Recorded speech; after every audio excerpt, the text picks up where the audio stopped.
hey, I'm finally here with that game. You know, the one everyone knows about.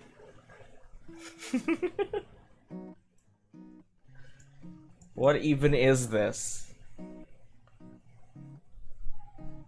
There's like no clues as to what it is. So, also, I checked in the settings. I'm being sarcastic. No one knows what this game is.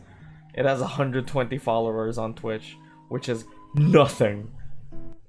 Uh, it has Twitch chat voting, so I guess you can vote on whatever.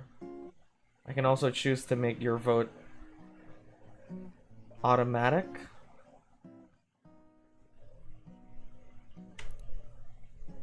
So, gonna need audience participation for this one. But I have a funny feeling that I'm not gonna get any. So, I'm just gonna start. Kyle woke up. He is famous. Oh my gosh. Kyle is host of the most popular talk show in recent memory, Stay Up Late with Kyle. Oh, he's a late night talk show host. Stay Up Late with Kyle has grown in popularity quickly in the last year, and the public has noticed. Inside has called Kyle a most excellent dumpy white man. That is not a great thing to be called. Top Tech noted that Kyle is inspiring youth to explore STEM fields. Okay. This feels like a Black Mirror episode. Most other talk shows are dedicated to discussing Kyle and his personal details. What the fuck is this? Most online videos are best of clips taken from Kyle's latest broadcast. Oh. The eye of the world is upon Kyle. Tonight is Kyle's most important guest interview yet. Stay Up Late with Kyle will be featuring Rachel May. She is a kind and lovely philanthropist. She is dear to the hearts of many. This interview requires preparation. Uh-huh. Kyle cracked his eyes open, knowing today is his last chance to prepare for the interview. Kyle has 30 hours left. He must choose his actions wisely. What the fuck is this? Well, we must exit the bed. Open the closet. Choose an outfit, obviously. Kyle decided to take some time to choose the perfect outfit, knowing how important appearance is. Suit of armor. Let's go with the slick suit. Kyle miraculously crammed his dumpy body into the suit. The chest pockets were filled with random knickknacks. Scavenge. Kyle quickly crouched down on the floor, realizing his immediate need for... Gossip. Kyle firmly pressed his ear into the carpet, hoping to hear some stray words from the neighbors below. I heard Rachel May is going on a trip out of the country soon. Oh, girlfriend, tell me more. Well, what I will tell you is that every night I don a mask that looks like a bug and fight misdoers. Okay. There was a stunned silence. Then a door opened, and someone exited the neighbor's apartment. That's quite enough. I'm feeling quite irritable today. Must be the heat. Check. Oh, check notes. Kyle wrote down his first question. Are you a mother? Kyle wrote down his second question. Ever eaten a raw egg whole? Kyle wrote down his third question. What's your funniest story? Kyle wrote down his last question. Are you guilty? Kyle ripped Ether, hello. Nice to meet you. From the desk. So what I'm doing right now, Ether, since you're new here, I get gifted a lot of junk on Steam, and I want to sift through all of them to find the good stuff.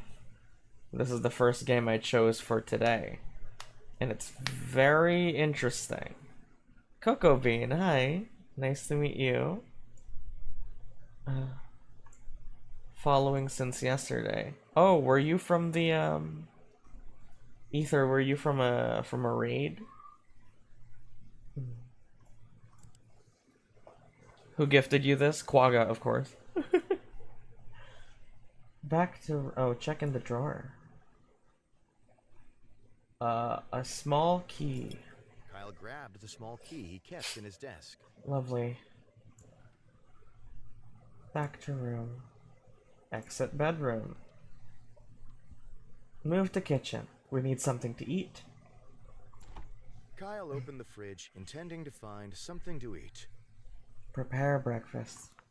Kyle constructed a breakfast of poached eggs and toast, along with a small fruit cup and grilled sausage. That sounds nice. Oh, thank you for the follow. Smash it. Kyle smashed his breakfast to a pulp using both fists.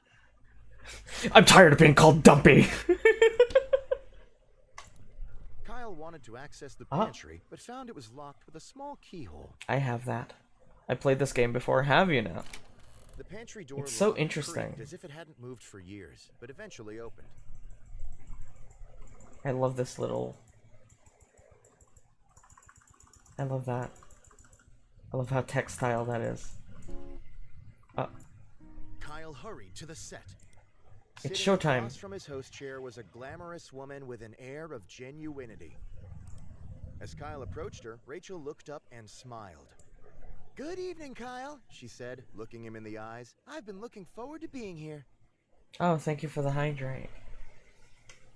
So I was supposed to start today with PC Building Simulator, hilariously given to me after my breakdown in my Discord server about upgrading my PC. I opened it and found that my PC isn't strong enough to run it. So that's cool. What a twist of irony. How's it going? I'm okay. It's really hot. I'm really annoyed. Kyle responded.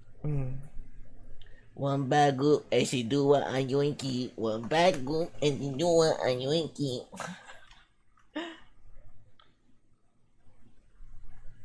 Oh, no, it's just... I can run it. I can play it, obviously, but my fucking VTuber simulator... My VTuber... VTube Studio... won't As well, Rachel, work. answered Kyle, extending So... his hand in greeting. "You are a most welcome guest." Shake hands. After other mild exchanges of pleasantries, Kyle and Rachel were prompted to take their places for the broadcast. I cut out and edited yesterday because that was funny. Well, I'm glad you thought it was funny. Guys, we're in a simulation. Oh boy. I need to put on my glasses. A moment after seating, the studio lights brightened and the cameras clicked on. Okay, cool. "Good evening, everybody," said Kyle. "My neighbor is a bug vigilante." With nothing more to say on the matter, he fell silent. Oh. Rachel, also on camera, stared at her hands and wondered when she was going to be introduced. Whoops. The producer started cutting to different camera angles to break the tension. Uh-oh. Kyle continued to remain silent and stare forward blankly. After several minutes, neighbor Gabby walked out onto set. Oh. Hi, everyone, She said, smiling hollowly. my name is Gabby, and I'm not a bug vigilante. False. Kyle looked at Gabby and then returned to staring What the forward. fuck is this game, dude? False. Gabby began to reply, but was interrupted by a bug-shaped intercom on her belt. That's funny. "Bug girl," it squawked. "A robbery's in progress on East 3rd. Report." Gabby threw the intercom on the ground and crushed it under her foot. After a beat, she spoke tightly. Something has come up suddenly, and I must go. Gabby left the set. What the hell is this? "Well," said Kyle, "that's all the time we have for tonight. Thanks for joining us, Rachel." The narrator is Gianni Matragrano. Who is who? What has he done? Kyle got up, shook Rachel's hand again, and walked past the cameras, leaving her alone. Not knowing what else to do, the producer ended the broadcast. In the coming days, fans of both Rachel and Kyle dubbed this show as a masterpiece of television. Uh-huh. Stay Up Late with Kyle's online pages were updated to reflect this broadcast as the most popular ever. Cool. Kyle's producer later tried to have Rachel on the show again, but she was Very, very busy. Okay.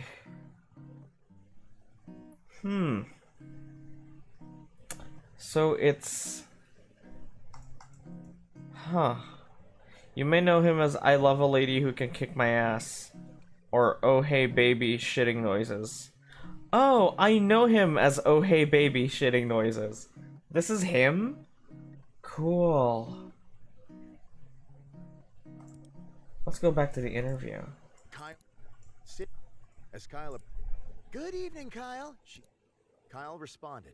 Scream and spin in circles. Kyle stretched his arms wide, tilted his neck upwards, and What even is this game?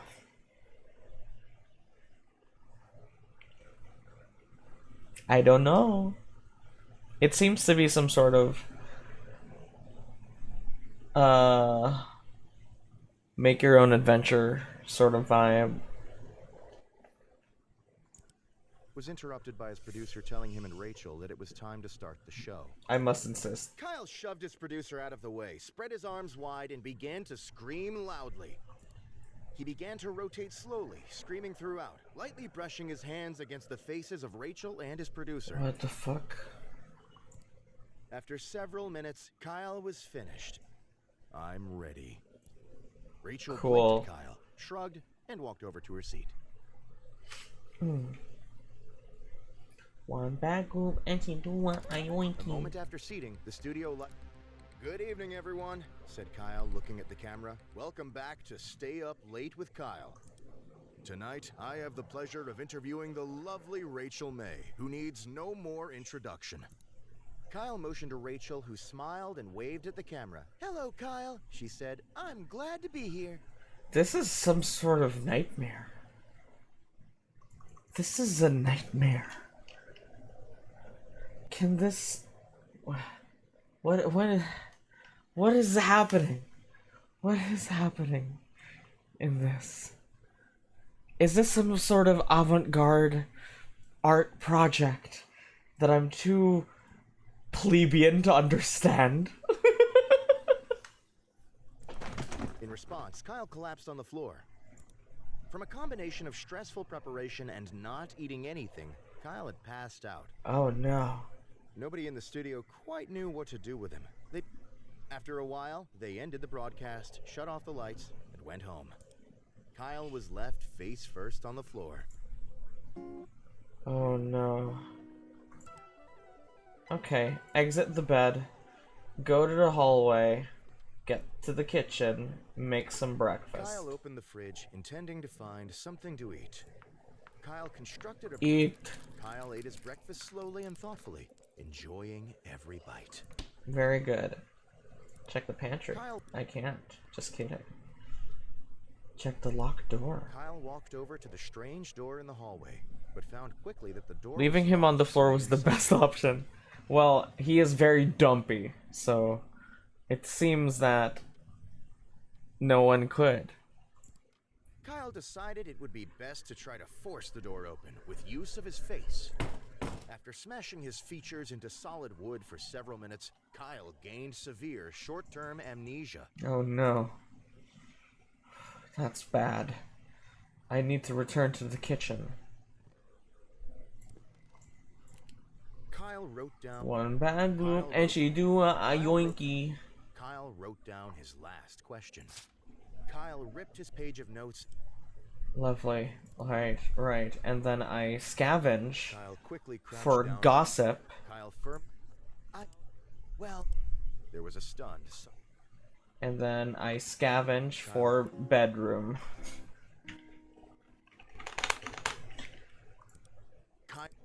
Sitting across from his host chair was a glamorous woman with an air of genuinity. As Kyle approached her, Rachel looked up and smiled. Rachel's smile quickly turned to shock Ah. as she realized Kyle had not put on clothes that day. Oops. I guess that is an important part of this. Oops. Kyle waved and smiled broadly. Rachel Asked uncomfortably Bick. averted her Hello, eyes. nice to meet you. No, see you. I've seen you before. Hello, Snapper. Nice to meet you. We've never met. Kyle started making his rounds around the room, greeting each crew member, none of whom looked at him directly. Hello, Brad. This is sexual harassment. As it became apparent that Kyle had no intention of leaving, Rachel made some excuses and exited the set. One by one, the crew followed suit. Kyle was left all alone. What do you mean I've never been here? But hi. No, you've been here. Yay. Okay, I can do this. Exit the bed. Open the closet. Choose an outfit. Kyle decided to Put take on a some time to slick check suit. Kyle miraculously. Now we sit at the desk. We write notes for the interview. Kyle wrote down his. Ooh, what bad group and she doing a yoinky. Kyle wrote down. Now I go back to the desk. I check in the desk drawer. Grab some change. I'm sure I'll need it. And then I'll scavenge for some bugs. Down on the floor, realizing his immediate need for. I'm not a good liar. My gaslighting ability needs work. It's okay. Kyle started to pick between the fuzz of his bedroom carpet, hoping to catch a stray beetle or two. Soon, he had a small handful of various insects, dead and alive. Let's save that for later. Kyle stashed the wriggling mass for later use. It's my first time. I'm nervous. Don't be. I'll be careful. Exit bedroom, move to kitchen, open fridge, prepare breakfast, eat. Kyle ate. Good. Right. Check lock door, and I do what a yoinky. And then I leave the apartment. Kyle hurried to the set. Don't scavenge for some change. Be the change. True. That you want to see in the world. Okay. Sitting across from. As Kyle approached her, Rachel looked up and smiled. "Good evening, Kyle." Kyle responded. Answer politely. "And I as well, Rachel," answered Kyle. After other mild exchanges of pleasantries, Kyle and Rachel were prompted to take their places for the broadcast. Oh, right, the ball of bugs, of course. A moment after seating, the "Good evening, everyone," said Kyle, looking at the camera. "Well, tonight I have the pleasure of interviewing the lovely Rachel May." Kyle motioned to Rachel, who smiled and waved at the camera. "Well, I'm sure we'll have a lot to discuss, so we might as well dive right in." "I'm very ready." Kyle produced the notes he had taken earlier. Are you a mother? Is a great place to start. What will become of the bugs, we will see. Rachel, I and many others would love to know, are you a mother? "Well, being a single woman with a career," she answered, "that's not something that has crossed my mind." Rachel smiled genuinely at Kyle. And that's perfectly fine. Very reasonable indeed.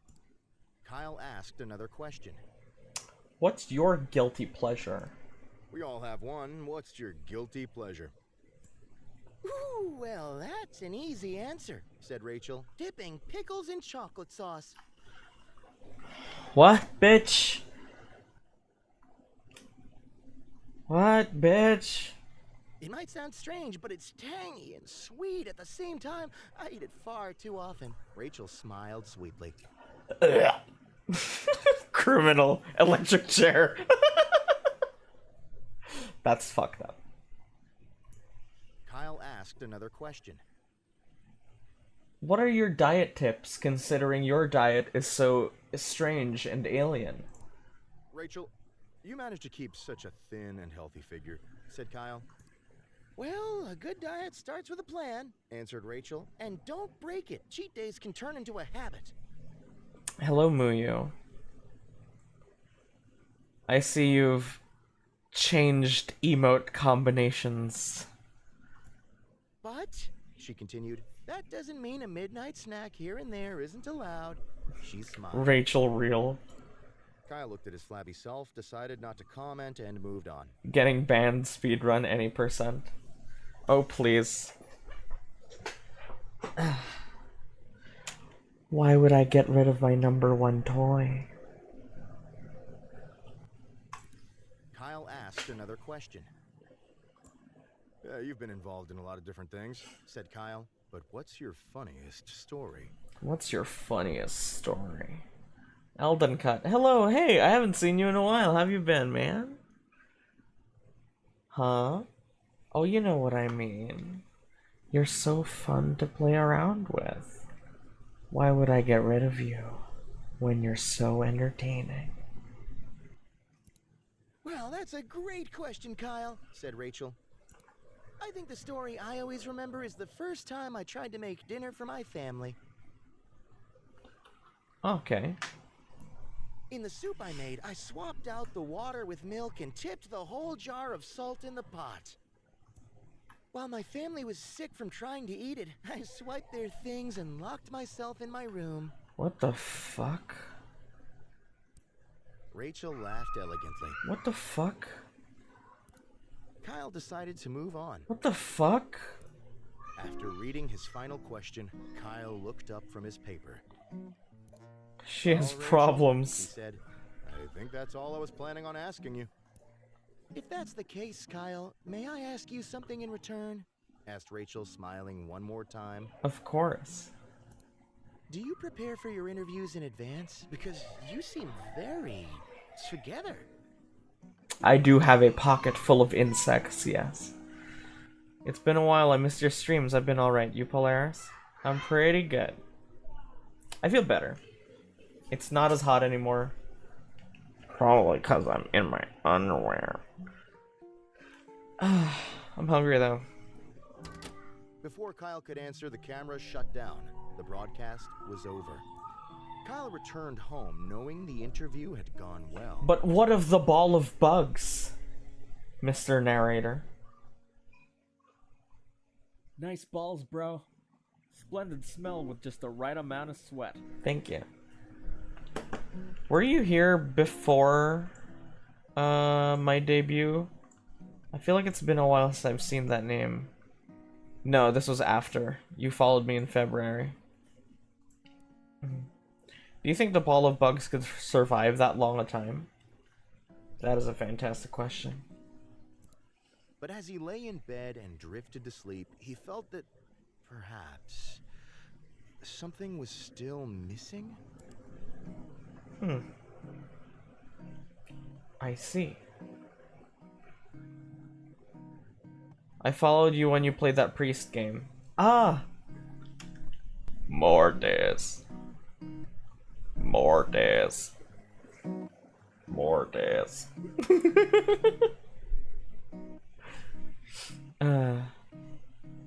It's a weapon to use against Rachel. Actually, I want to try something. So, we'll exit the bed. We'll scavenge for gossip. Kyle And then for the quickly bugs. crouched down. Soon, he had a small handful of... Let's save that for later. And then scavenge for Kyle resources. began to comb through the damp piles of filth and mold on his floor in search of helpful A items. gun with one bullet. Mortis. Yeah, I think that was Finding before we a met few Fish. bits of crumbs and old cheese, Kyle found something much more important. Yeah, that was before we met. It was a game called Faith, and it's a pixelated horror game. It's really good. Indeed, it was the corpse of Harry, a friend that had gone missing years ago while at Kyle's house. Mortis. Kyle was glad to see him again, What but was the f- unsure of whether to interrupt such an important day with Harry business. Let's deal with Harry. Kyle hoisted Harry onto his shoulder and took him outside. Morbius. Kyle began dragging Harry's body down the street, drawing many, many stares. What the fuck is this? Sorry, I have to go return some videotapes. Kyle Kyle knew exactly where he needed to take Harry's corpse on a lovely playdate. What the Just the two of them. What the fuck is going on? Kyle and Harry started at the arcade. Kyle used Harry's arms to operate the joysticks and push buttons. After 5 or 6 different games, the two friends had enough tickets for a single candy bar. You know, I do want to put the Mortis sound effect as one of the sound alerts. They took their prize to the local park for eating. Kyle tried to feed some of the chocolate bar to Harry, but Harry seemed to not have an appetite. What the hell is happening in this? Kyle's so nonchalant. That is a dead body, yeah. After eating, Kyle noticed a nearby playground. He dragged Harry over. Hey, Paul! I didn't know your name is Kyle, Saint. Yeah, no. That's me. Kyle tried to figure out a way to swing Harry onto the swing set, but lacking the ability to grip, Harry kept falling out. What the fuck? Instead, Kyle started to lug Harry to the top of the slide and shove him down time and time again. The counter for the interview has gone. Kyle's completely forgotten about that shit. Finally, Kyle took Harry to the movies to see as many popular films as their pocket change allowed. Kyle quickly found that he had no pocket change, so he searched through Harry's pockets until he found his wallet. Oh, I had I could have had pocket change. Specifically for this, I guess? Kyle bought 2 tickets to A Love Romance. After getting inside, Kyle left Harry to go find a restroom. What is this? It is a nightmare. Perhaps purgatory. Maybe when we die, we are put in a trial for our soul. Perhaps we are all Kyle. Perhaps you died a long time ago, and we're stuck here together. By the time Kyle had finished using the restroom, he had forgotten that he brought Harry along. Oh, you silly. Kyle watched A Love Romance by himself. Harry's corpse sat on a bench in the atrium. By the way, Saint, the Pokemon game has an installer and updater. Cool. This gives me "don't hug me, I'm scared" vibes. While Kyle was in the movie, a beautiful thing happened. Harry's corpse, imbued with the power of friendship and love, was reanimated. Oh my goodness. Harry's old, rotten flesh gained color and life. His fingernails regrew. His missing eye came back. There's 117 endings. Of course there are. By the time the movie was over, Harry was able to greet Kyle with a large, friendly hug as his old self. Kyle was confused, but delighted to have his long-lost friend meet him on his way out of the theater. Huh. The two made plans to get drinks together and parted ways for the day. Kyle returned home, forgetting about the interview with Rachel. What in the fuck?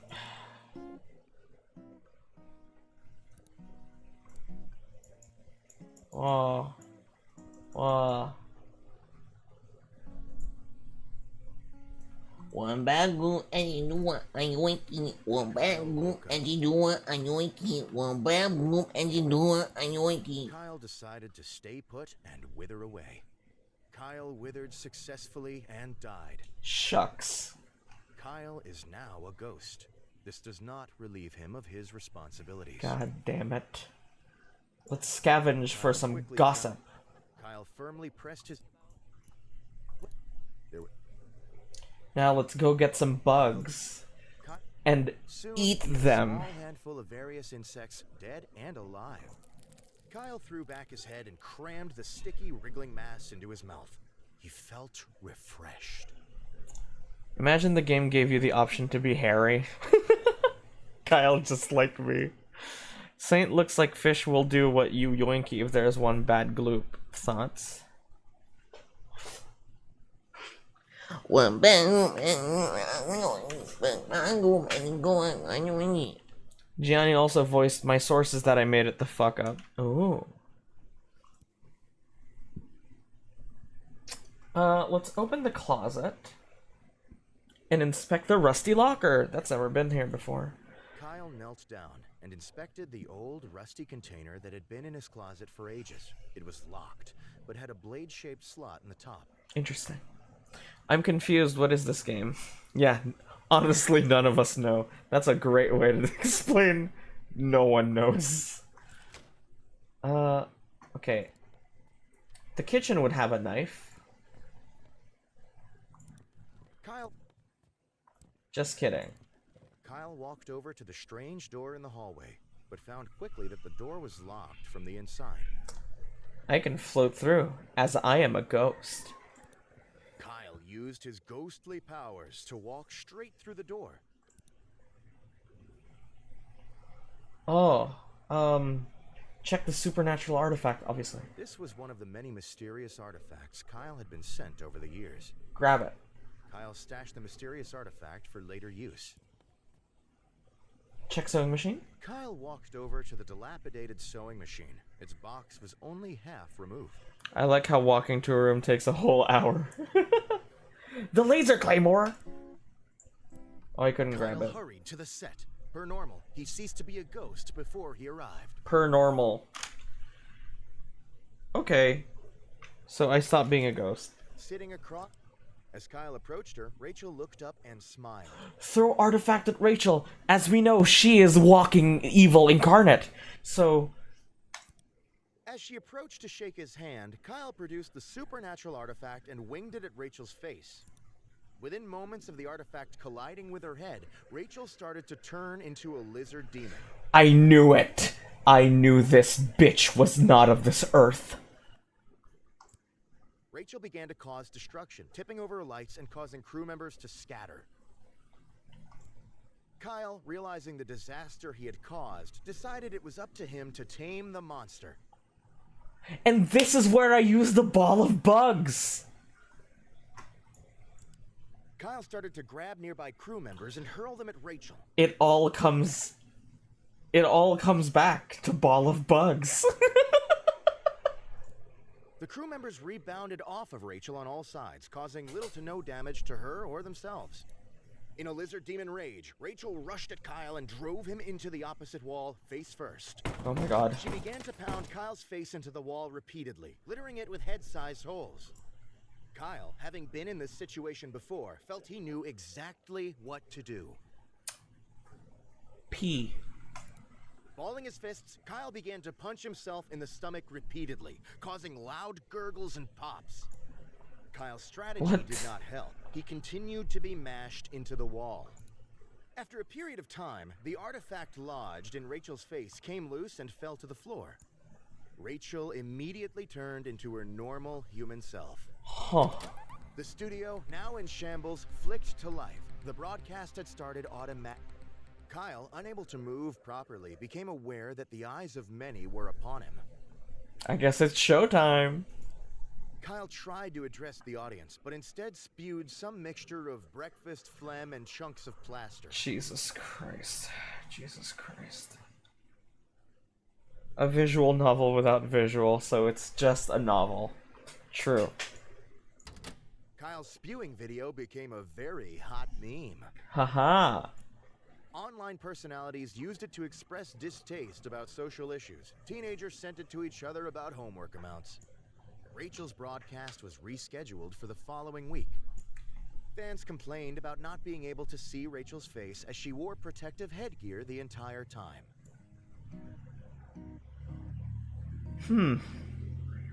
Okay. So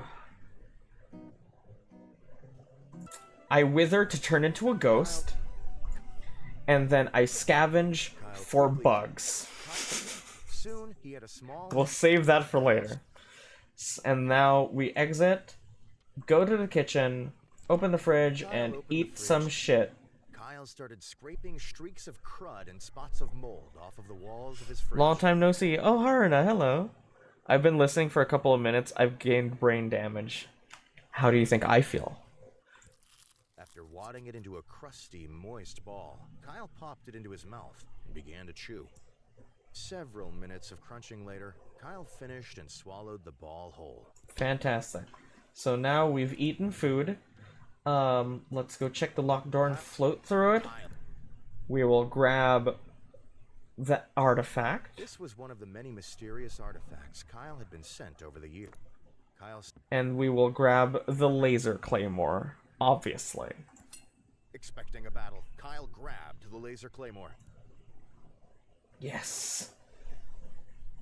Right. So we can float through a side door. What is this? Oh, okay. I guess we leave the apartment. Oh, you can just haunt around. Kyle felt a sudden pull on his heart. What about how Kyle feels? How he feels does not matter. What matters is our enjoyment. Had he abandoned his job as a ghost? Was he fulfilling his spooky, ethereal role that he'd accepted while lying in bed this morning?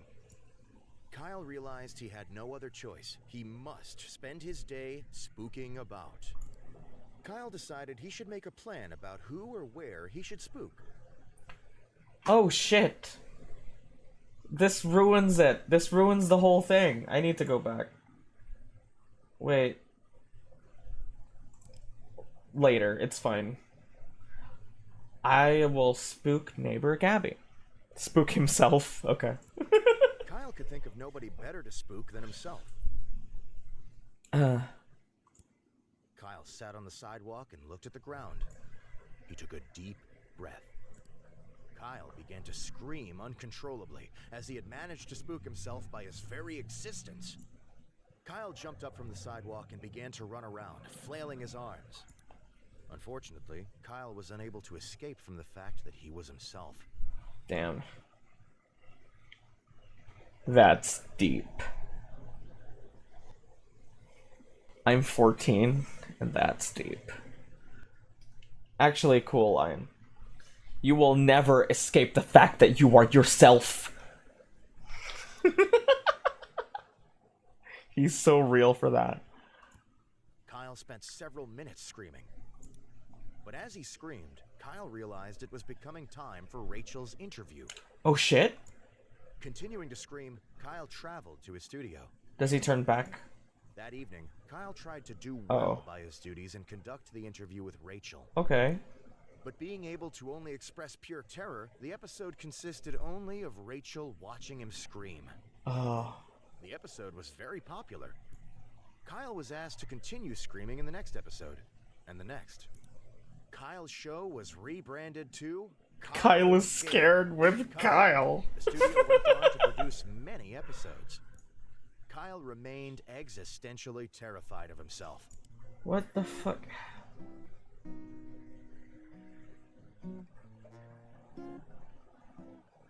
Okay. No. I fucked up. Turn into a ghost. Scavenge for bugs. Soon, he had a Save that for later use.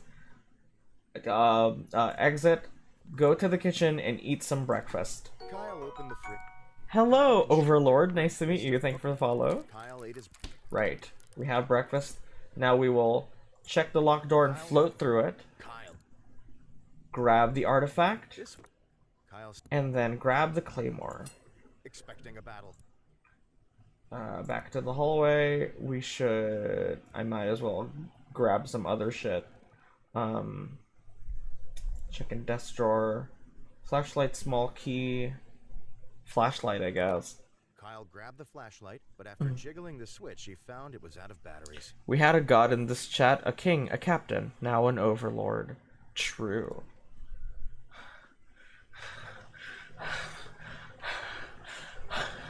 Kyle is famous. Yeah, have you played this game? Is he though? I guess.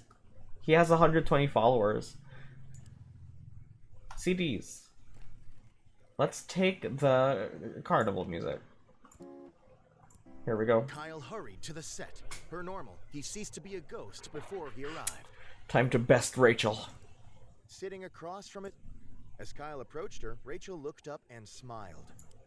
As she approached to shake his hand, Kyle produced the supernatural artifact and winged it at Rachel's face. Within moments of the artifact colliding with her head, Rachel started to turn into a lizard demon. Okay, perfect. Rachel began to cause destruction, tipping over lights and causing crew members to scatter. Bro, Kyle is basically like Nicki Minaj. So true. Kyle, realizing the disaster he had caused, decided it was up to him to tame the monster. Kyle's followers higher than mine. I only have 34. Oh no. Kyle launched himself at the monstrous Rachel. Oh, fuck you, Rachel. In a great collision of flesh, Kyle rammed face first into the monster's stomach. You have a sword.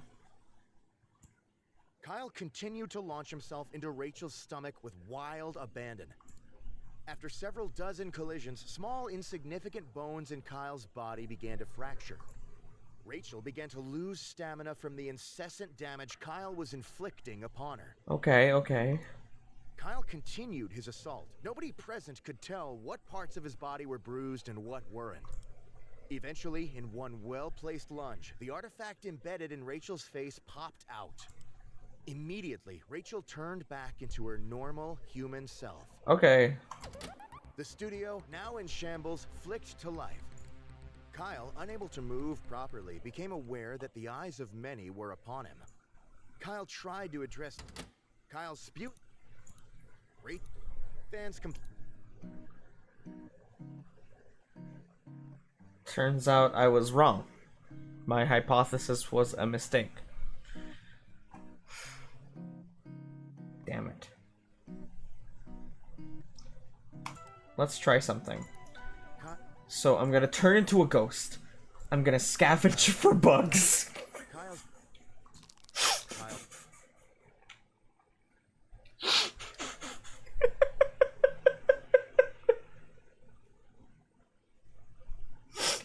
Yeah, I'm gonna try to smash the artifact. Kyle walked over to the strange. Kyle used his ghostly powers to walk straight through the door. I realize I've started every run with wait. I'm gonna turn into a ghost. I'm gonna grab some bugs. Let's grab the claymore. Expecting a battle. And then let's This smash was the one of the many artifact. mysterious artifacts Kyle had been sent over the years. Kyle began pounding the mysterious artifact with both fists. Within a few hours, it had become dust. You know your priorities. An ancient force trapped in the artifact was released and turned Kyle into a lizard demon. Oh my god. I'm a ghost and a lizard demon. Kyle walked over to the dilapidated Yo! sewing machine. Its box was only half removed. Bug puppets!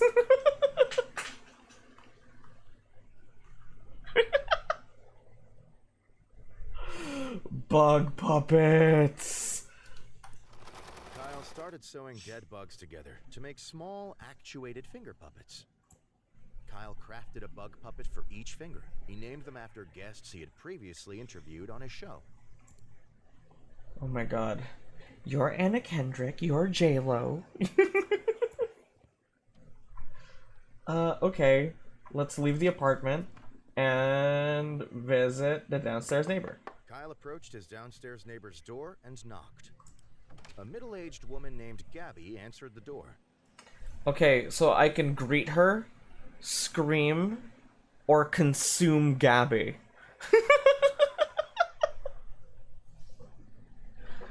Scream and spin, eat her. Consume, okay. Kyle unhinged his jaw and swallowed Gabby whole. Oh my god. Job done. Kyle returned to the Gabby. middle of the street. Let's go to the tech store. Steal Techno Gym. Oh, I couldn't do that. I didn't Kyle have time. hurried to the set. Per normal, he ceased to be a ghost before he arrived. You need food to stay conscious? Well, I have Gabby. I ate Gabby, so. Sitting across from... As Kyle approached her, Rachel looked up and smiled.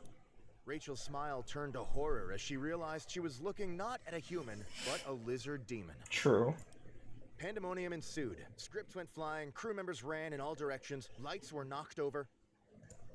As Kyle watched the chaos around him, his lizard demon form enveloped his last shred of humanity. I hate the words per normal. Kyle grew to a massive size. Within Whoa. minutes, he had demolished the now empty set. Whoa. A local force of 5 spunky teenagers in brightly colored apparel Let's arrived go. at the scene to fight Kyle. He ate like a snake. He unhinged his jaw. They are all reptiles. Ghost Bugzilla. I'm not a ghost anymore. As the teenagers swung at him with their spunky, individualized weapons, Kyle pushed them over with his foot. The Power Rangers are here. Kyle's rampage of the studio ruins continued, but in another part of the city, a hero was rising up. Bug Girl. Bug Girl. In a dusty apartment on the top floor of an old skyscraper in the oldest part of town sat a large man named Frank. That doesn't sound like Bug Girl. Few people in the world knew that Frank existed. Fewer knew his name. Frank was West. watching the local news. A story about the studio rampage was playing. Quickly, Frank got up from his chair. He opened a small door hidden behind a poster on his wall. Who's Bug Girl? Bug Girl is Gabby's neighbor. Where is she, Gabby? No, I think Gabby is Bug Girl. Never mind. She's Bug Girl. I ate her. Inside was an unbelievable mound of fat-ridden foods, unrefrigerated and fairly rotten. Gross. Frank began to consume the mound at a frightening rate. His body began to puff. Oh. Frank expanded, faster and faster with each minute. He burst through the roof. Within minutes, Frank was a towering behemoth. Maggot Man. He rolled across the city, rebounding off of buildings and getting cheers from onlookers below. He's a puffer. Yeah, kaiju battle. Approaching Kyle, Frank gave a long, painful heave upwards into the sky. This is taking a fucking twist, bro. To Kyle, the sky turned black. He looked upwards to see the monstrous figure hurtling towards him.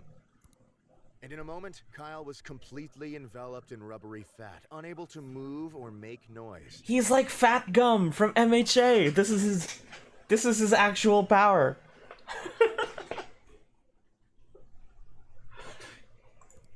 Frank was quite tired and passed out where he lay. Oh my god.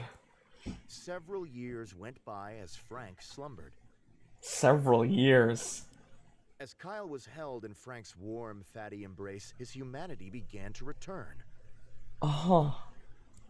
When the first winter came, Frank's body recycled his fat for resources. Over many months, he shrank in size. What the fuck? Eventually, Kyle was human and Frank was thinned. They both walked away from the scene as new men. Neither realized how much time had passed.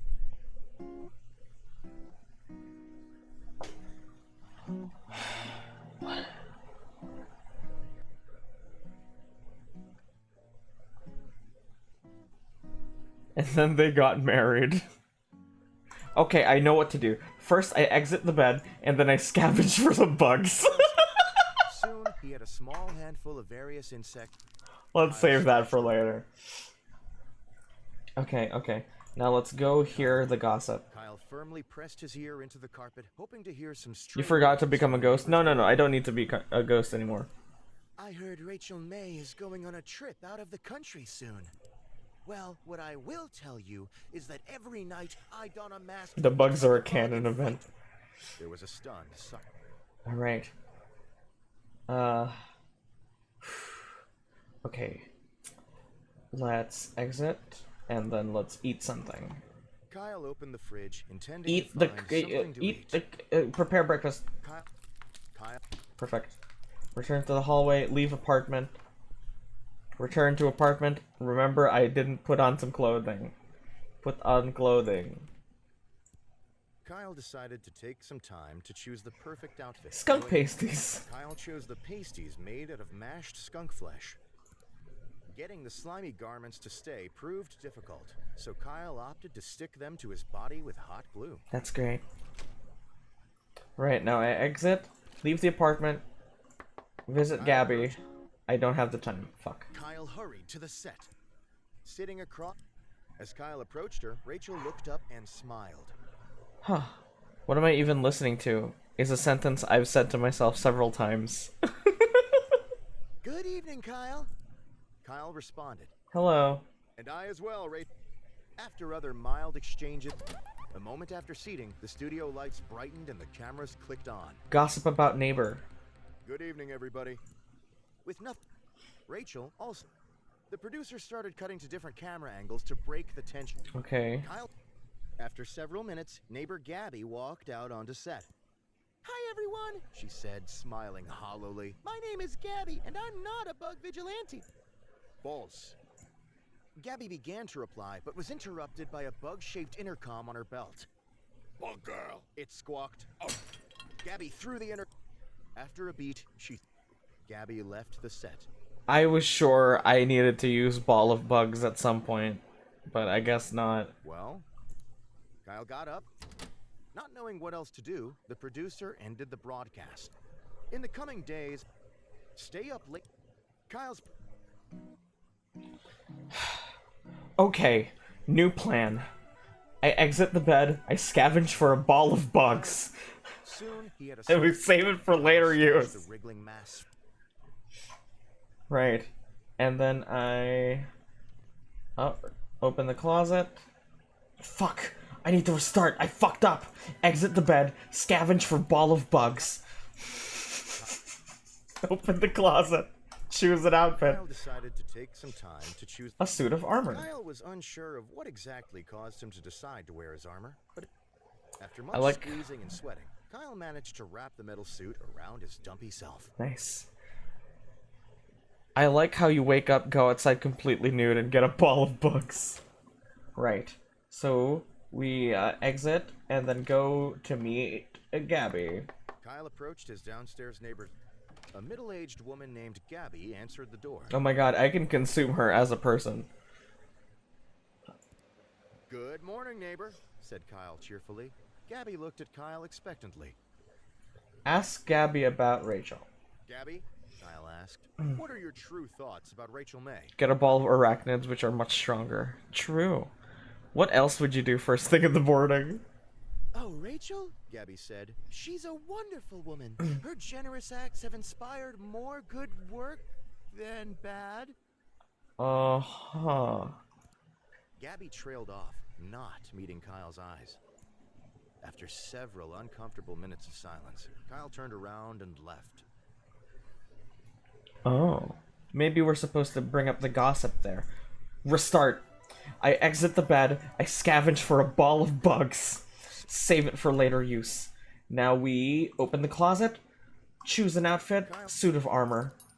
I expect a fight, and then we scavenge for some gossip. Right here. We find out about Gabby's secret identity as a bug girl. Well, There was a stunned silence. Now we exit, leave the apartment, downstairs, talk to A Gabby. middle-aged woman. Good morning, neighbor, said Kyle cheerfully. Gabby looked at Kyle expectantly. And there it is. Gabby, asked Kyle, are you the bug vigilante?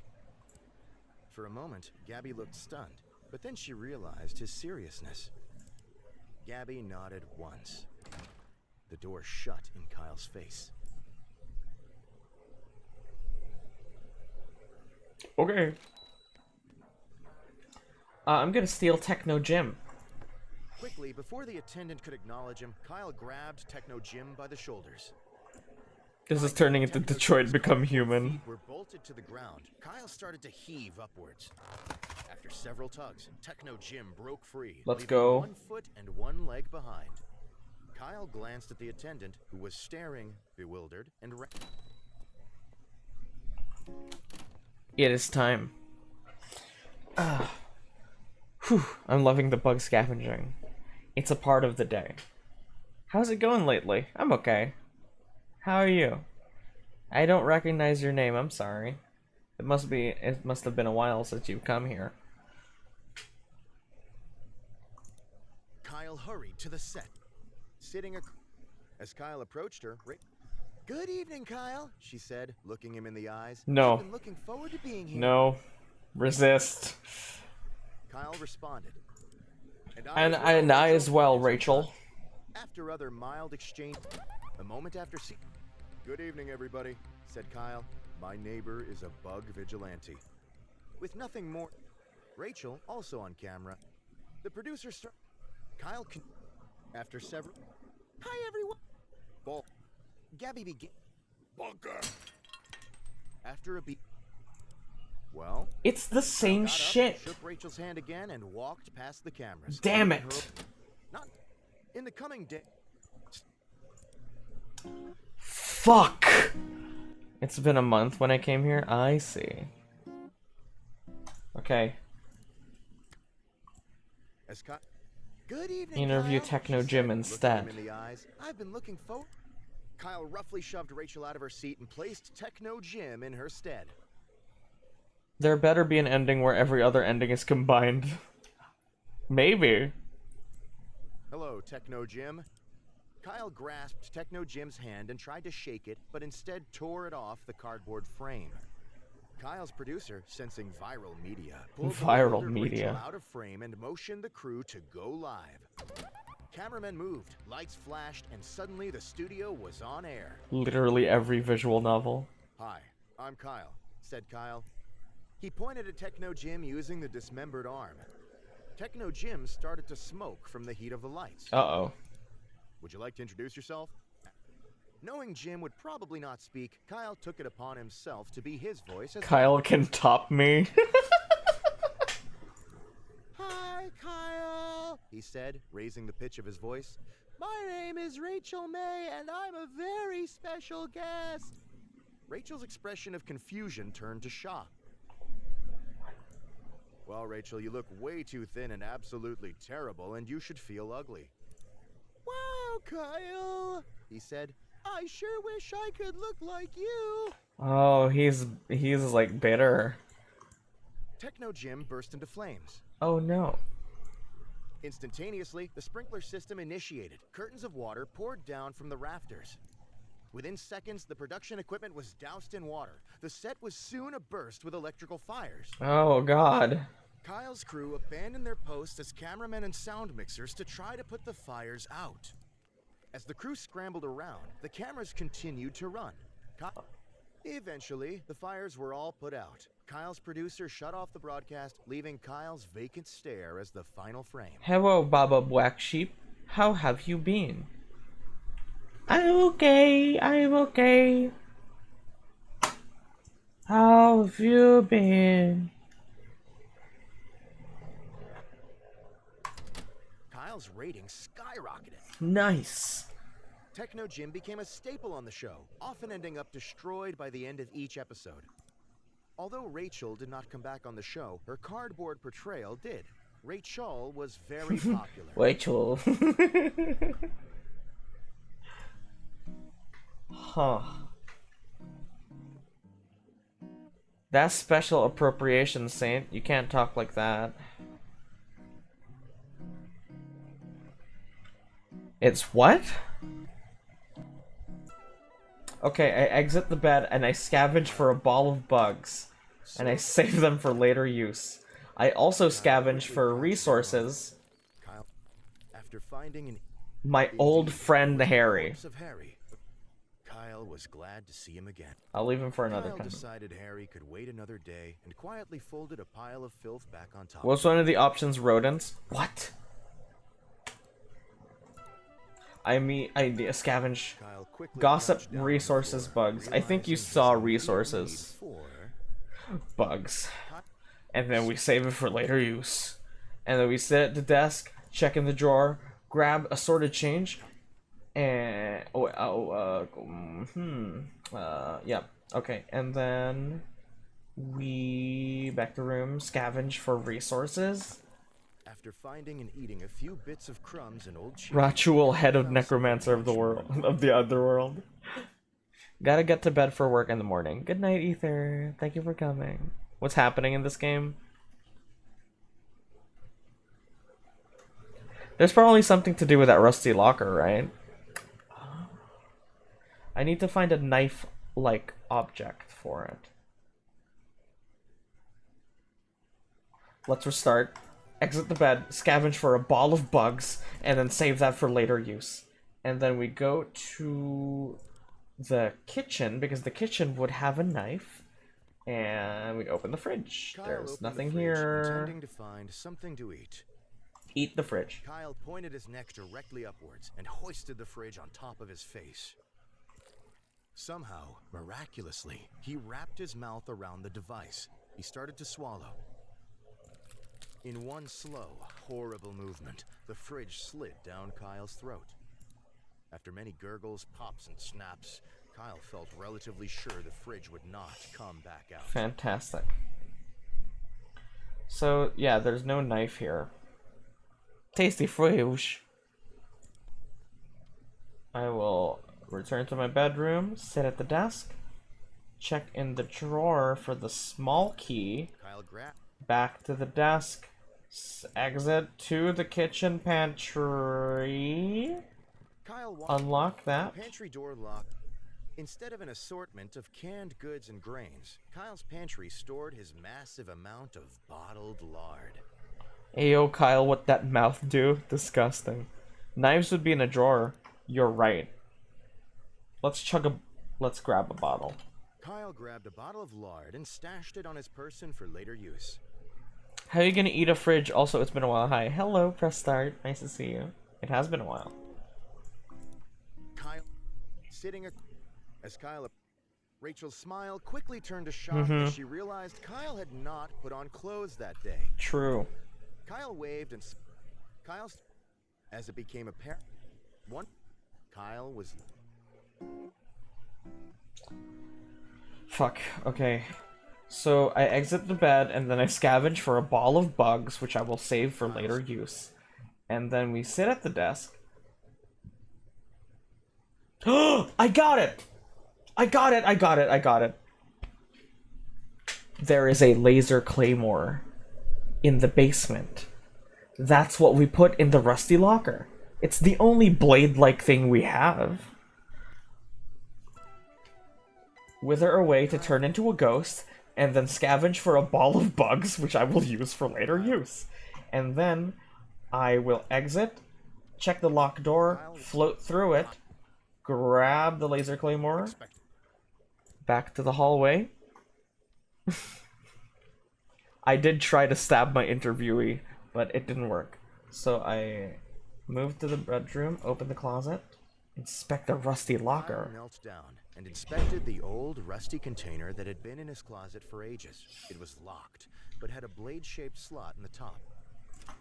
Kyle took the laser claymore in his hand and slid it into the hole on top of the box. The box began to rumble slowly, but then it shook harder and harder. Where's the option to play with yourself and miss the appointment? I think he's too big to do that. Suddenly, with a snap, the box lid came loose. Kyle, giddy with excitement, grabbed the box to drag it into the light. We're so big brain. With much sweating and pulling, Kyle slowly inched the box out of his closet. He began to giggle and drool. Ew. Soon, the box had been transported into the middle of the room. Kyle clapped his hands together and gripped the lid on either side. With a tug, it tumbled to the floor, revealing the contents of the box. There was nothing inside. Oh. Kyle was incredibly disappointed. This had been an opportunity for him, a way to find something new, a way to break up the routine. Suddenly, Kyle was struck with an unquenchable feeling of boredom about his life. So true. So true? Kyle jumped to his feet and burst outside, hungry to find anything that could give his day a feeling of interest. Painfully, Kyle started grabbing anything he could reach, smashing it into his face to see what it could possibly do for him. Oh my god. Rocks, So true, bushes, just like beetles, me. Squirrels, and the ground itself fell into Kyle's grasp. But soon, his energy began to wane. Slowly, sadly, Kyle made his way back to his apartment, quietly grabbing small items off the ground and rubbing them against himself. What? Kyle slowly sank into his bed, as bored as when he had left earlier that day. He did all of this nude. Yeah, since we didn't put on clothes, he is nude. He looked at the ceiling, feeling hollow. As he slowly fell asleep, Kyle wondered what he could possibly do tomorrow to inspire a new sense of interest in his life. He didn't know it then, but tomorrow, Kyle would try something new. And Kyle is hot dog? Kyle is hot dog? Kyle is hot dog?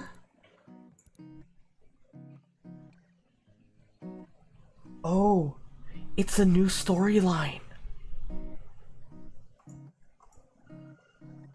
What?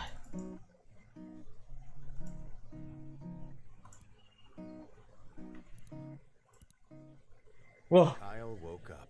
He is famous. change jobs. I am hot dog. Kyle thought very carefully about the first move of his day. Kyle laid in bed for a moment, thinking about the day ahead. He would produce another episode of his long-running show. Yes. Yes. Kyle thought about making breakfast, the same breakfast he'd been making for the past 9 years. Yes. Kyle thought about the clothes he would wear. Kyle waited for something new and interesting to enter his head. Kyle continued to wait. Nothing came Yes. to mind. Yes. In a sudden moment of inspiration, Kyle threw his covers to the ground and stepped out of bed. Yes. Yes. Kyle Yes. had made a decision. Today would not be part of an old journey. Today would be the start of something new. Kyle walked over to his desk and opened the middle drawer. He slowly removed an ancient withered stick of meat.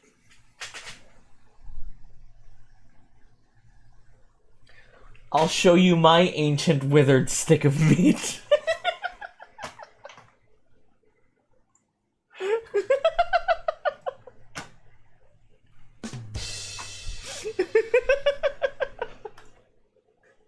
Like hot dog. Yeah, like hot dog. Today, Kyle planned to make good on his childhood passion, the career he had abandoned to become a talk show host. Kyle looked caringly at the crusty hot dog in his hands. Then, he smiled. Oh my god. Then he bent his lips downwards and slowly sucked the hot dog into his mouth and down into his stomach. Ew. Why'd they use the word suck? That's what she said. That's horrible. That is disgusting. Kyle had become a hot dog vendor. He must now prepare for his first day running a hot dog The stand. glizzy gobbler. How do you feel about hot dogs? Fan of them? I like them. I don't know. Some people might consider them plebeian, but I like them.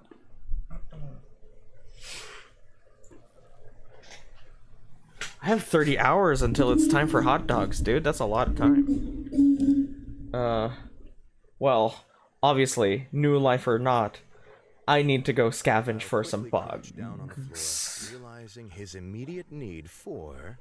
There's no more bugs here. Kyle started looking around for hot dogs. No bugs. It's a new life, no bugs. Maybe I don't need bugs anymore. Was I hanging on to them because I was afraid of change? Perhaps the true bugs were the friends we made along the way. I love hot dogs. They might be grossly created, but it's better than meat going to waste. Yeah. If every pork chop was perfect, we wouldn't have hot dogs. He crawled around, spreading layers of mold to the side with his hands and picking out interesting items. Ooh. Kyle couldn't find any hot dogs, but instead he found a pile of love letters he had written in high school. Oh no, not like this. Oh, not like this. We're Polaris ball of bugs confirmed. Hey vegans, I killed this cow because it was eating your food. You're welcome. Kyle pocketed the envelopes and got back to his feet. What is the point? Okay, so we open the closet and we choose an Kyle outfit. decided to take some time to choose the perfect outfit, knowing how important appearance is. Hot dog suit. Kyle put on his hot dog suit, which he had made by stitching hot dogs together when he was a child. Oh. Okay. Let's sit at the desk and search for hot dogs. Kyle searched through his desk to find more hot dogs that he could sell. But Kyle had moved his hot dog stash somewhere else. I see. Let's rewrite those love letters. Kyle took out the letters from his pocket and set them on the desk. But after a moment, Kyle realized that he did not have any writing utensils. You useless sack of shit. Sorry, that was way harsher than I meant it to be. Kyle got up from his desk. Let's exit. Move to the kitchen. There's hot dogs here. Being in the kitchen gave Kyle a massive amount of hot dog related nostalgia. He stood No, he still, deserves it. wondering. Kyle sucks. Let's continue thinking. Kyle continued to think about hot dogs. Kyle still continued to think about hot dogs. He thought about their flavor. He thought about how different brands tasted different. Kyle thought about hot dog texture and their feeling in his hand. Ew. Ew, I hate that. Kyle was still thinking about hot dogs. Hashtag not my Kyle. Hashtag no bug ball. Kyle's skin began to dissolve its bonds and melt from standing still too long.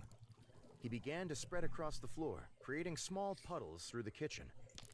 Kyle's jaw caved, causing the top of his head to slowly drop backwards and point towards the ceiling. What is this fucking nightmare? Kyle sunk lower and lower. His height was soon half of what it was before. Kyle's fingers and legs fell off, dissolving into drops of ooze as they dropped. Kyle was a large puddle of melted skin with bumps where his main features used to be. What the fuck?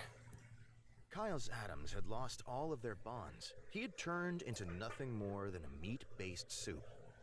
Cool. Kyle made his way to the street corner. I see. After a long day of preparation, Kyle felt very ready for his first outing as a hot dog salesman. I think you need a license for that.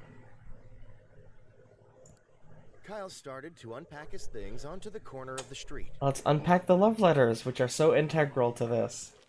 As Kyle was unpacking, his hand brushed the old love letters he had picked up earlier. Something tugged at Kyle's heart. I think I've written... No, actually, I don't think I've ever written a love letter before. If you can believe that. These letters were a piece of himself. These letters were a piece of history. Kyle realized it was time to give these letters to their original intended recipients. Oh no. Kyle looked at the top letter of the stack. It was addressed to Abigail, a girl Kyle had liked during high school. Oh no. This is gonna end well. Abigail had moved to the other side of the city with her husband a few years ago. With but her Kyle was willing husband. to make the trip. Abigail is an amazing name. Oh no, Kyle, no. Oh yes, Kyle, yes. Kyle skipped away to Abigail's house, letter in hand. It wasn't that Kyle liked Abigail anymore. It wasn't that he missed her. To Kyle, this was more important than that. Uh-huh. After an hour of walking, Kyle finally reached Abigail's front door. Unless Abigail is a 180 centimeter rich Happa girl who ran away from home, I'm not interested. Dude, there's so many comments on that which are like, oh, it should have been me. Or, this isn't real, and then the guy who posted it was like, 100% it's real. Check it out. Cope and see.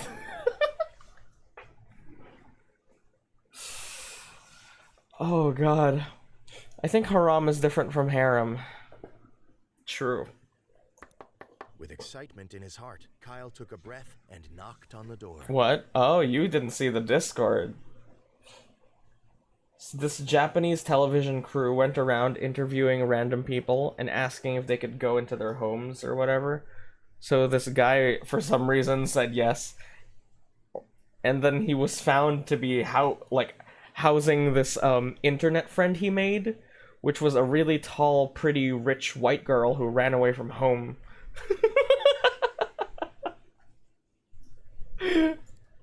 Abigail opened it.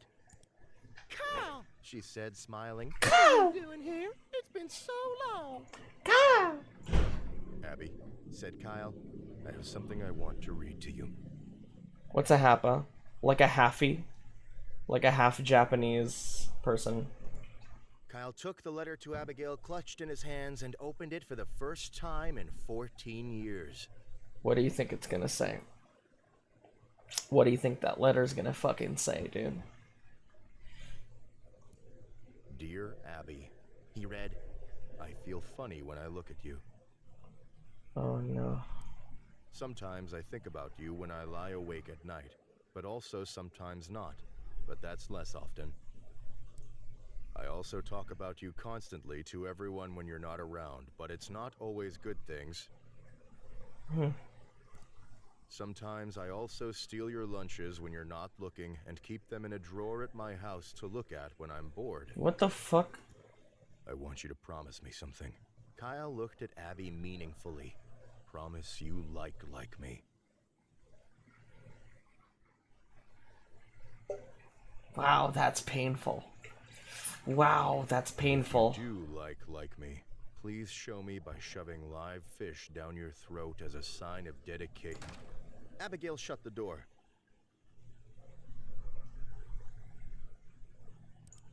Kyle looked up from the letter and stopped reading. He looked at the door in front of him. He realized that Abigail probably had something to do. Abigail, so he decided rude. to leave her the letters to read later. That's one fear I no longer need to worry about.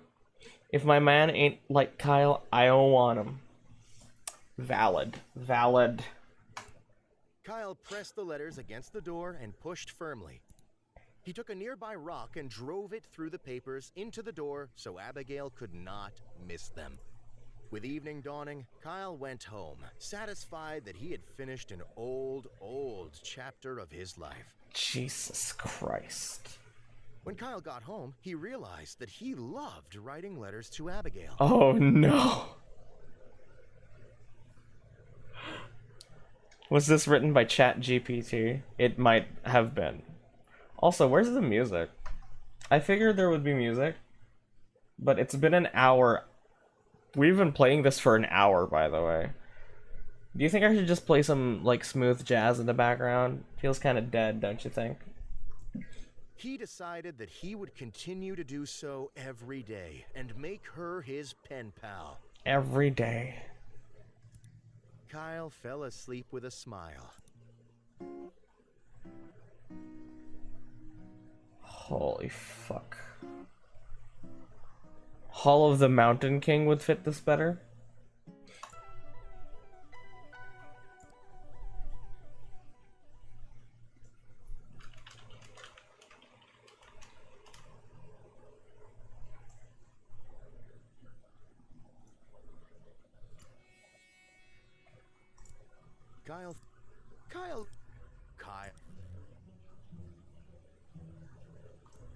Kyle quickly crouched.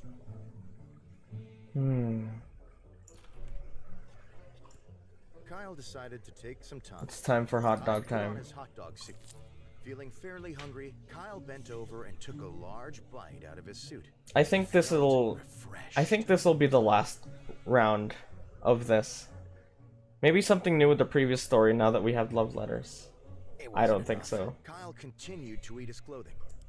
Soon, Kyle had eaten most of the suit. The chunks that were left were enough to act as clothes, but barely. Kyle felt satisfied. The hot dogs had nourished him greatly, functionally giving him more time in his day. That's not how food works.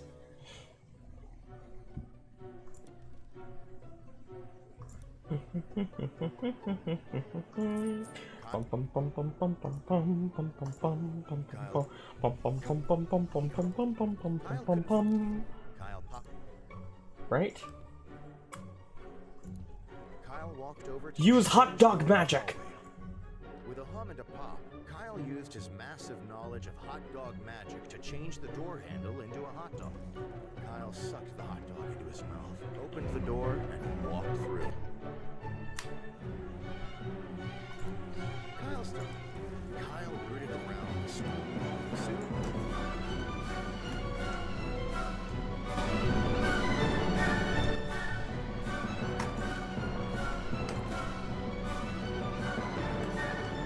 Rummage in trash. Press button.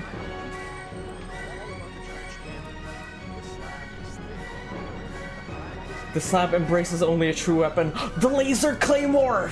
Fuck! Fuck! I don't have the claymore anymore! Shit! Can I get this? Asked Kyle. The attendant looked at A piece of paper on a message board.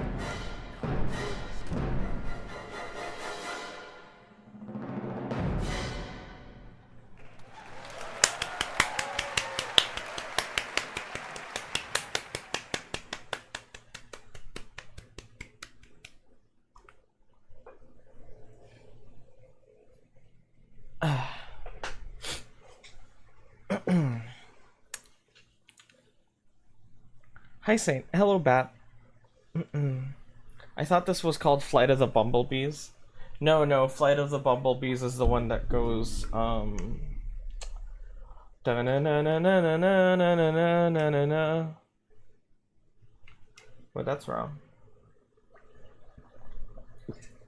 Oh, wait a minute, that's wrong. Flight of the Bumblebees is the one that goes, that's in the Hall of the Mountain King. Sorry. I didn't have my hot dogs today. So, Flight of the Bumblebees is the one that goes, fuck.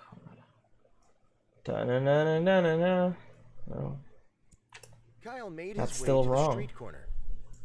After That's a still long day of incorrect. preparation, Kyle felt very ready for his first outing as a hot dog salesman. Bumblebee goes doobie doobie doobie doobie doobie doobie doobie doobie doobie. Yeah. It's the one that goes super fast up and down.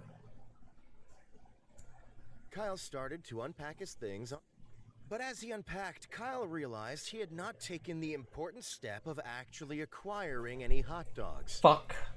Kyle knew that in order to continue, he was going to need to visit somewhere close by to try to acquire hot dogs. Orphanage. A lot of meat in those. Kyle decided that it would be best to go find some hot dogs at the local orphanage. To boost their monthly income, the local orphanage ran several fundraisers that gave services to the city. Kyle subscribed to one such service. Oh. Bumblebee is a transformer. So true. Volunteers would mash the orphans' toys and dead pets together and distribute the paste from a faucet behind the orphanage. What? Residents of the city could pay a subscription fee to use the faucet for a certain period of time. Kyle had become a regular paste subscriber to get cheap food, juice, or glue depending on what he needed. This is disgusting. Kyle walked behind the orphanage and swung open the faucet, hoping today's slurry was suitable to make hot dogs from. For a moment, nothing came out, but then, with a loud burst, the faucet started spewing out orphans. The orphans had staged an uprising and were escaping through the faucet. Finally, free to the world, the orphans rushed forward, crushing Kyle beneath their feet. The orphans knew exactly what their plan was to be. They wasted no time putting it into action. Several orphans quickly constructed a large building. Others called their contacts in the marketing industry. Within minutes, the orphans had constructed a large hot dog restaurant. I was right! They made the hot dogs! Immediately, denizens of the city began flooding through its doors to buy hot dogs. It was not long before the orphans had completely taken over the local food industry. The reach of the hot dog shop increased. People stopped buying other food. Grocery stores closed. Bay the hot dog. He's paid the hot dog. But the orphans were not finished. They soon expanded their business to all outlets. We have these fundraiser things every now and then where people set up a barbecue and cook sausages. Put them on sliced bread, choice of sauces and onions, can of Coke. Call them sausage sizzles. That sounds pretty great. They monopolized insurance, retail, production, art, entertainment, and everything in between. And they named themselves Disney. Stay Up Late with Kyle was taken off the air to be replaced with various orphan broadcasts. Soon, everything that Kyle was known for had been replaced with something orphan-related. Nevertheless, Kyle remained famous as the man who released the orphans and was featured in all of the orphan history books. That's me. Kyle did not sell any hot dogs. Typical.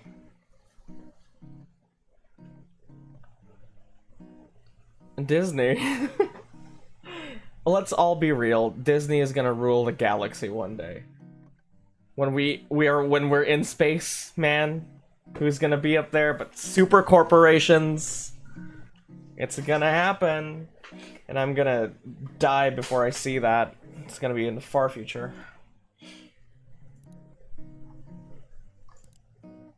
Oh my god.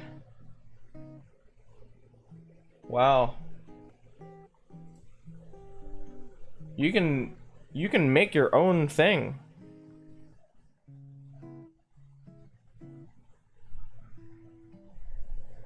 They already have the Guardians. Oh god. So this is interesting. You can make your own thing with this. Wow, look at that. Ball of Bug story can become reality. You're right. Ball of Bug story can become real.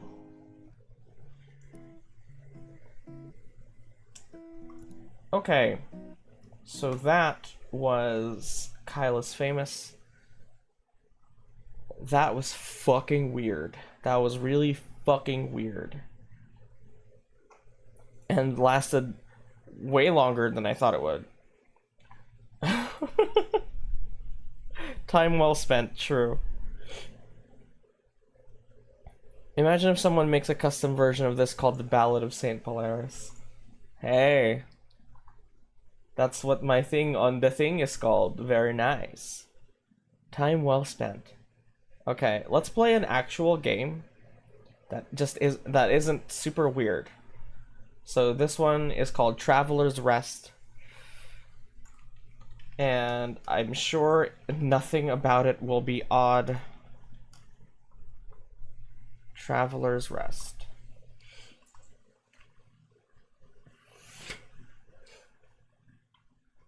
Give me a second to set it up.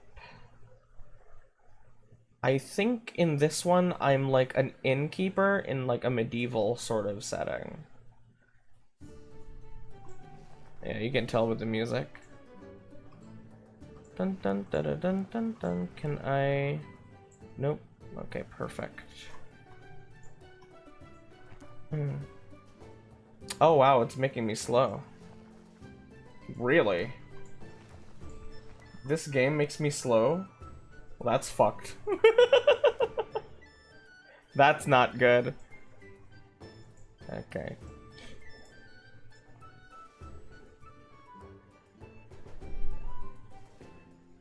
I require sleep. Farewell, companions. Farewell, companion. Watching this whilst drifting between awake and asleep was surreal. Glad you had fun. When's new GPU coming? Well,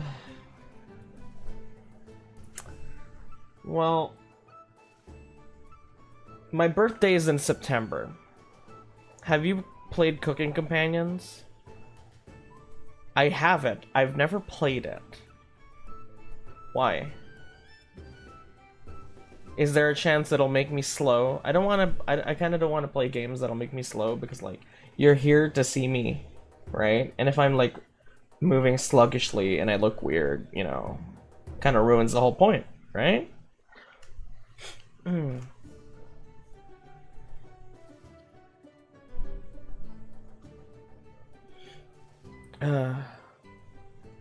Okay, so yeah, I plan to ask for some new stuff for my birthday, including the RAM and the new cooler that my PC guy told me I needed. It's a horror visual novel. Really? Hmm.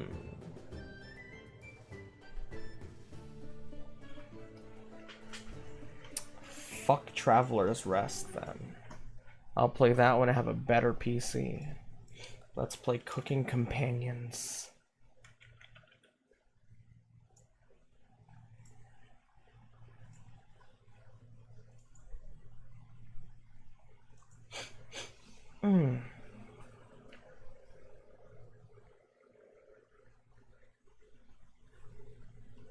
I really want to say you already were.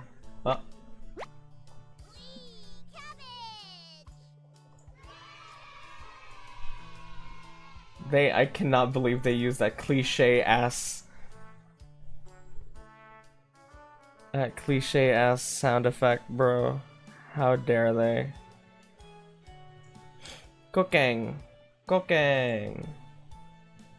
That's the same cheer as FNAF. Let's see, options. Message speed, let's make fast, because I read fast. Okay. My dinner is a hodgepodge. Cabbage? Yeah, cabbage, I guess, because it stars cabbage. I don't know. Cooking companions.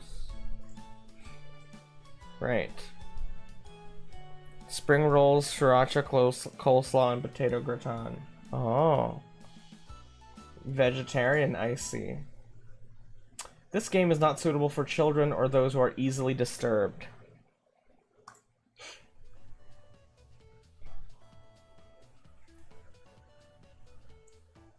Oh god, right, it's a visual novel.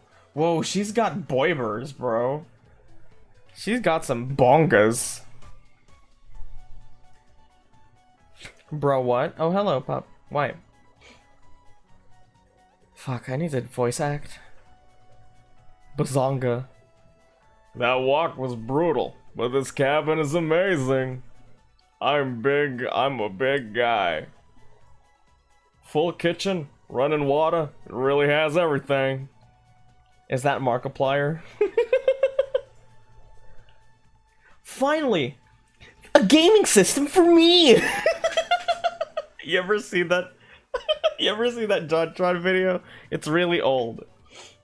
It's the one where he looks at bootleg game consoles. It's literally called Cooking Companions. It's all pink and cute, and it was like not for those who are easily disturbed. I know, right? Finally, a place I can read a good book and. I can't wait to. Ah!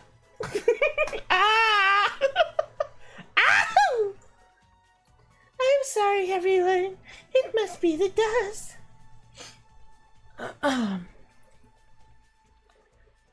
Get those allergies under control, Mariah. Don't worry, guys. I'm sure with a little elbow grease we can make this cabin shine.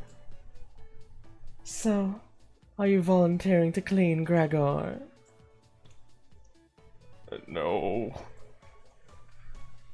Not many supplies here. Guess we'll have to go out to get what we need. Why does he have a little squirrel companion? There's a fireplace for me too. So let's get some firewood, okay? Leave that to me, little guy. I'll tidy up around the cabin. Need to save Mariah from dying due to this dust. Hey! Allergies are nothing to joke about, Karen. She's not dead yet, Pipsqueak. Calm down. Are you cooking your companions? Ooh, maybe. Perfect for children with no necks. Hey, someone understood it. Finally, a gaming system for me. I need to hear your full vocal range. Thank you, thank you. I try. I probably won't be able to keep this up because this is exhausting.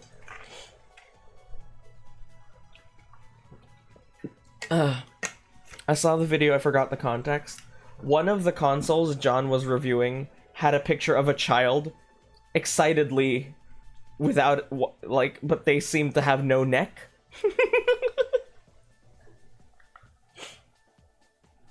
I think I'll go foraging outside for... with over 450 mosses, 900 fungi, and 70 slime molds, there's bound to be treasure up here. Roughing it is fun. Anatoly knows so much about edible foods. We're in good hands. I think slime molds will be most delicious.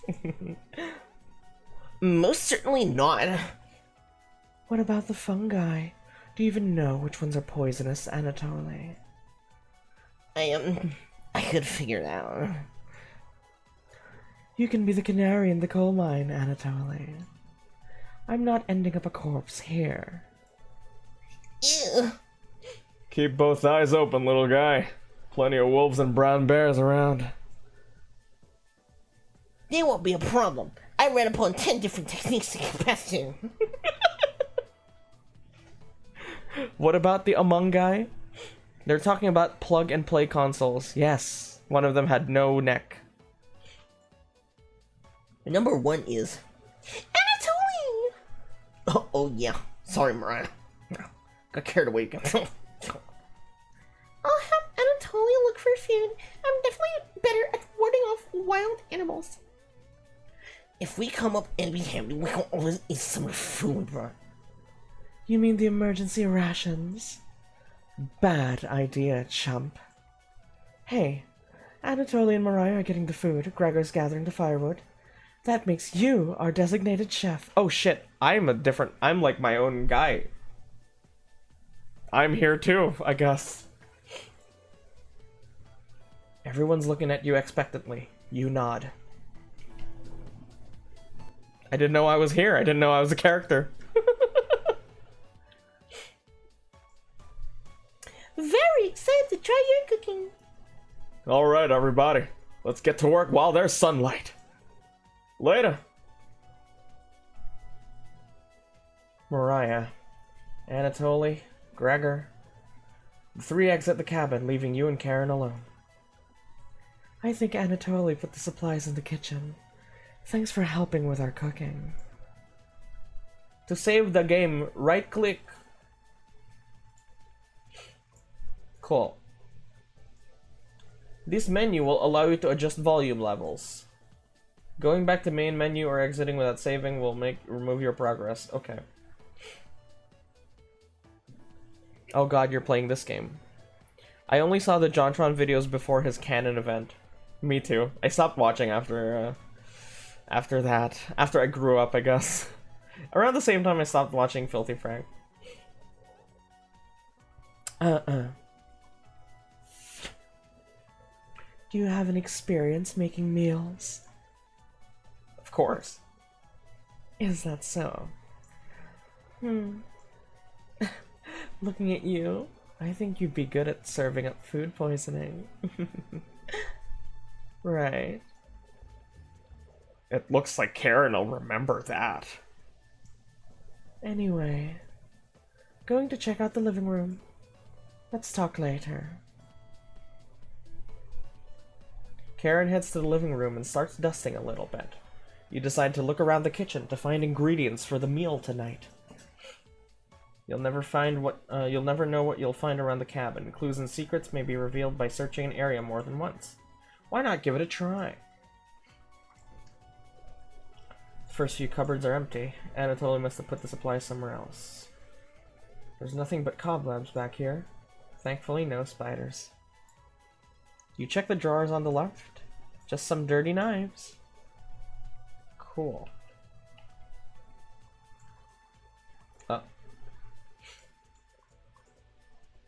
Some kind of mold is growing on this one. Maybe Karen will find it appetizing. The compilation video of JonTron saying the N-word is wild. Yeah, fuck, dude. We used to live in different times. Oh, something's making it difficult to open.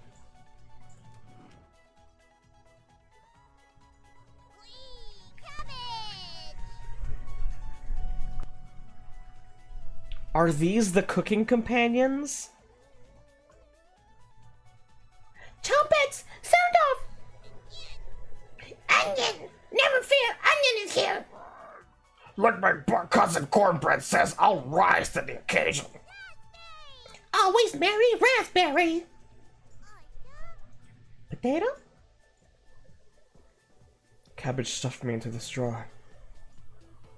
I'm pretty sure this counts as kidnapping. Queer the trumpets! Why talk with those boring humans? All they have to give you is drama. Come chat with us instead. We'll share valuable recipes you can cook. We'll share you our secret chop pet recipes. Collect them all to become a 5-star chef. Huh. Roasted eggplant with sesame and pomegranate. Meat free. That sounds complicated. What the fuck? Cabbage rudely slams the drawer closed. The visual novel where you're a psychopath that's haunted. Is that a spoiler? I smell cookie.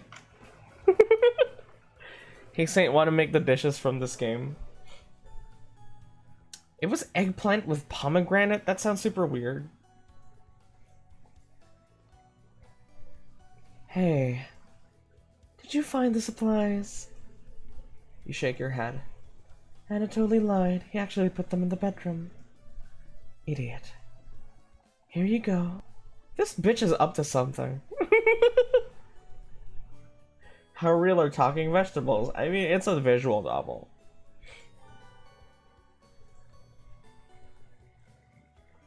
Karen leaves you alone. You start a fire with the witsaha and get to work on cooking dinner. Tonight's entree, vegetable stew. In a large saucepan over medium heat, you heat some water with potatoes, carrots, and celery in it. Kill your parents, kill your parents. 15 minutes later, you drain the pan and set the vegetables aside. Placing some butter in the saucepan, you melt it over medium heat. Throwing some chopped onions in, you cook it about 10 minutes. The onions are tender and translucent. Perfect. You next mix in some flour, salt, pepper, and heavy cream into the saucepan. Hours pass.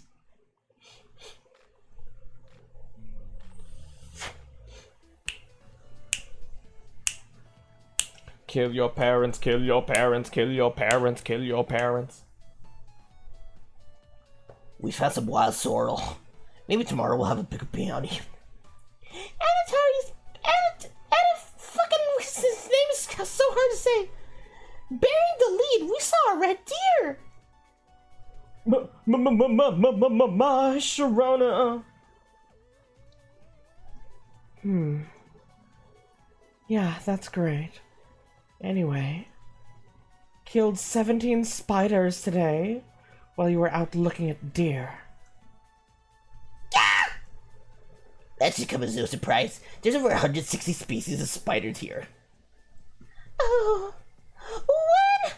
160! Don't worry, Mariah.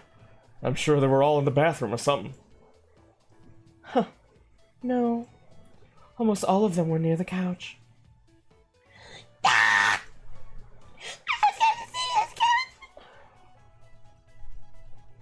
Anatoly is literally Saint. Look at the glasses. Bruh. I don't have a fucking weird name like Anatoly. I have a real name. Saint. Is this the game where you were dead the entire time?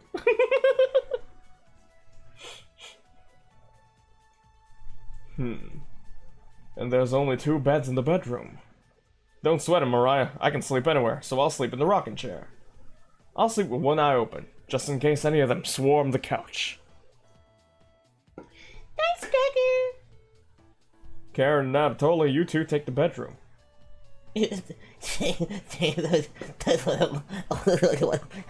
Sans, how am I gonna masturbate now? Joke's on you, Gregor. I always planned on taking one of the beds. Hey Anatoly, I snore louder than a lumberyard. Ugh.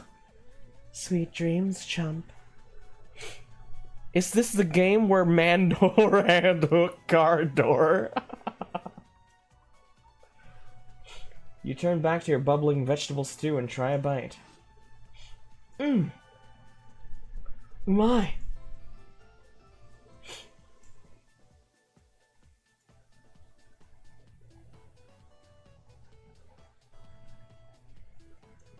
What an interesting group of friends.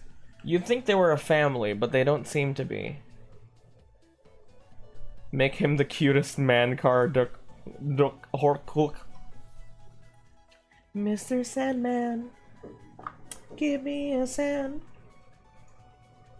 Make him the cutest Mandor Harhook hand. It must be a world-class chef. Karen takes a bite. It's bland as hell. Karen! Tastes like every other vegetable stew I've ever had. So generic. Could probably use some meat next time. Gross! For a side dish, you make some bread, utilize the Fragaria Vesca, also known as strawberries, for some jam. Nobody cares, Pipsqueak. Everyone laughs at Karen's polite ribbing.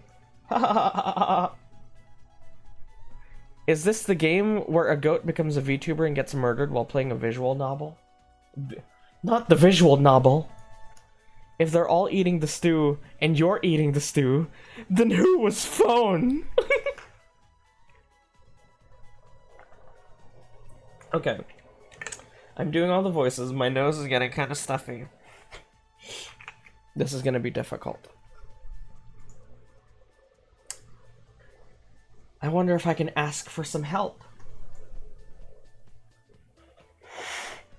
But who could help me at a time like this? Let's look at my friends list.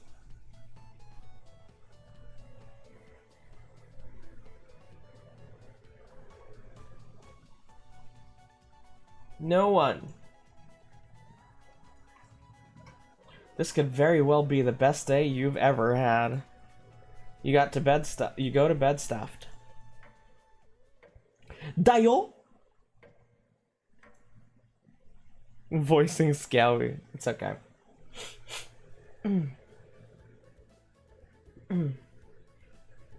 Hey, you up? I can't tell. Are you awake?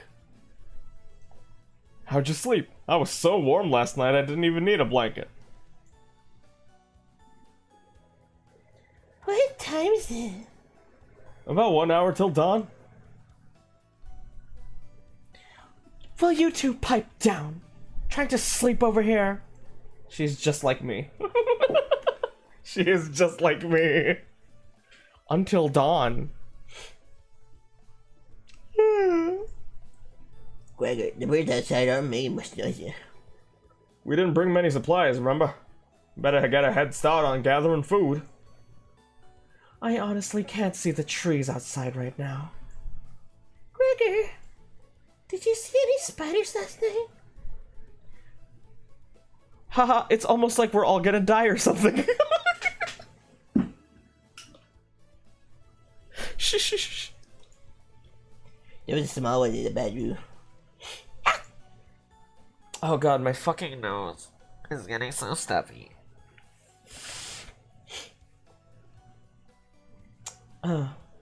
Actually, I did see a centipede by the sink. Mariah turns a little pale. Karen's messing with you, Mariah. Let's find more than wild sorrel today. Gah! If you're a lucky little guy, maybe I'll teach you how to catch some wild brown trout. What's with you and meat, big guy? Anatoly's herbalism book stated there's many more species of plants to eat out there. Let's leave the fish alone. Oh, she's like a vegetable. Vegetablearian. Everyone get up. Good morning. It's 4 a.m. I'm sorry, I have to admit, Karen kinda hot. Dude, they're doing something. They're cooking with this one. They're cooking with Karen. I think Anatoly's a Russian name. Oh, true. You know I'm not, into meat. Not since the incident. That's a shame. I'd wake up early to go fishing. Cheer up, Karen. We'll get to, observe the trout, at the very least. Maybe we'll see more red deer today.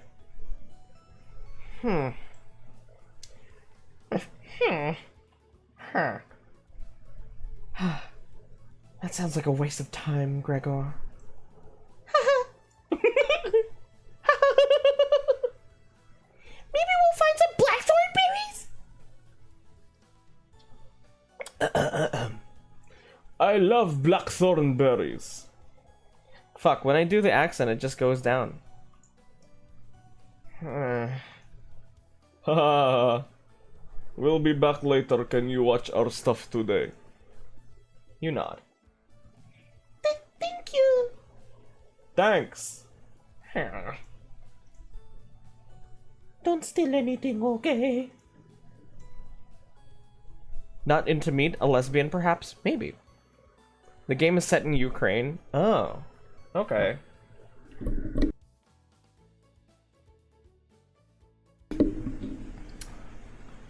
Don't make any jokes.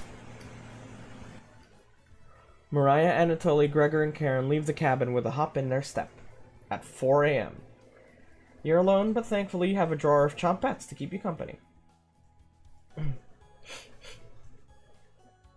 Let's save right here. Hi, hello, Smith Najar. Nice to meet you. Let's go into the basement. That looks safe. There's no reason to go into the basement.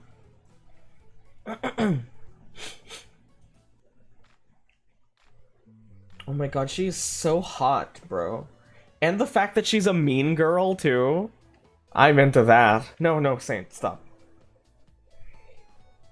You're done with toxic bitches. You're done with toxic bitches. They're not hot. They're bad. They're not hot. They're bad. Thank you for the follow. I realized you said okay, now it's time to play an actual game. You went from one novel to another.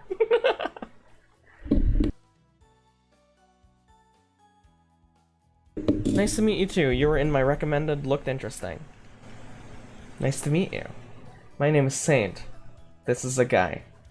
I'm pretty sure he's Pope Francis of Assisi. Let's talk with the Chompets today.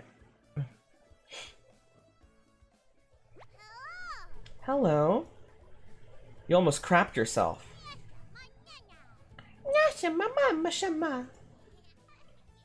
Kawaii na. Oh boy, the Pope. How about some fun cabbage facts? Cabbage, cabbage, cabbage, cabbage, cabbage, cabbage. Cabbage, cabbage, cabbage, cabbage. Cabbage, cabbage, cabbage, cabbage, cabbage. Russia eats the most cabbage. Wow, pretty cool, right? I should have been a scholar instead of a world-class comedian, like my favorite VTuber, Saint Polaris. Right? Right? Right?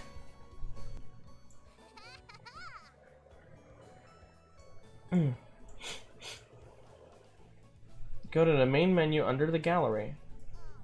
I have to leave the game to check the recipes? That's kind of a big deal.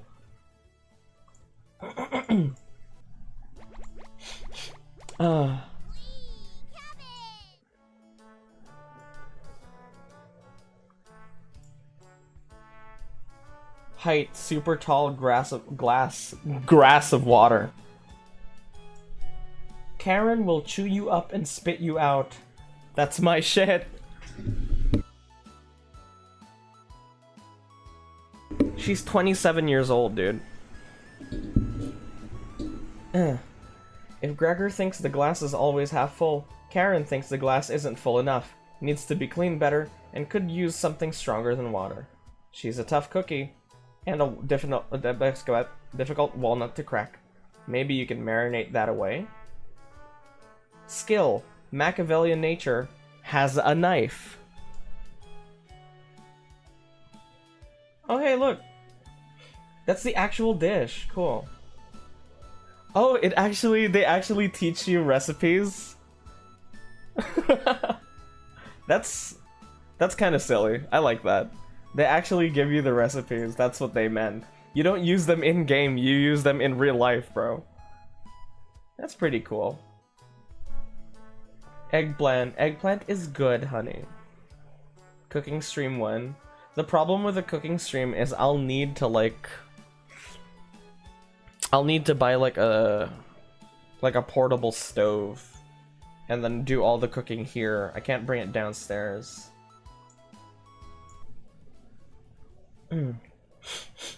Oh, my nose. Mosey out.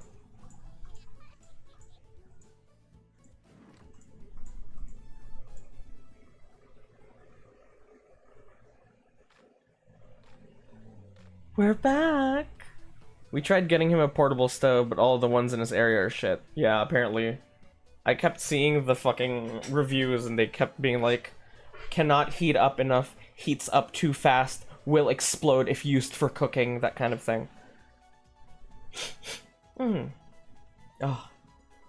Sorry, my nose is getting stuffy. I think I'm getting sick. Why does Gregor look like that? Am I naked?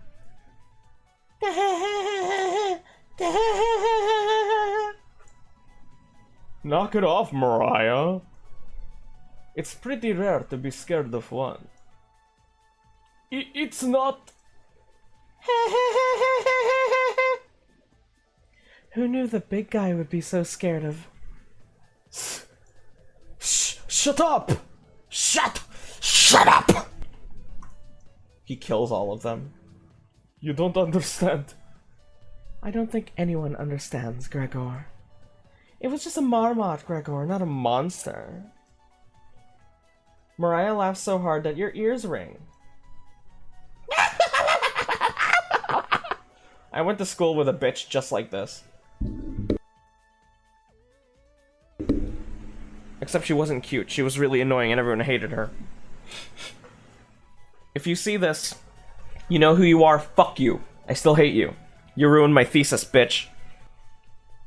She looks like fan art Wendy. Oh yeah, she does. We need a cooking stream bringing back the PNG with hand reveal. We got him a takoyaki maker, which he promptly gave to his mom.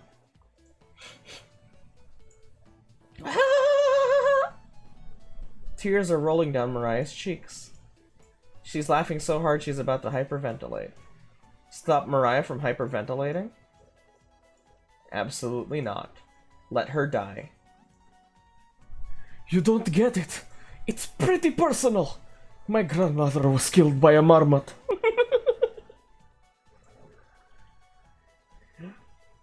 Please explain, big guy. Gregor looks incredibly uncomfortable. Let's leave him alone. We found some raspberries and elderberries near the cabin. Maybe we'll find some bloodborne berries too. Quite a selection of berries. We almost found more wild sorrel. Is this going to be enough for a good meal? Everyone's looking at you for an answer. You decide to do an inventory of all available ingredients. Takes you a while, but you decide your specialty: cabbage rolls, because we are Ukrainian. This is exhausting doing this by myself. Have you ever done this? This is really tiring.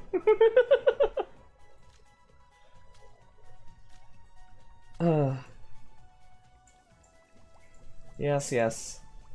Cooking. It would be nice if we saw it. Yay, cabbage roll. Mariah looks optimistic. Karen looks skeptical. Anatoly looks curious. Gregor looks thrilled. You watch intently as everyone takes the first bite. Maybe one of us could share the load. Just jump into a Discord call. Okay, raise your hand. Raise your hand and the character you want to play. If anyone's interested, fucking raise your hand and tell me the character you want to play. And we'll jump into a Discord call, because this is getting kind of tiring. I want to voice the spiders. Damn, I was hoping to voice those. I posted the current download link into Discord. I want to play Saint. Alright, which character you want to do, man? Are you part of the Discord?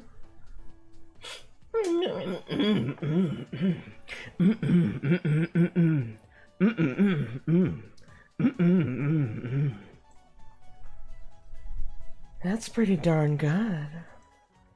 Whoa! I could eat the whole batch myself. I think the vegetable stew tasted better, but I am loving how tender the cabbage is. The sauce is pretty red. Did you use fresh tomatoes for it? Do we have to keep the accents you gave? If so, potato. The potato. I need these 4 human characters, please.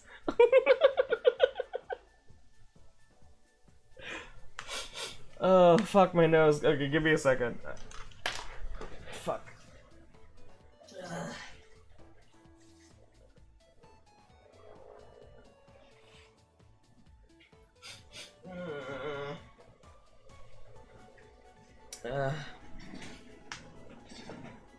Don't want my setup to bring stream quality down. Oh. Come now. I'll voice your psychopathic narrations. I need the characters!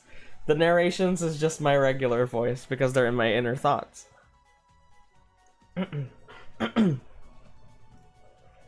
It really adds to it. Spoon some of the liquid on top. You'll thank me later. I said I want to be a potato. You're not Potato Man. He never has any lines. You sound like Banjo-Kazooie character, how you said the m's.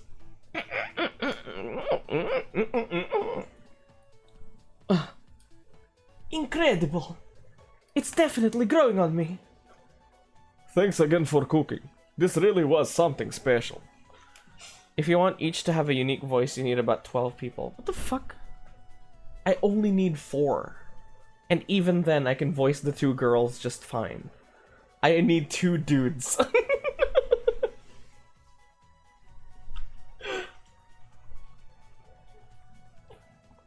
Everyone leaves the dishes before you to do your freaky thing.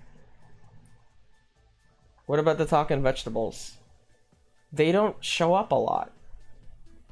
You'll have 1 line every 20 minutes. It's fine.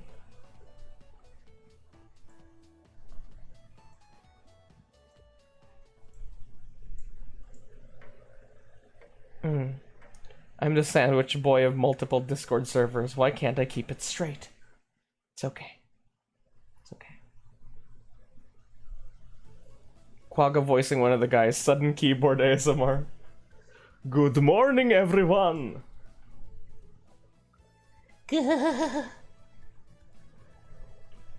Again, Gregor? Can't you let us sleep in? Not today! Why?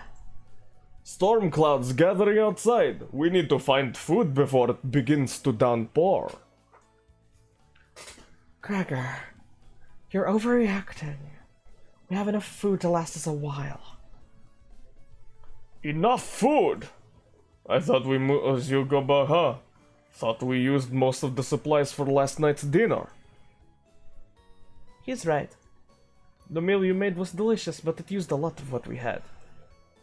Gregor's also correct. Participation is unusually high in this area, with many our area being high risk of flooding.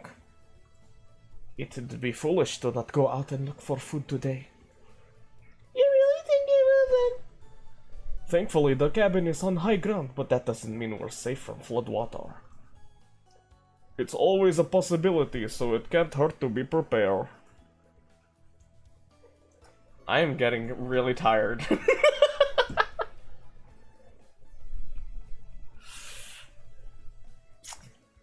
You're losing it, Gregor.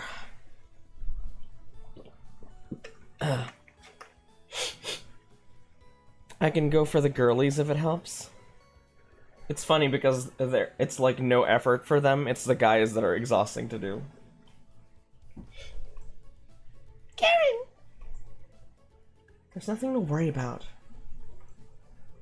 I guess I'll just read them with my voice, but like I'll change the vibe. If you want, I can look up a streamer to raid already. We have 2 hours left. If you can handle my keyboard and you're in a pinch, I can jump in. It's okay, it's okay. I'll switch to plan B.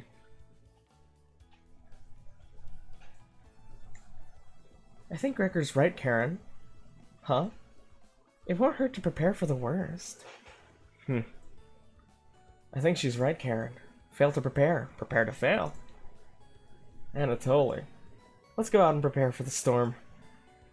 Foraging should be a key priority today. There are plenty of edible foods and it has better odds than trying to hunt. Give me a few minutes, I'll plot out our route on some paper. Let me help, little guy. Anatoly and Gregor head to the bedroom to consult the map. Mariah and Karen are still hanging around. Unfortunately, in life, you can't make everyone happy. When given a choice to speak to a character, choose wisely. You can only select one of them. Try to max your bond with certain characters for unique dialogue and scenarios. Which one would you like to talk to? Oh my fucking god.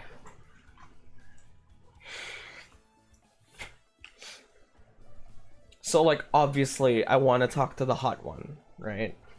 But I'm done with that phase of my life.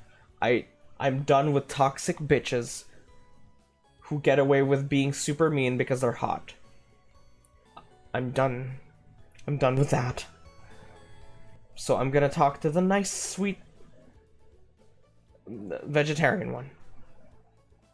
I'd say Mariah because she has a knife.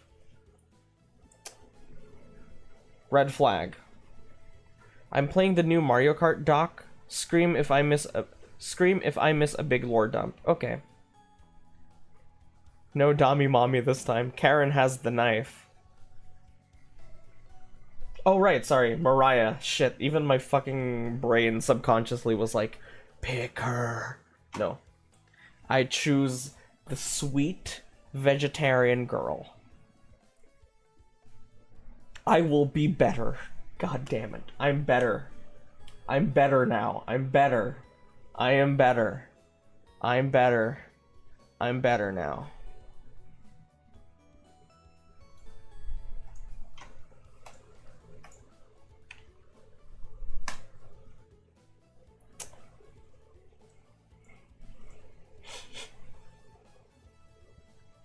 There are some great books here.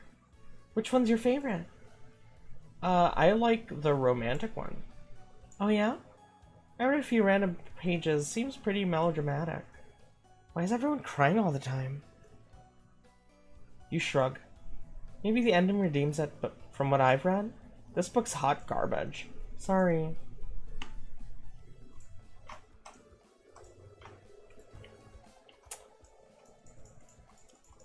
I like the scary one, because I'm cool. I already read the entire thing. It wasn't scary. I like the crafting one, because that's interesting. Oh, me too. Metallurgy is so interesting. I'm curious about what alloy composition our cauldron is. I haven't seen one like that before. Anyway, great choice. Easy. Oh my god. Oh my fucking god. Didn't know you were so smart. Let's talk again later, okay? You start to blush a bit. Oh my god. You hear a cheer from the other room. Sounds like the other... Gregor and Anatoly come back from the meeting. Gregor's blushing slightly. Hey, can you cook something well without... Thank you. Alright.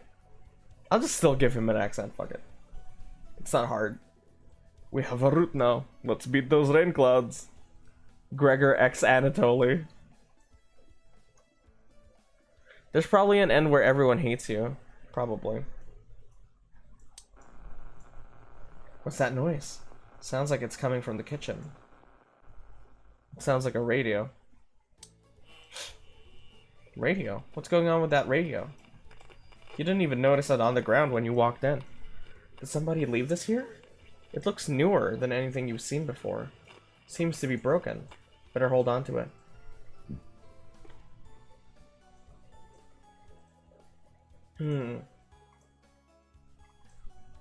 Strange radio. Let's inspect the kitchen.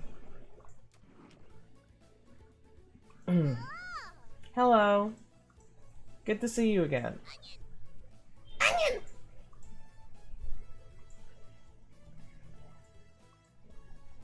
Raspberry.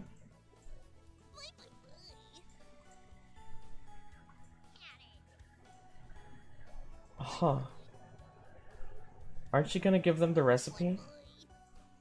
Ever notice those 4 humans don't give you any recipes? Those monsters. That's why you should spend more time with us. Right? Of course. I have the perfect recipe for you today. It'll make the kitchen smell nice afterwards, and it'll impress dinner guests. Borscht! Everyone loves borscht.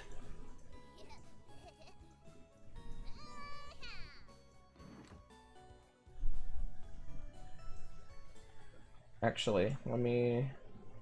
Oh, wait, shit. Okay. Let me save here. I want to load that choice again. I think the last day we also talked to the Chompets, so let's check out the bedroom. Oh my god, it still smells like Karen. Saying depending on how long you plan to stream, there's DLC. Ooh. Poor Anatoly. Karen's snoring is so loud she even wakes you up sometimes. Anatoly must be running on fumes. Would he have the courage to wake her up though? Probably not.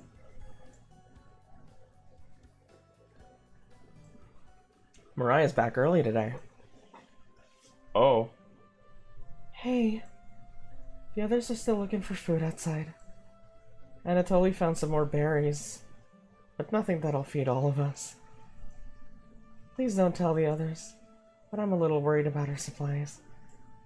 I crunched the numbers and we don't have enough food, even with rationing to last if there's a big storm and we get stuck here. Mariah seems disappointed in your inventory management. Can you try cooking with a little less this evening? Thank you. You've done such a great job with meals so far. You're very sweet. Her fucking...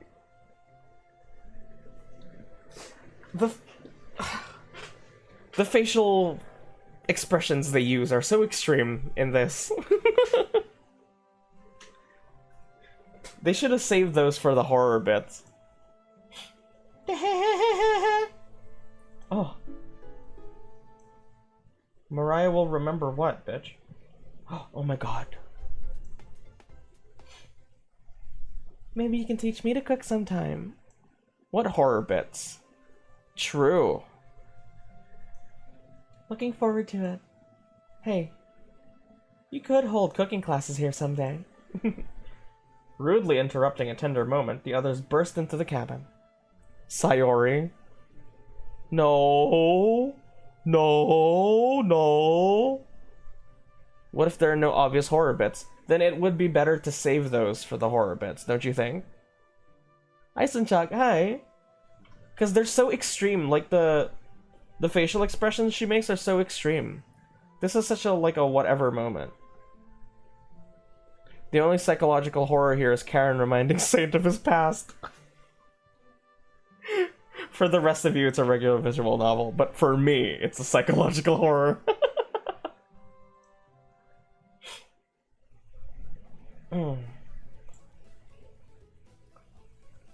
Don't be so down, everyone. We got tons of good berries. Jam is so bland without any sugar. Do you have any sugar? You shake your head sadly. Yikes. Turn that frown upside down, Karen. Who knows what tomorrow will bring? I'm not smiling for you, Gregor. Yeah. You missed out. The sunset was really tremendous on our way back.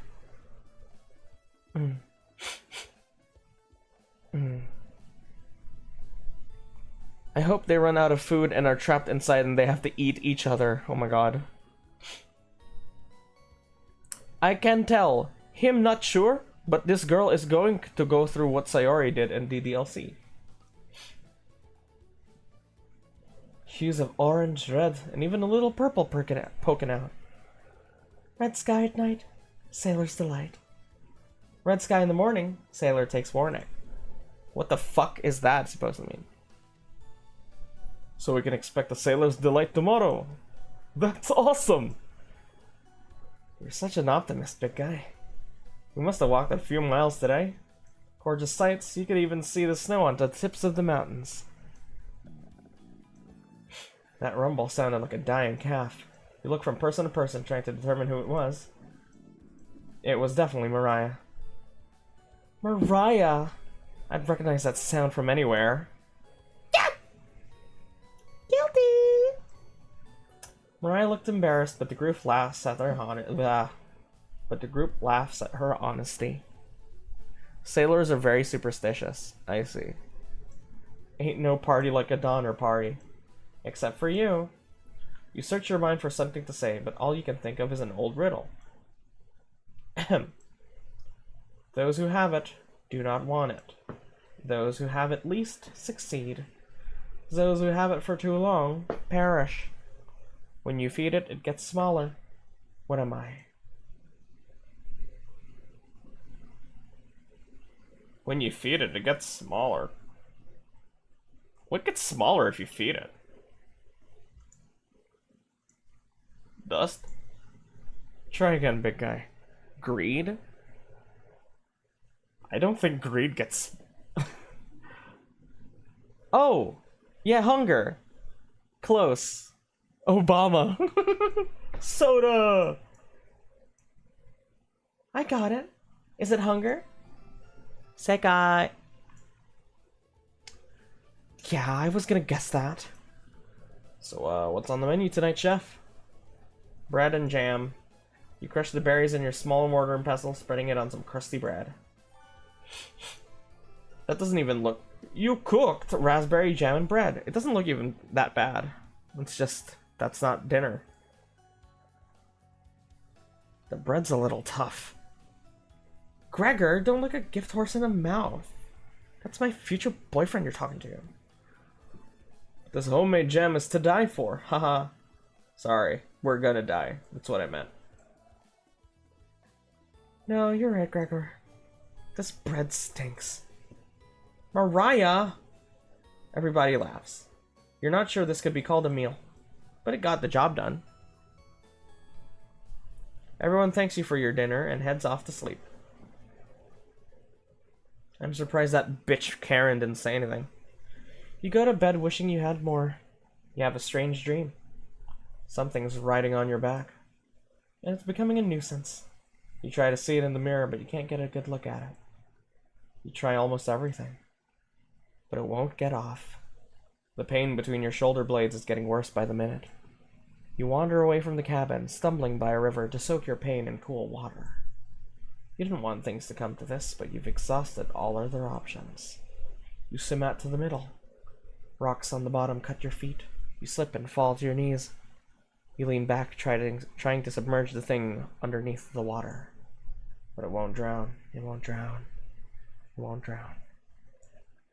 You splash frantically, plunging your head beneath the water. The current takes you downstream. You try swimming to the shore, but it's no use. It's that one JoJo stand. Water fills your mouth and nostrils. After a minute, you stop struggling against this current. As you gaze up at the sky, you feel it leaving your back, drifting into the sky as you sink to the bottom. As you take your last gasp, you see what was on your back staring into your eyes. Fuck, I almost dropped my water. As it fades into the black with death, you see a message. You can now play as Luigi. Okay, give me a little breather here. My nose is stuffy. I don't know why. And my throat feels kind of scratchy. Hope that's nothing. Probably because I'm like half naked.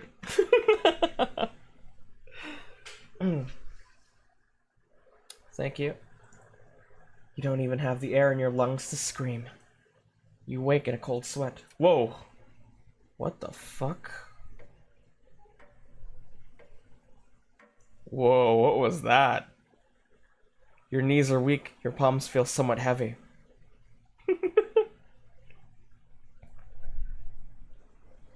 Anywho, is the child and child dough? Are you okay? Wake up! Sorry, you were making strange noises. What's going on, Greg? What's going on, Greg? Did the lightning wake you? It woke me up. Tried to fall back asleep, but it's so loud. Oh my god, I can finally type. Hi! Thanks for, doing the thing. What you had to do was, countermeasure for trolls. Nice to see you. Nice to meet you. Thanks for the follow earlier. James Bond having a strunk. Maybe you should take your medicine. I spilled water on my keyboard and it didn't work for a while. Oh my god. Okay, I'm sorry. I thought you were one of those people who had to, like, verify their accounts first. That sucks. I'm so sorry. That fucking sucks. The lightning is loud. The lightning is loud. She is so fucking hot, bro. Why is she so hot? Why are mean bitches always so hot? This is why I like toxic girls. No, I don't. I don't like toxic girls. Not anymore. I'm better now. I'm sorry, did you mean the thunder? Ugh. Let's just get back to sleep and talk about this in the morning. Everyone nods in agreement. Restrain him. Karen's the equivalent to Monica. Oh shit. Except for you. You can't fall back asleep. You still have goosebumps from that nightmare. Karen's snoring is louder than a sawmill. You find it very loud and very distracting. You don't sleep a wink. Everyone's now up and awake. Oh, you like toxic girls? No. No, I don't. Anatoly sounds petrified. I can't word. You really can't. I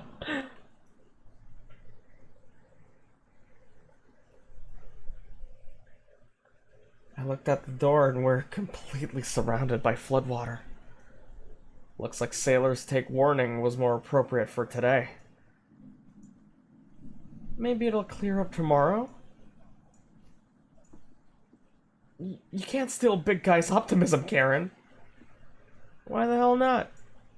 That's all he has going for him. He's also good at chopping wood, though. Haha. Knock it off, you two. We're going to die. Why does you remind me of Rain? Is that a friend of yours? Mariah, do you think it'll clear up tomorrow? I give it a 27% chance of it clearing up tomorrow. Based on what? I was bored stiff, so I read a book on local precipitation levels for the last 20 years in the living room. Sounds like you're stealing Anatoly's thunder. Anatoly, you're a book nerd, right? Why didn't you read it? Couldn't make it past the cover. Is that right? Rain from TOH. Tower of Heaven? Isn't that the gacha game that stole from Genshin? In every aspect? The Owl House? Oh, okay. Who is that? I've never seen the Owl House, even though my friend has told me repeatedly to watch it.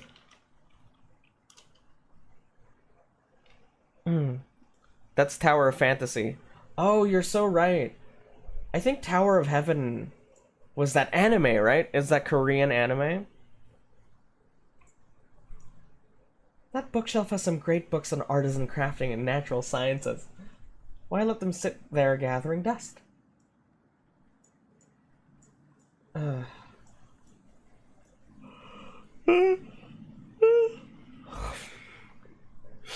It's good. Do watch it. The second season is when it really gets going. Really? The Owl House, I mean. Oh. Who's sending me an Inscription? Inscription is so good. You should fucking play that shit. It's so good. Mariah begins to explain meteorology to you. She isn't dumbing any of this down. Oh my god. You look over at Anatoly. He is listening intently to Mariah. So intently he hasn't blinked yet. They never explained that fucking squirrel on him. What is that? I did, and it stole my files. Now is really not the fucking time to be bragging about reading. Y'all are literally going to perish. True, she was the most worried one. A tear rolls down one of his cheeks. This is brutal to watch. Mariah finally wraps up her lecture. She ends with a bow. Nobody claps. Tough crowd. You know, Mariah's really cute. She's super cute. I think I really like her. I bet she's not toxic. Like this bitch. I bet Karen plays Valorant, bro. I bet Karen plays Valorant every night looking for e-boys to, like, worship her, bro. Bad End Theater? Oh, I've never played that. Bad End Theater.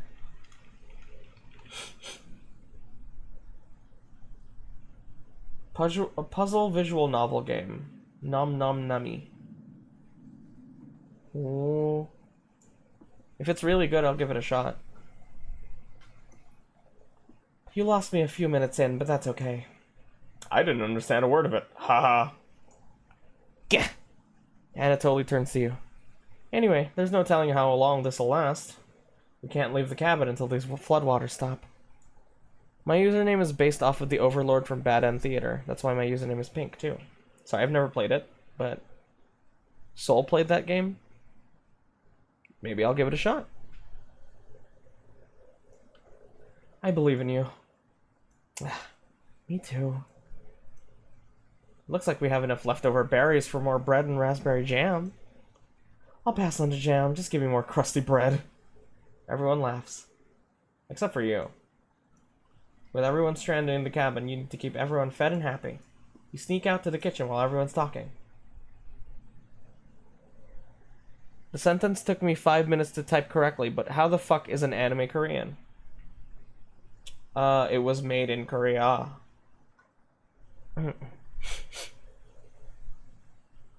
I guess the story was made in Korean, so all the characters have Korean names. Like God of High School. Which could have been better if they didn't do anything fantasy related. If they just stuck to exaggerated martial arts, it could have been a masterpiece. Fear and Hunger is a really dark RPG. Ooh. I was cooking. Why are we stranded in the cabin? There's a flood. With the kitchen to yourself, you decide to check in on the Chompettes. Hi. Can I eat you guys? Got another cornbread classic for you. Did you hear about the bread maker's bakery burning down? No? Her business is now toast. Haha. Okay. Do you know how raspberry and milk were introduced? Raspberry milk shake. Ugh. Can you guys stop? The dubious little creatures. Can't I just cook these guys?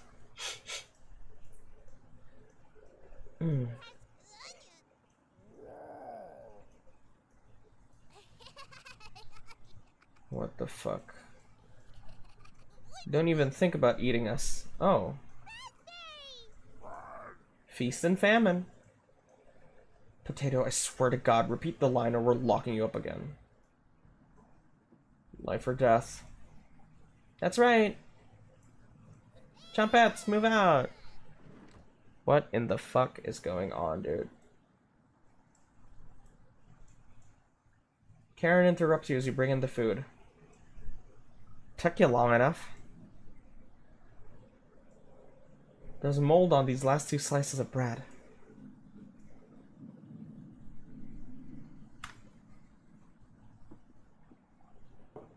Karen's right. Ultra kill? Oh, I can't play that. It makes me super dizzy. The hell's the matter with you? You grip the knife tightly in your hand. What the fuck? There's also mold and penicillin, Karen, you bitch.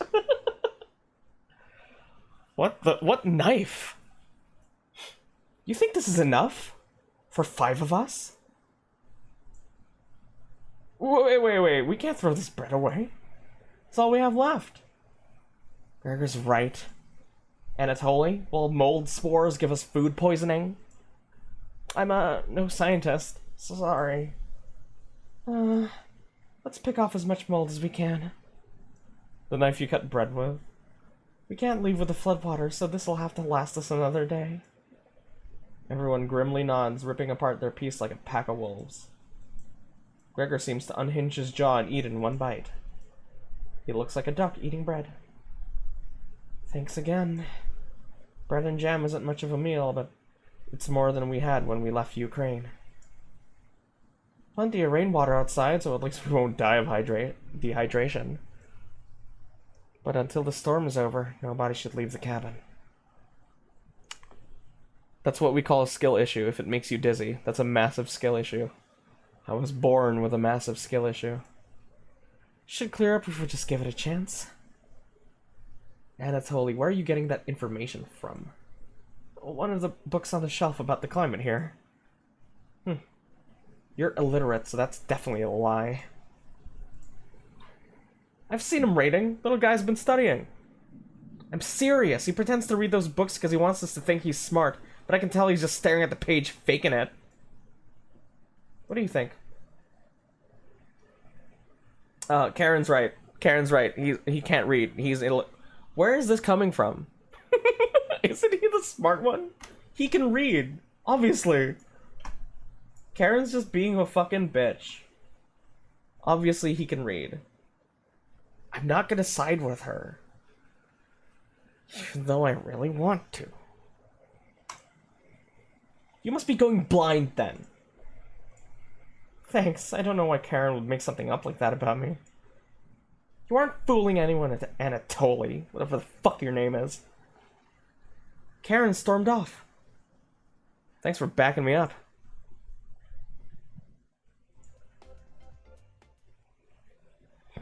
I love that the music just popped in at the last second and then went away. Good to have someone so positive around. Anatoly looks relieved. I guess let's call it a day. Do they seriously not believe he can read?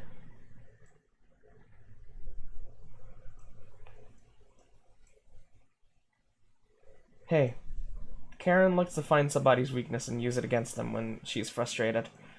Just wanted to thank you for backing me up earlier. You're very sweet to do that. Anatoly looks at you with a look of admiration. Heh, see you tomorrow. Now it sounds like he's admitting he can't read. True. I don't want to get with Anatoly, bro. I want to get with Mariah. She's so much cuter. Also, she is a woman.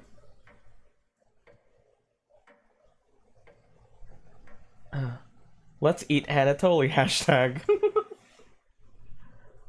You don't dream the entire night, but you sleep through everyone waking up.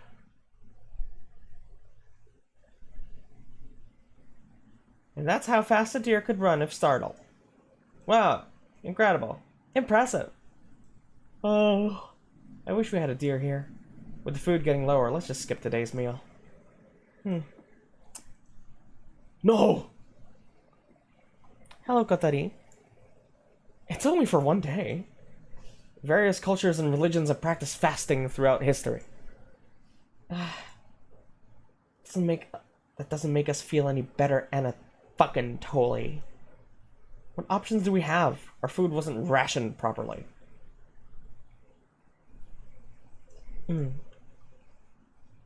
Are they angry at me for not rationing the food properly? I guess they are. What about the father figure of the story? Does he not exist?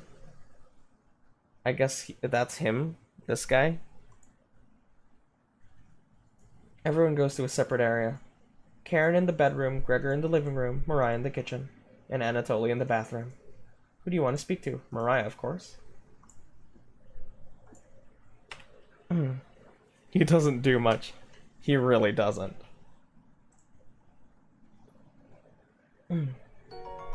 Oh, Phoenix Agent. Hi, thank you for the follow. Oh! Didn't hear you coming. Haha. Who died? Just came back. No one. There's a literal rainstorm. There's a flood. We can't leave, so. I was just double checking if there was any food we might have missed. But I couldn't get the drawer open. Could you give it a try? Great! While you go do that, I'm going to get some more reading done. Cool. 2 more hearts until we can sex.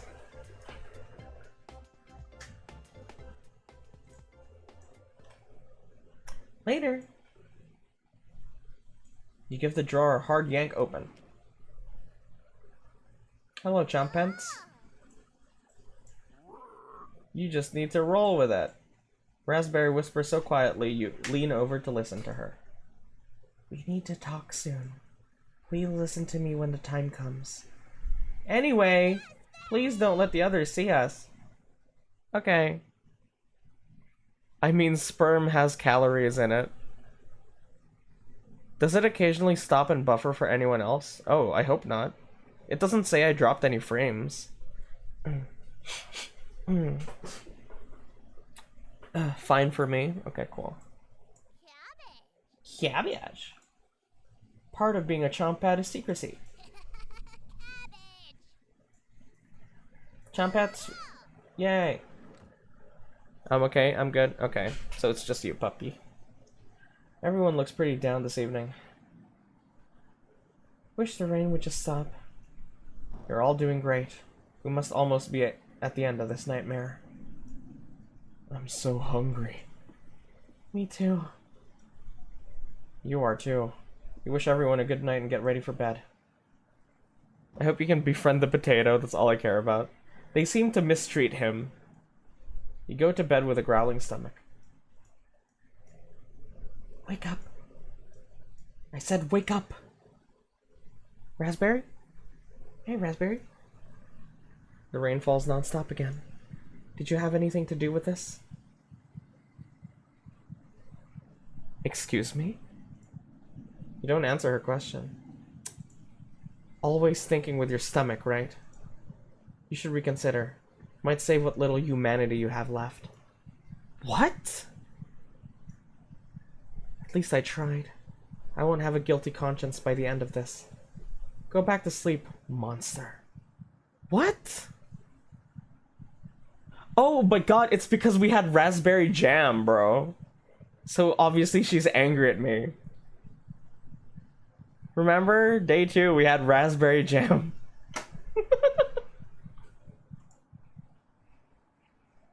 Yeah, oh, whatever. You easily forget about Raspberry's conversation. You have a strange dream. A boy's yelling at you in the kitchen.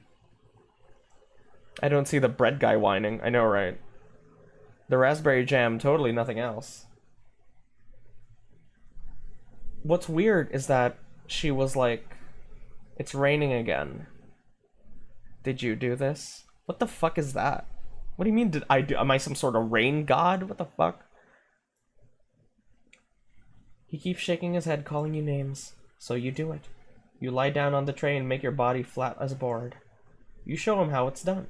His anger turns to courage, and he pushes you into the oven. The stench of burning hair fills your lungs. You see him sneering back at you. You wake in a cold sweat. Whoa. Whoa, that was creepy.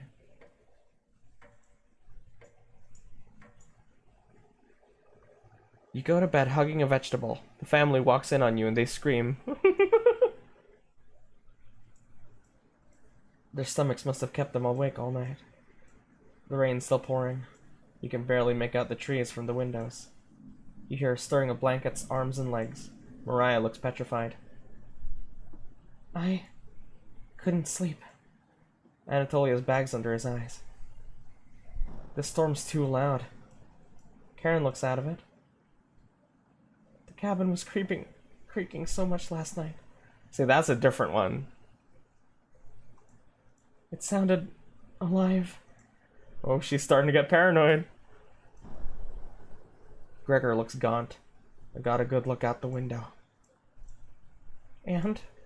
Couldn't see anything due to the rain. Great observation, Gregor.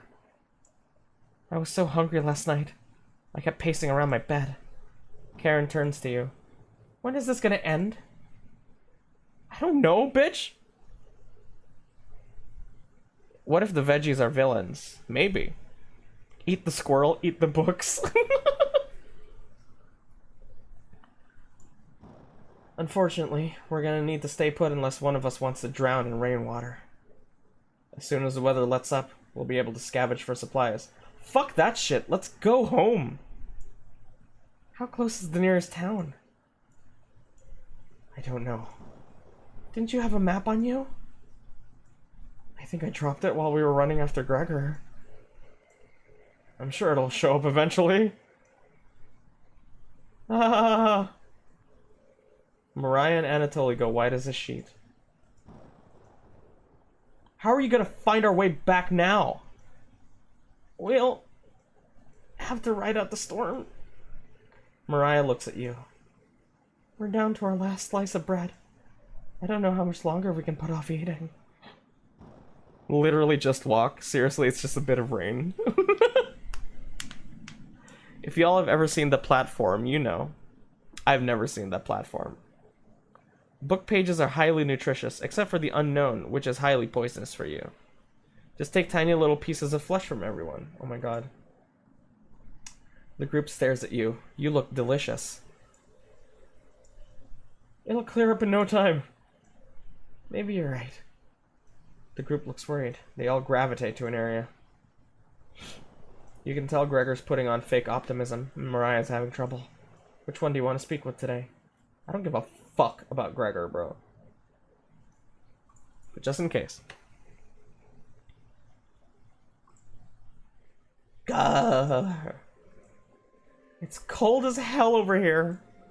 I'm surprised Gregor isn't freezing to death at night. How does he do it? Yep. Wish I was as big as Gregor. But to be honest, I don't need to be that tall to make a difference in the world.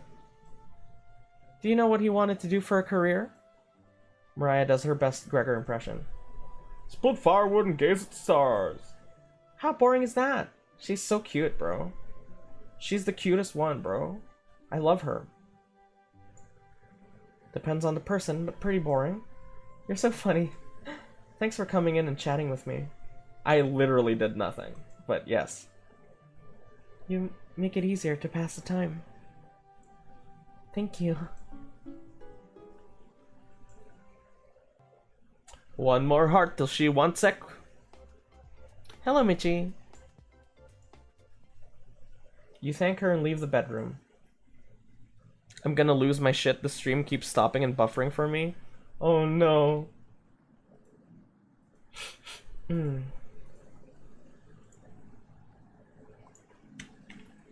call everyone together. They all look grim. You could cut the tension in the room with a knife. Everyone's staring at you. You look so delicious. They're expecting that last piece of bread for dinner. You bring it out. Everyone can't take their eyes off it. You instruct everyone to take a pinch. And slowly all five of you tear it apart like a wishbone. Everyone studies their piece of bread carefully, wondering how long it'll last. Karen's the first to eat hers. She chews each bite 100 times before swallowing. Anatoly chews it cautiously. Opening his mouth once, he finishes a bite. Mariah nibbles on it silently, eyes wide, moving from person to person. We have Karen's milk to drink. Oh my god. And Gregor. Gregor just pops it in his mouth like a cherry. It was gone in an instant.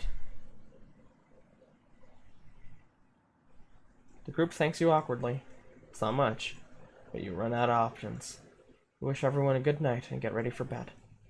You go to bed starving. Whew. I want to at least get an ending first.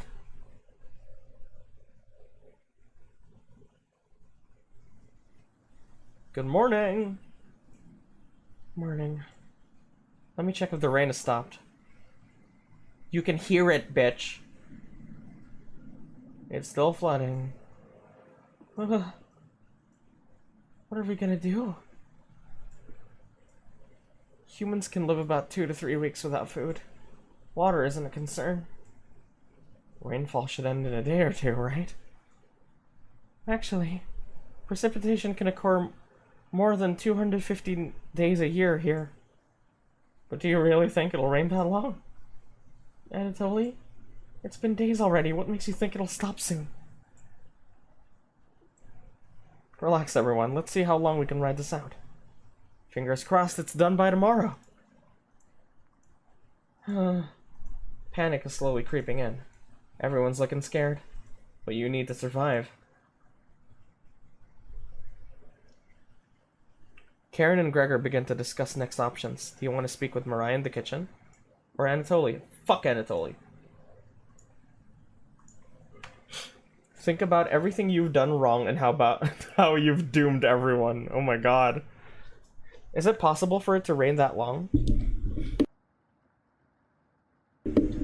In rainforests, apparently it can rain for weeks at a time. So yeah, it is possible. Who says I'm human? Saint does like toxic women. I don't like toxic women. Not anymore. I'm better now. I'm better now.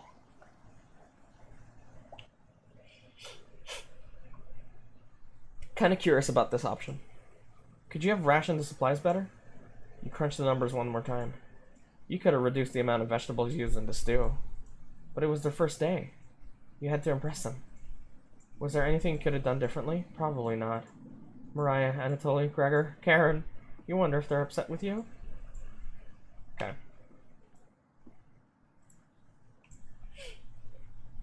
Bro, anyone can lactate, even men.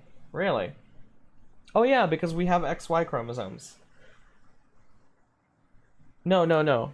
Because when we're made in the womb, when Jesus makes us, we only have X chromosomes, and then the Y chromosome kicks in later.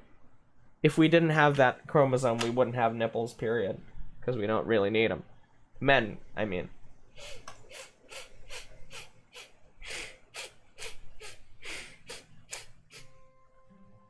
My nose is gonna kill me.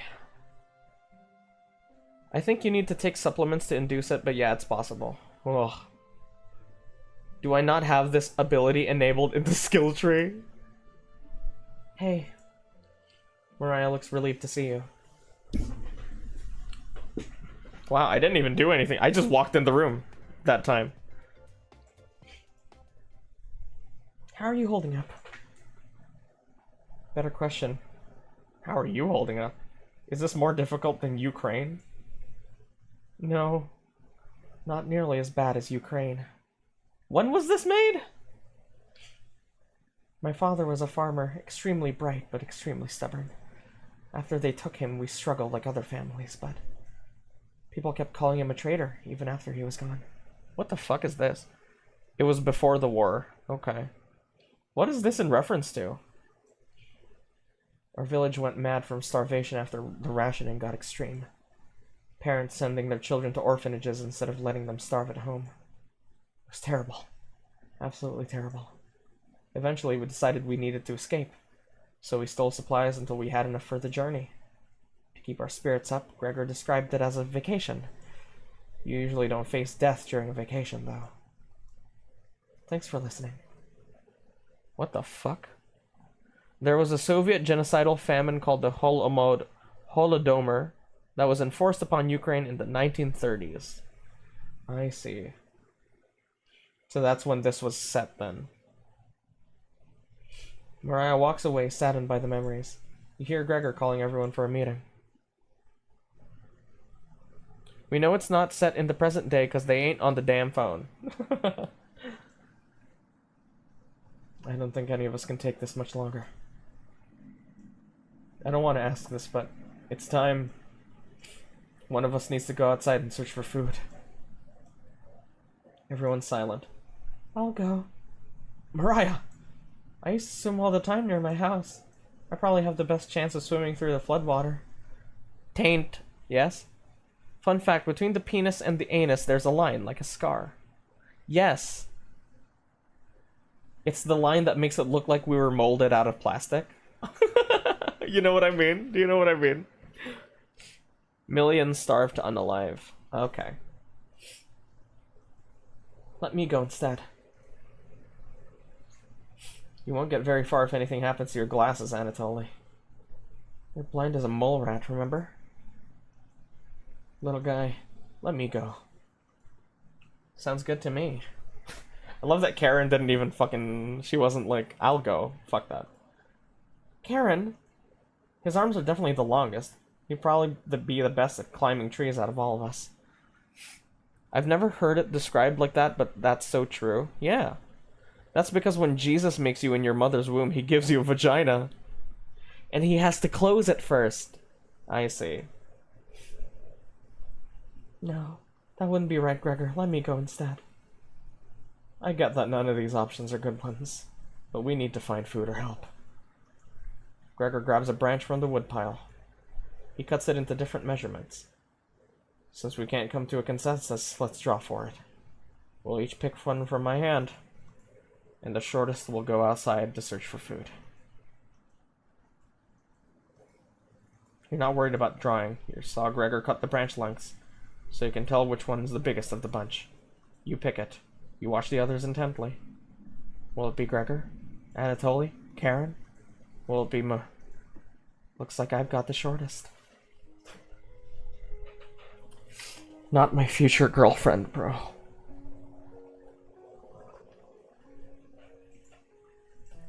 Mariah.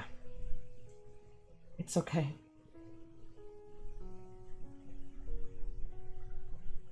I watched Anatoly forage earlier, so I'll know what to look out for. Just swim until you find higher ground, then scout the area. Maybe you'll find a fish out there. Everyone looks heartbroken. Karen. I'll keep us alive. I promise. She promised. Everyone watches as Mariah leaves the cabin. The silence is deafening. Goodbye. Kill Gregor. Please not her. I know, right? Please not her. I wonder if it's her because we chose... We chose to get with her. Also,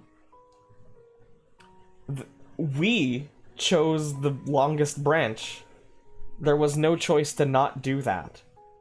That's a dick move. The door shuts behind her. You can faintly hear her yell about how cold the water is.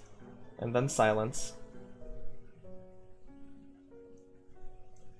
I'm sure we'll see her again. Everyone stays up, waiting and waiting. The sun is completely set.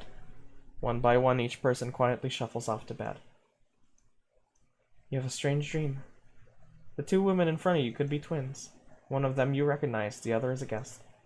You ask the guest to sit on a shovel, for some reason, and then you try pushing it into the oven. Her legs are so strong you can't get her into the oven. You curse at her repeatedly. Like this, you hiss. You stretch out your legs until your toes are almost sticking in the coals. You feel 4 hands on your shoulders, and both of them push you in. The familiar smell of smoke and burning hair cause you to throw up on the embers. You can't let it end like this. You rip the metal door open, tearing through the wood logs off the cabin. Screaming, you chase the two through the woods. Your burns chill with the wind. The guest looks behind her and her eyes widen when she sees you. She's terrified. We cooking? Oh yeah, we cooking. Your fury rips trees out by their roots, soil from the ground, rocks from their pits. You've never been this angry in your entire life. Their stamina can't last forever. You're gaining on them. As you trample through a field of wheat, the guest throws a piece of cloth behind her. You catch the glint of it in the sun. Golden. As if by magic, the earth splits in front of you, creating a chasm of fire below. You fall into the pit, screaming as your eyes begin to sizzle from the heat. Hellfire fills your lungs. You're unable to scream anymore. You wake in a cold sweat. Actual cannibal Shia LaBeouf. Did you know that when you're set on fire, your eyeballs will melt out of your eye sockets? And then before you pass out from the pain, you will choke on smoke instead. Just a little fun fact for you. That's what happens when someone burns to death. Cannibalism isn't illegal in many places. Good morning. Do you think she made it to higher ground? I believe in Mariah. Me too. She'll be fine. Right, little guy? So what do we do now? Just wait? Why do you know this? I don't know. Karen, how long? It's been almost a day since she left. Anatoly and Gregor look nervous. Someone needs to go look for her. We need to wait, Karen. Wait for what? The nearest town is miles and miles away. Waiting is all we can do for now. So it could be days before she gets back? What are we supposed to eat? Mice? Karen, I'm sure Anatoly will agree, but we'll discuss next options when we get to it. Every waking thought is about food now. I never should have eaten that much.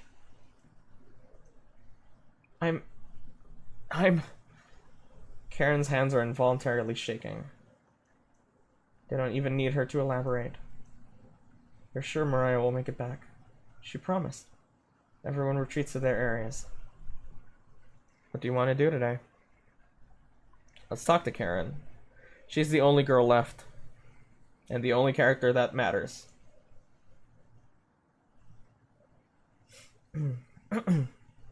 It's like 60 Seconds, the Armageddon game when you send one of your children out into the radioactive wasteland and all you can do is sit and wait, hoping they return. What the fuck? That sounds so messed up.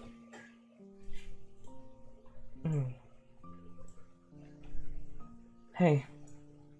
You don't have to lie to me. I know Mariah's not coming back. I don't know where she came up with her being the best swimmer. I guess the only one that would know would be Anatoly. Last summer, Anatoly would watch her swim from the shore. He could have been a lifeguard, such a good swimmer. She never went under, but if she did, he would have pulled her out easily. Why would she lie about something like that? 60 Seconds is a pretty goofy game. Maybe I'll buy it for you. I see. Maybe it's better to leave her alone. You close the door softly. Damn, didn't even get a heart from that. I can't stop thinking about that vegetable stew. I'd be fine with the bread and jam.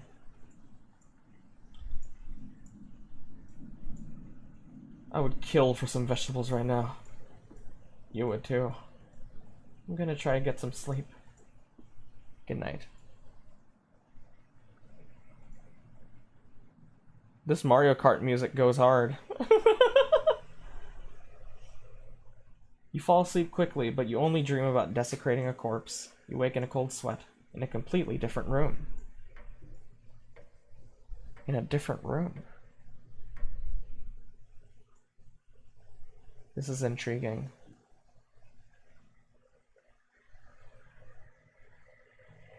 Good morning. Will you cook for the group today?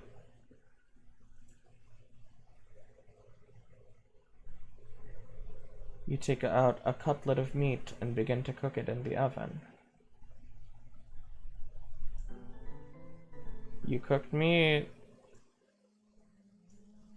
Where did you get that? You ignore Karen's question. What's that smell? Gregor finally gets off the couch. Where did you... The three are looking at you, salivating. You take the charred meat out of the oven, cutting it into small cutlets. They immediately grab some off the plate, chewing ferociously. You take a piece and immediately devour it. Do you have any more of this? You explain how the meat is stored securely, hidden, so you can ration better this time. I understand. Thank you. Anatoly runs to the bathroom, puking in the toilet. Oh my god, I just got a gift from Quagga. You can hear him sobbing for a few minutes. This taste is... Gregor wanders off. Anatoly returns, looking choked up. I was too weak. Left you some of the meat. Don't fight this, Anatoly.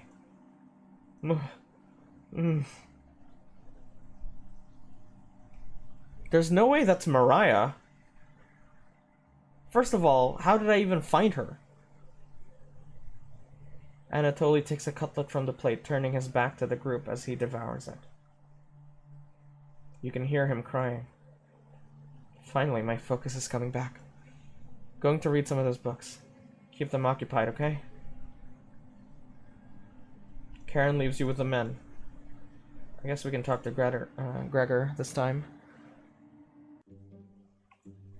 Hey, thanks for cooking the meat earlier. How is that Mariah? There's no way, right? There is no way. There's no way it's her. Even if I'm a meat and potatoes kind of guy, I appreciate the vegetarian dishes you made earlier. You really respected Mariah's boundaries. Thank you. I don't like that. If there's extras, slip me some extra meat, okay? I don't like that.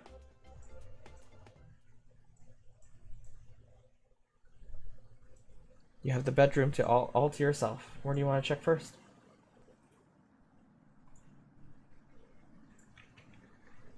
Under the floorboard. You notice a bone sticking out. Is it a human bone? Nope, chicken. Gross. Okay. Just some dust and hair. Gross. Onion! Don't be a crybaby, it's just me. Onion!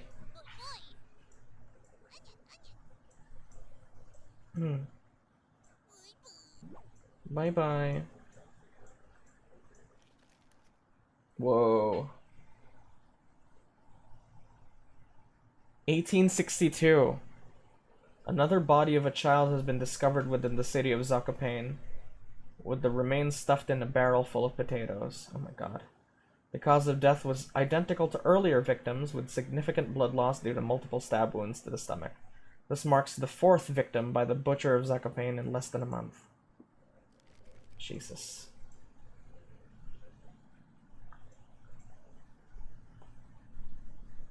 Hours passed. The meal gave everyone the perseverance to keep going. Eating will just make them hungrier. They're fine now, but they'll soon be begging for more. We've waited long enough. What's for dinner?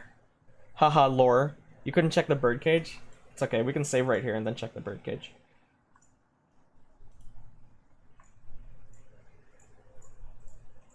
There's nothing in the birdcage. It's completely empty. I mean, yeah, we can fucking see that, I guess.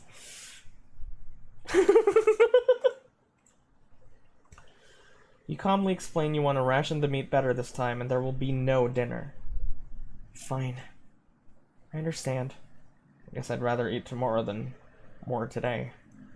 No arguments. Perfect. Everyone decides to call it an early night. You fall asleep instantly.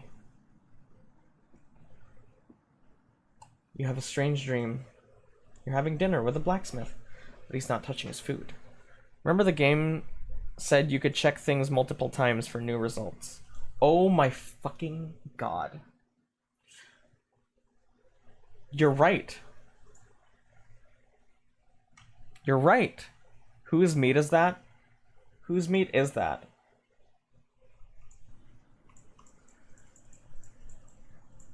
The bottom of a bird cage. No bird droppings or anything. You can tell from the outside of the cage it's completely empty, right? Did Mariah die? She went out to look for food. You observe the cage is quite large. Maybe this isn't meant for birds. You look a little closer. You can make out an E, but the letter to the left of it is scratched out. This clue seems worthless.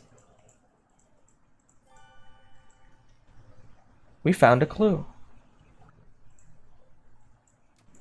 Oops.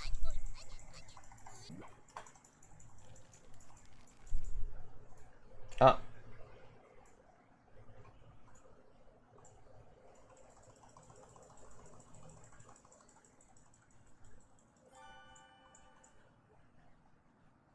E.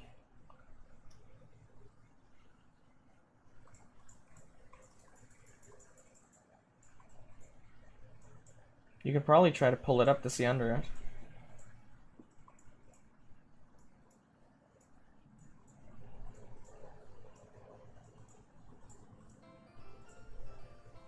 Sock.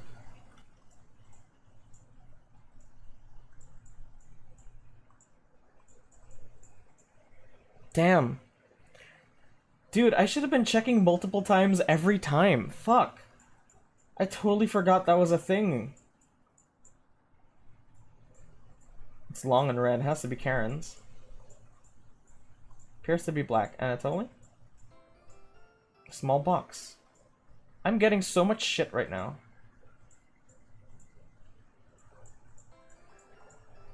That must have been your imagination. I guess there wasn't a box. Wow.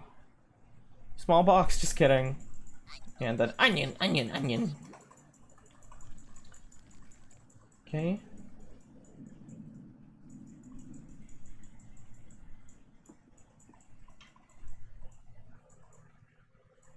He clears his throat, stroking his beard. I can forge anything, he says. Your eye has been giving you issues lately, so you reply. Forge me a new eye, then. You laugh. But then the ropes come out. He ties you to the chair with a long rope to prevent you from struggling.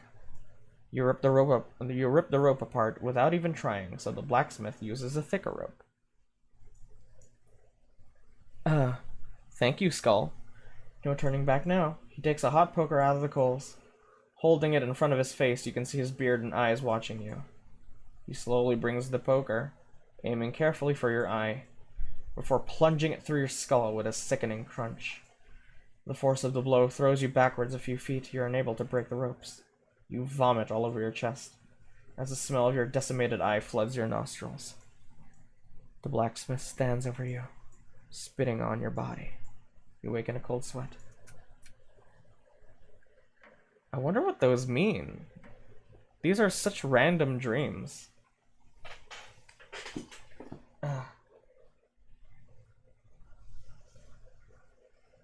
You wake up to see Gregor looking out the window. He turns to you, not smiling. Take a look out the window. Do you notice anything? This game is so weird. It really is. What the fuck? Little Russian girl. All I know is the oven one was real folklore. Maybe it's folklore stories then. The floodwaters have receded a little bit, but everyone's still bound to the cabin. The trail used to be completely visible. It's gone now. We're on a mountain, aren't we? Morning, big guy. Will Mariah make it back? This might sound a little crazy.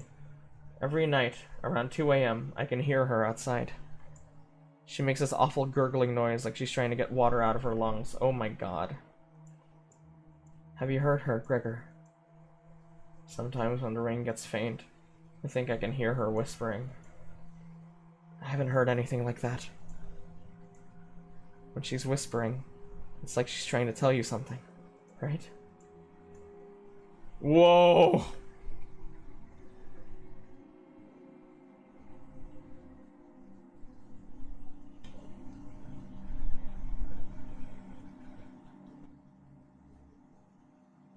Yoko Taro? Yes. What the fuck? I sometimes hear her crying through the radio. I think we're all going insane. I think we're all going crazy. I sometimes hear her crying through the radio. But that's just a broadcast. Right? Oh god. I think we should have another piece of meat for breakfast. Saint, you've been talking to vegetables for the past week. What do you mean going crazy? One step closer to Mariah. It's what she would have wanted. What's gotten into you, Anatoly? Bring us another slab. Please. I can't get the taste out of my mouth. Please help me. Anatoly. I think he's right. Please bring us more of that meat. You cut it into squares, adding it to boiling cauldron water. How did they get Mariah's body? Yeah. How did they get Mariah's body? That's a great question. It'll taste bland without any seasoning, but you need to serve it up right away. What's taking so long? Boil it faster! It looks almost done. Patience. It's finally finished. You serve the meat in bowls. Gregor drinks the broth first before swallowing the chunks whole. Like a duck does when eating bread. What did I miss? I was playing my life-size recreation. Mariah went out to find food, drowned, and I guess we found her body somehow? This is giving me fucking chills. Anatoly creates ripples in the broth using the spoon. He isn't eating. I'm sorry about earlier, everyone. I don't know what overtook me. Mariah. Anatoly begins to weep. You look over at Karen. You didn't even notice her start to eat. There's just an empty bowl now. Maybe it's the Wendigoon, but that's an American thing. Wendigoons are said to be spirits of greed and hunger. They overtake a man when he's hungry and forces himself into cannibalism. Karen's staring right at you. How much more meat is left? Wendigoon? Did I say Wendigoon? Wendigo.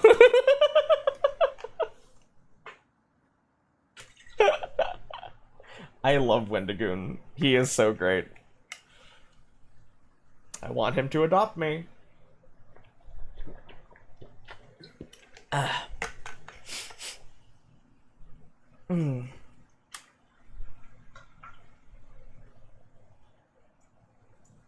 You explain how most of it has gone bad. This is the last of it. What? Then what's the point of rationing if it went bad? How could you be so careless again? You remember Karen's knife. You need to think fast. What the hell are we supposed to do now? Wait around again? The storm isn't ending. You clear your throat. Anatoly? I think tomorrow you should look for Mariah. Or forage for plants outside. I think you should go tomorrow, little guy. Nobody else can identify edible plants like you. Please, Anatoly. You can swim back after a few hours. Gregor is right, Anatoly. Maybe you'll find Mariah out there. I think Mariah's fine by herself.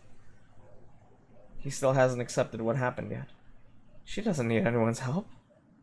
But we need your help, Anatoly. That's right. Please help us. Let me sleep on it. Okay? No problem, little guy.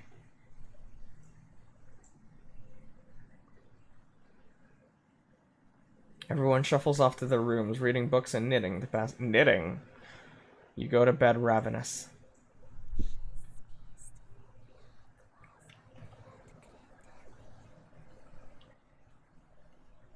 Okay. Something's approaching. Onion.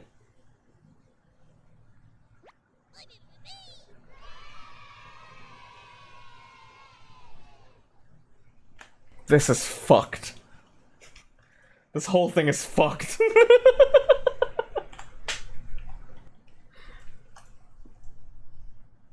Not going to be very sweet today. I'm worried about Anatoly. He's gonna cave to peer pressure. Can you stop him from leaving the cabin?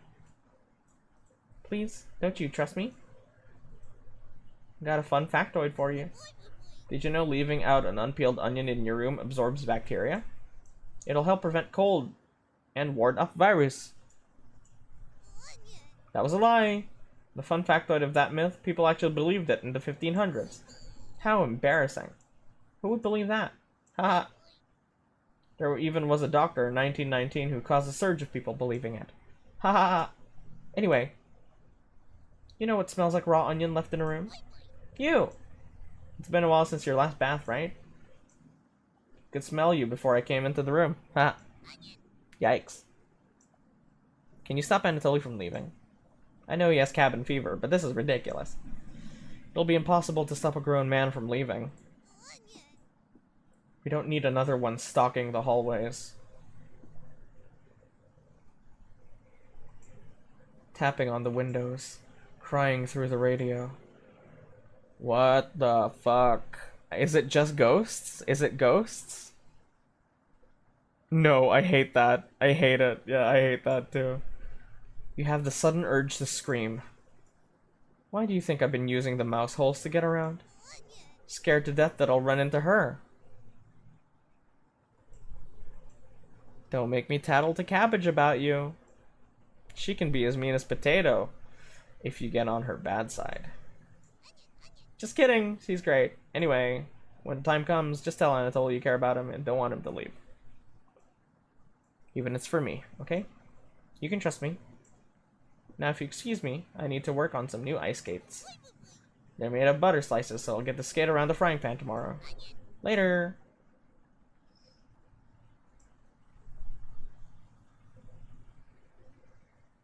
I'm not finding the part that talks about what I've mentioned.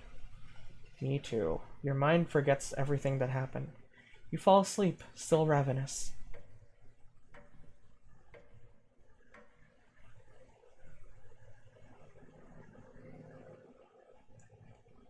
A fox is collecting payment in your living room.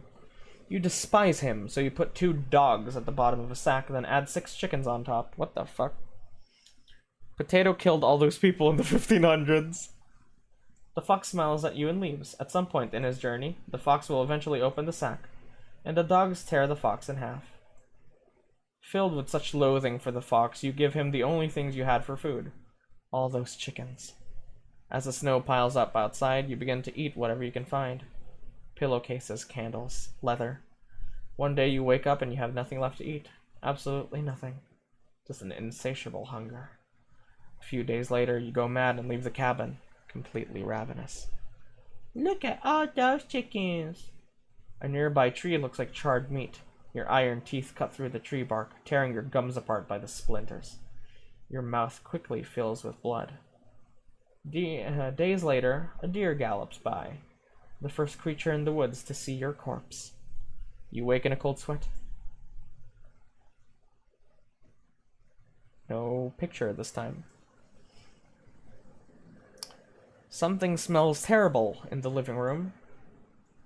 Someone puked in a corner. You wipe it with a rag to save them the embarrassment. Just puke. It's just puke. It's okay. Good morning. Good morning, little guy. Well, Anatoly, what's your decision? I barely slept last night. Her whispers came through one of the holes on the floor. She kept telling me to come outside. We don't want to rush you, but one of us puked last night. So that's what that smell was. Anatoly, my patience is wearing thin. You have 1 hour to make a decision. Why so quickly? Because I'm not waiting any longer. You can see the glint of Karen's knife under her dress. Best to watch out for that knife. Girl boss Karen.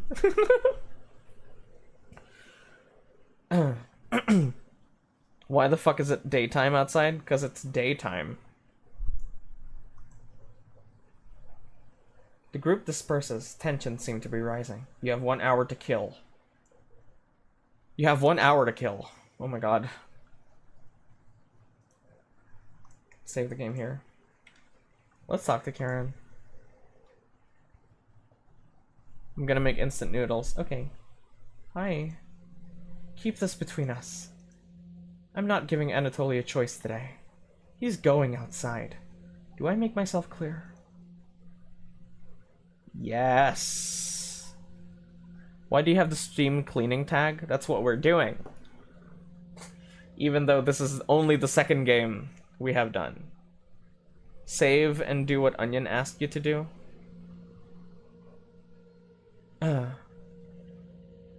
Oh, Vabel. Hello. I didn't know you were here.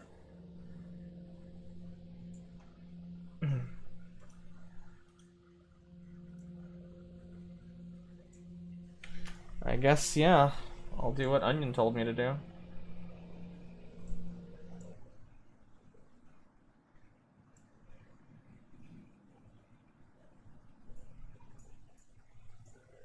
Thanks for coming over.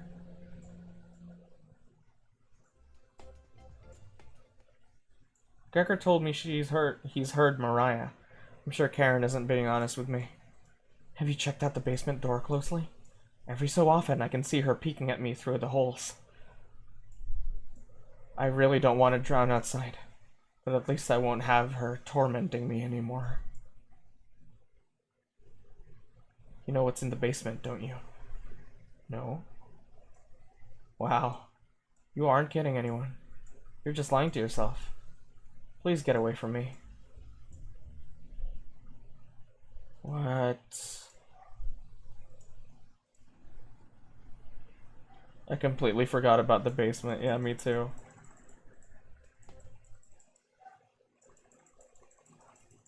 Yes. Of course you do. How else would you have kept us fed? Anatoly looks like he's gonna puke. Please get away from me. Privyet, brother Anatoly. Come. We drink vodka together. This is set in Ukraine. Anatoly, have you made a decision? I'll help you all out. I promise. Thank you. I'll miss you, big guy. I'll miss you, little guy. Thank you, Anatoly. I know this wasn't easy, but it's for the best.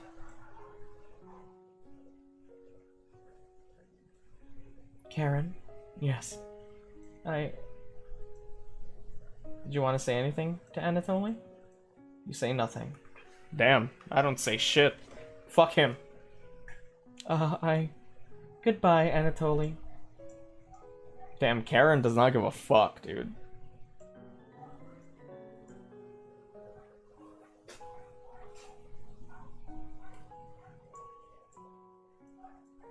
I guess all we can do now is wait. Good night. I didn't tell him the truth. I didn't tell him. Missing him already. Gregor curls up on the couch for the night, turning his back to you. Anatoly's left the chat. You shut your eyes quickly, falling asleep. You hear a scraping from the floor.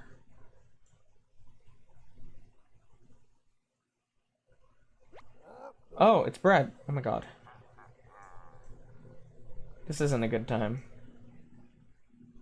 This is no laughing matter. I'm worried about Gregor.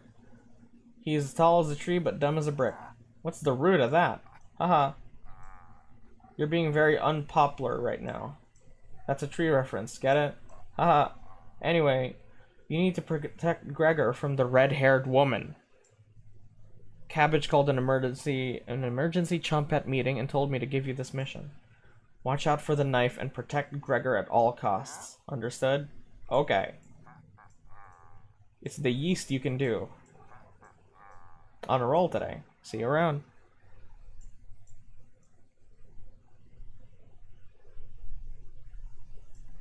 It's lying on the table in front of you. You take off the glasses first, partially cracked, and set them down next to the workbench. Working the saw, you wrap the cuts in an old newspaper. Wording is difficult. Some of it gets soggy immediately, so you begin to dry the cuts with a towel before wrapping. Much better. You hear something approaching, so you clench a fist and get ready to strike whatever's coming for you. You wake in a cold sweat. My throat is getting tired.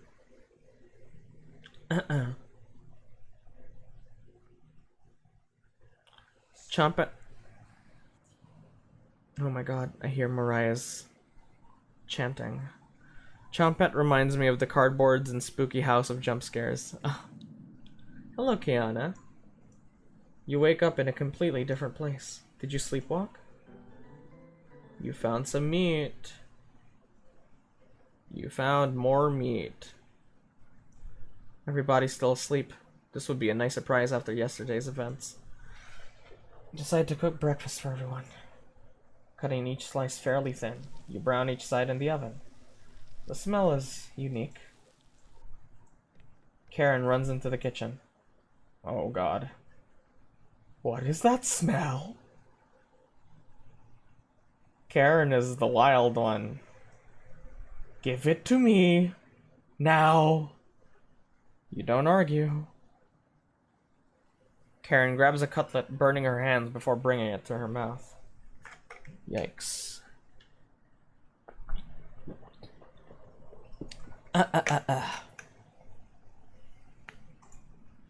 Ah! She hungrily devours it, barely chewing. She grabs another cutlet off the plate and eats it. You thought she was concerned with rationing. Gregor wakes up from the couch and heads into the kitchen. Oh god. Already? Gregor looks conflicted, but he succumbs to the hunger. They always do. Gregor eats his food in a few bites, carefully grabbing a second cutlet. The tears start streaming down his face, but he doesn't make a sound. So, when they say they're gonna go out to eat food, do you fucking kill them or something? Do you guys just, like, pick who to eat? Yeah, that's just their, like, little, I don't know, way of sugarcoating it. Like with Mariah, that's what we decided to do. You joined them in the meal, quickly consuming the meat on the table. I can think straight again. We'll be out of here in no time. No need to ration anything now. Karen is sounding more determined than before. Gregor didn't even turn evil face on this time. It's because Anatoly was his best friend or something. I'm going to lie down on the couch, trying to keep this food down. Gregor crawls onto the couch, turning his back to you. Karen leans in to whisper, I'm glad Mariah and Anatoly are gone. They were stopping us from bonding properly. How did you get so good at it?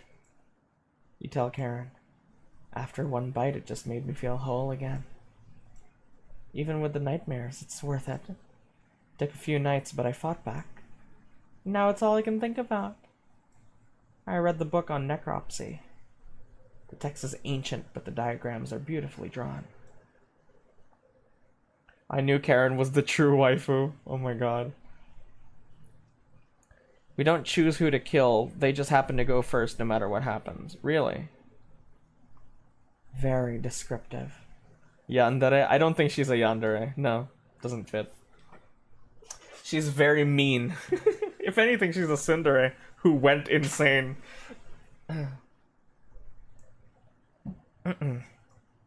How many years did it take you to perfect the craft? You tell her. Yeah, right. I used to tell Mariah that you weren't funny, but that's not true. Sorry about that. You've grown on me. Karen pauses, deep in thought. Just a psycho. She is just a psycho. You know Gregor can't swim, right? He'd be the next to leave, but he doesn't stand a chance outside. They always seem to come back, right?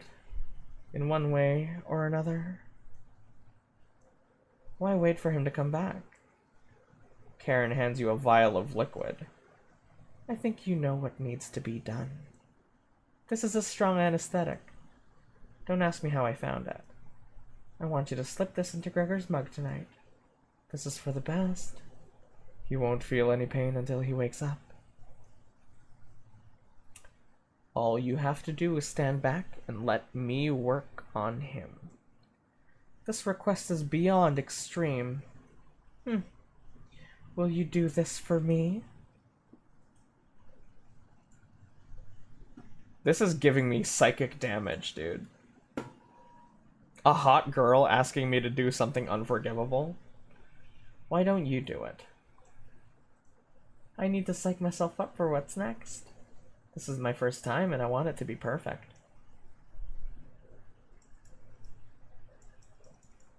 No. Fine. Save that for a rainy day.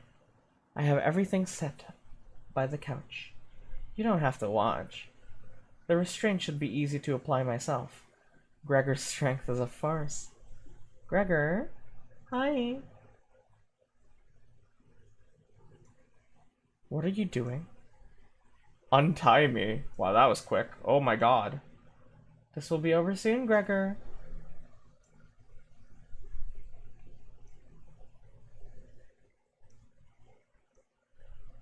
Gregor has turned silent. How did she do that? And unhand me, vile wench. You leave her alone, going into the bedroom and crawling into the bed Anatoly slept in. You fell asleep almost instantly. So, like...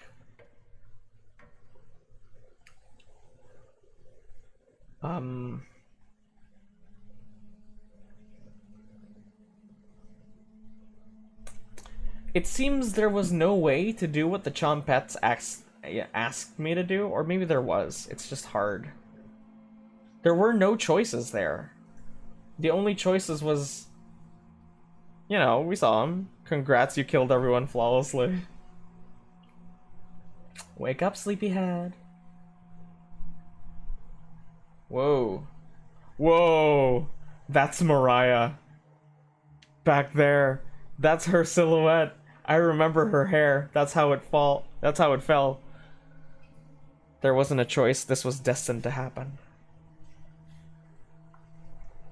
Oh my god. This wench and her wiles. You were having a nightmare? Thanks for letting me practice last night. I think I did a good job. Made us all some breakfast this morning to celebrate. Breakfast? With what? That's a surprise!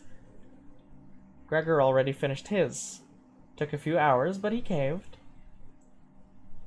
Come on, let me show you.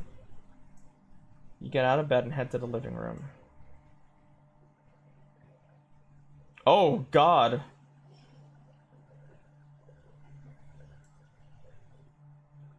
He's a little weak from the blood loss, but don't worry. Bandaged him up like a field medic. What is it, Gregor? Where am I? God, you're stupid. Maybe if you spend as much time reading books as you did chopping wood, you would have noticed the pages I was bookmarking in the necropsy book. What are you talking about? Do I have to spell it out for you? You can't swim! How are you supposed to help us out when you'd immediately drown? You'd sink like a log. I put some of your limbs away for safekeeping. That leg was pretty tasty, huh? Gregor goes pale. How's that for a big breakfast? Haha. And don't try to crawl away. If you leave this couch, I'll end you. I don't want any of it to go bad, so we'll have to eat the fresh arm when everything else is gone. Speaking of which, going to start cooking another chunk? I'll leave you two alone to chat. This has gone too far. Hey, all I wanted to do was keep everyone alive and together, but I failed at that. Are you disappointed in me? Why is Gregor Anakin Skywalker? Karen was reading books on necropsy. I guess looking up how to amputate limbs. No. Thank you. That means a lot to me. Growing up, nobody told me I had to be big and strong. It just happened naturally. My mother always made sure I never went hungry. Seconds, thirds, fourths. And yet I complained my belly wasn't full. One day on my way home from school, I was walking by the town inn, and smelled something amazing coming out of a pile of trash. Maybe new options show up on the next playthrough. Maybe. If she didn't want it to go bad, then why didn't she do one leg first, cook that, eat that, then we'll get the other leg, and so forth? True. True. She learned the cannibalism skill at the max level. How many XP points did she have? She must have had so many. I dug through it and discovered a bag. They threw away a meal that was fresh out the oven for some reason. At least that's what I thought. I became ill with food poisoning. I hugged the toilet and cried for hours. My mother rubbed my back and carried me to bed.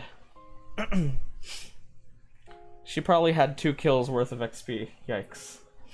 I learned nothing from that experience. Like everywhere else, I was just here for the food. I'll never get this foul taste out of my mouth. She's going to keep eating me. I'm sorry, getting too lightheaded to hold a good conversation. I guess it's just 2 games this stream. Well, they were both really good, Quagga. She's going to torture me again. You know that, right? Can you cover me with a blanket?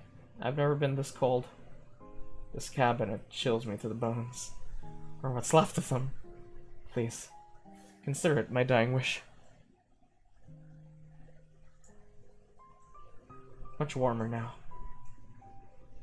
Watch out for that knife, okay?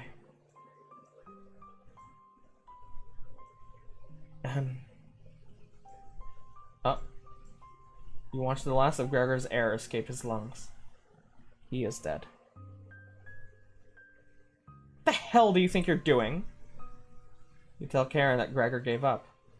We could have kept him alive for another week. What's wrong with you? No matter. Plenty of food left now. Karen leaves you alone. You head to the kitchen to try to find the other remains. Okay. A-N, and there was an E on the bird cage. Oh. True.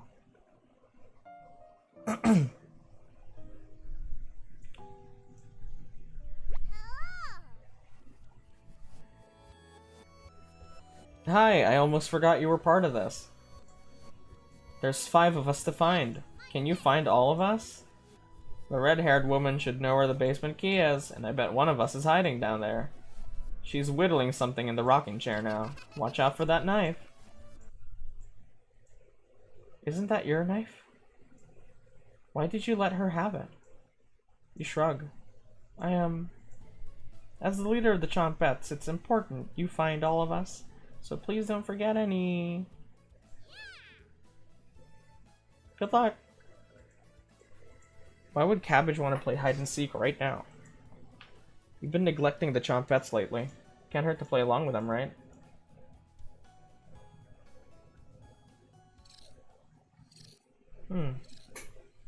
Gregor's remains have been stored for safekeeping. Scrubbed out all of the blood from the couch to save you the trouble. Can I help you? Wasn't it in the kitchen? You can't remember. I haven't seen the key. Maybe one of the Chompettes can help you find it in the kitchen.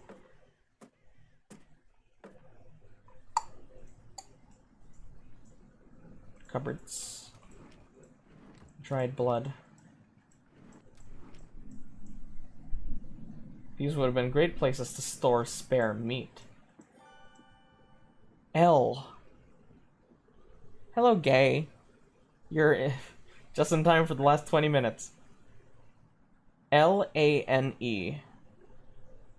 Lane.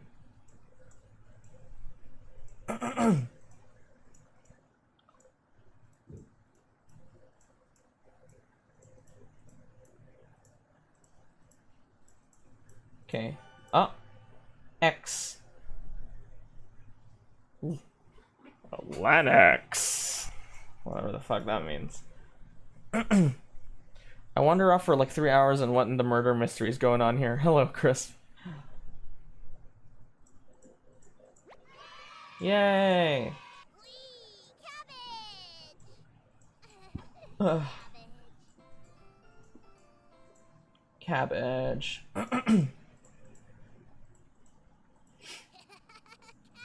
It's in the oven.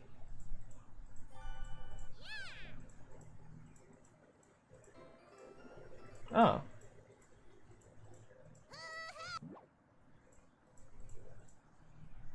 Okay. EANLX. There was an X behind the wood.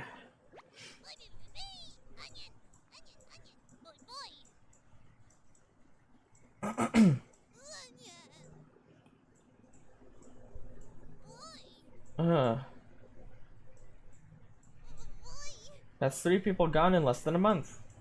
Not as bad as 5 people in one night, though. Okay. Hello.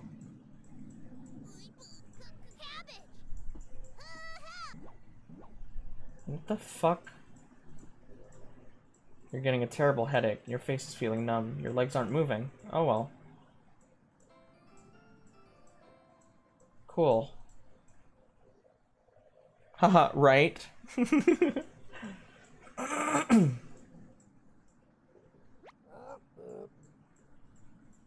Don't you loathe me?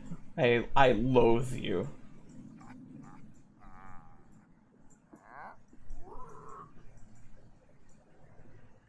Do you really think we want to go back downstairs?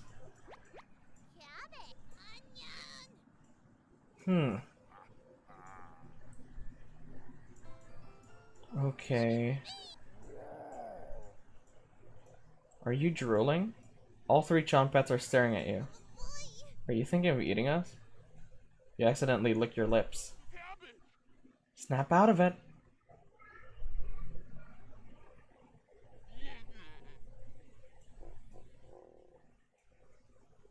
What the fuck? Did they pass out? That bitch drugged me.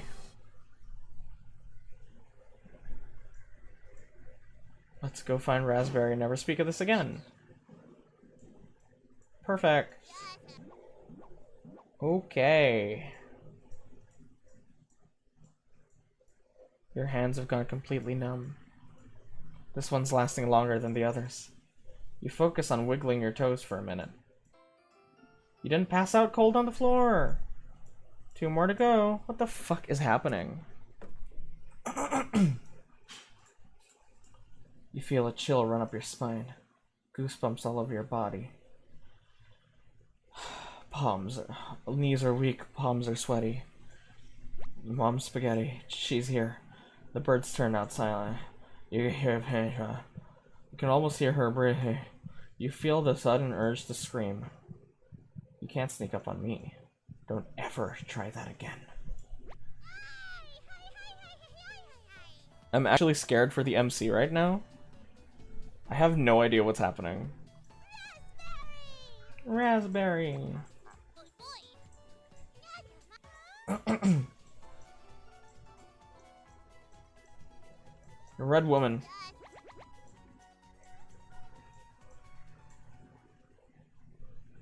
Hello, darling. Found you. You can see the knife out of the corner of Karen's dress. I don't know if I can wait any longer. Show me where you keep hiding the meat. Let's tear them apart, piece by piece. Just like Gregor. Karen looks like she's ready to bury the knife into you. What do you do? Boss fight? Tell her about the chompettes. Did the MC eat or drink anything weird? No. Actually. Talking food? What the hell are you talking about? And you've lost it. You tell her about Cabbage being the leader. She's the leader? A talking cabbage? What? Karen looks extremely upset. You tell her about raspberry, onion, and bread. They asked you to save them? What the hell does that mean? You tell her about potato. And there's a potato that's dangerous. A potato is killing people? You've lost it. But thank you. I'll bring up some cutlets and we'll have a good dinner. Okay. See you soon. Karen descends the staircase into darkness. You lock the basement door. Did you just lock the door? We locked her in there. You block out the screams of rage and bargaining. Given enough time, it'll end. Holy shit. We straight up trollolololed her, bro. Huh. That door doesn't look too strong. She's down there with the food, though. True. You crawl into bed and go to sleep.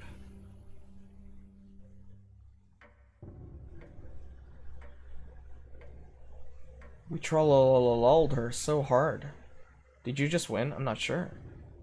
Conveniently asked about everything you know about dealing with food.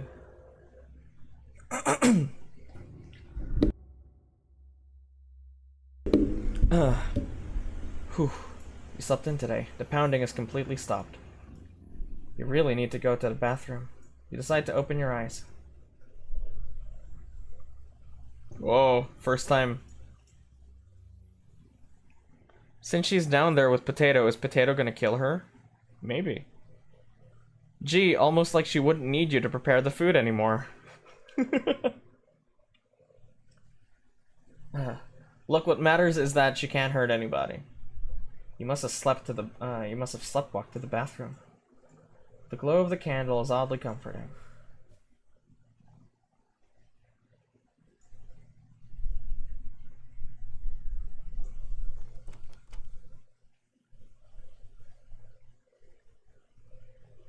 I don't like this.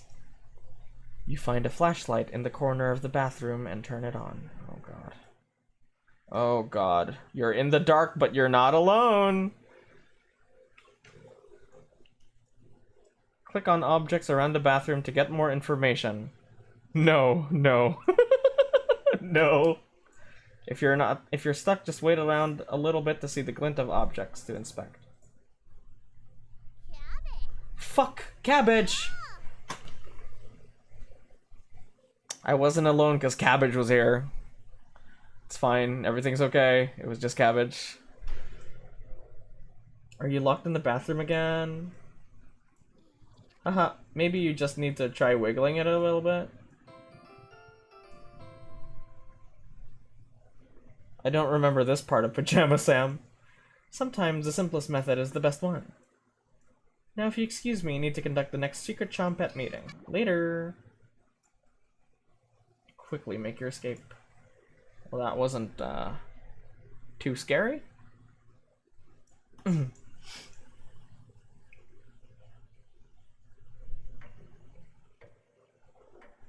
Vegetable jump scare. I miss Mariah.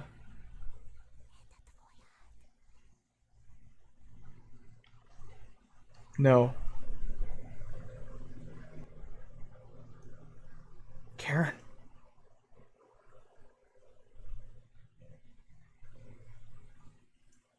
Just your imagination again. Karen can't still be alive, right? Somebody's at the door. You grip the doorknob tightly, getting ready for what's next. Whoa! That can't be the real Gregor. You're determined the haunt has officially begun. I'm just gonna scroll down. Yeah, go for it. Some spirits move on immediately, others linger. And some stop at nothing to give you a heart attack, or get you to fall down a flight of stairs, or cause you to wander into an early demise. No way of knowing which one the group will choose. The rain stopped. The path is clear. Oh! Did you see that? There was a face there. Oh god. My pareidolia is going crazy. I see like 5 faces in the trees right now. Karen would appreciate the good news, but not after locking her in the basement. No good reason to leave the cabin. Plenty of food here now. Really? Try snuggling up to the first one. I forgot her name. Mariah. You've been so busy you forgot to eat. You head to the kitchen for a snack. The haunt has begun. Karen's hiding spot was too obvious. You take a few bites of meat. You lost more of your humanity. Not fresh enough? Oh well. You decide to crawl back into bed to get a little more sleep. Whoa! That's a lot of days. That's a lot of days. You have a strange dream. The clouds have parted. The rain has gone. You wake in a cold sweat.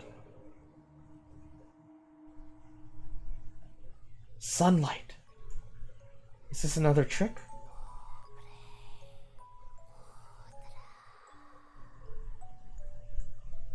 Good morning. She's still sticking around. You head to the kitchen to get breakfast. Your food is gone. That noise was coming from the living room. Anatoly? Anatoly? Nobody's here. Some deep scratches are dug into the wood by the couch. Something is approaching.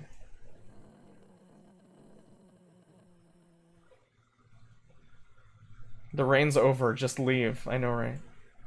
What's making that noise? That's like almost a decade. You go over to investigate. A cold wind is blowing through the hole in the door. You get goosebumps all over your arms. Is this a... Fuck.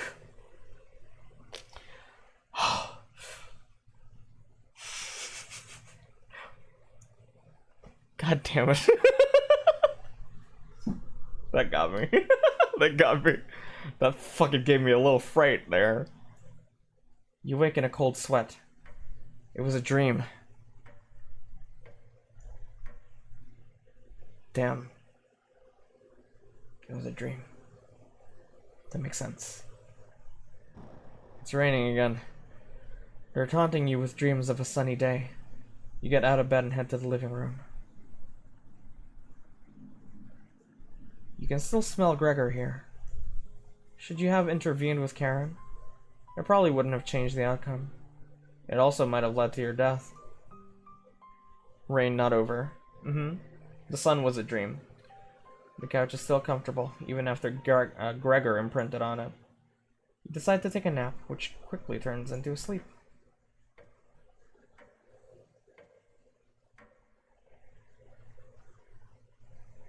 We've been stuck in this cabin half a month, and 3 of our companions have been eaten by us, and the 4th one is the crazy one who decided to eat everybody. Half a month. Is that accurate? I guess I go pretty irritable without food for like a day. Here, have a biggie for your troubles. Thank you. No. No. Oh! This is actually really good. Like cabbage and onion stew. Yeah. Whoa! Hi. The first note you ever received. Thinking about the messenger puts a smile on your face. Huh. You notice a note sticking out from one of the books. I know you've been ignoring my other letters, so I'm begging you. Please bring back my daughter safely, or I will need to get others involved. I have left payments outside the door and will pay any price. Please let her go. What? You take the mother note with you. Oh, it's gone. What? Could have been the love interest. That was Anatoly. Mother note, yeah. You sleptwalked again. You can hear Potato mumbling in the drawer. Potato, you're alive. Tell me, in the first week with the red-haired woman and the others, where did you sleep? You think for a minute, but come up with nothing. My face when you're the bad guy? It's worse than I imagined. If I can be honest, it was truly horrific to witness. Still nothing.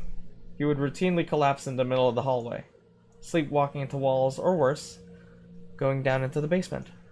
I can't believe you haven't broken your neck on the stairs yet. You seem to survive almost anything. Do I have that right?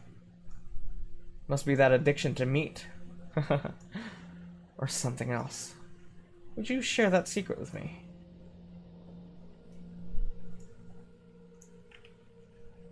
Yes. You tell Potato the secret.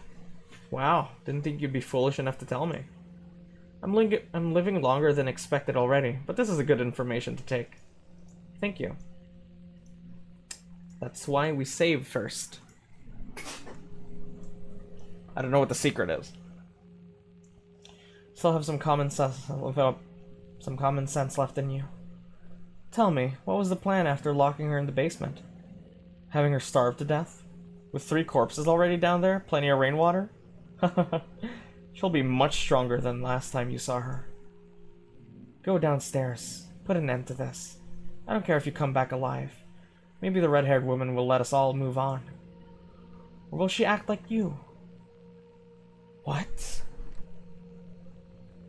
I'm so invested in this.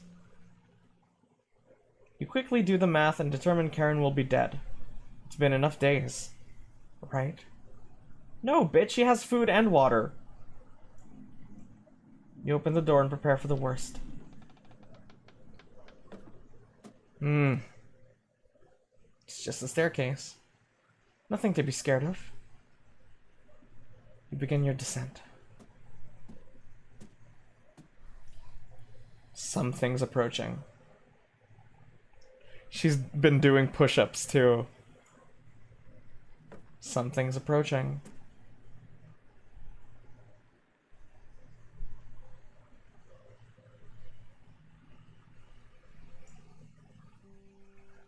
Can you hear me? I've been down here the entire time. It's so good to see you again. There's plenty of bread down here. Why aren't you saying anything? I'll never forgive you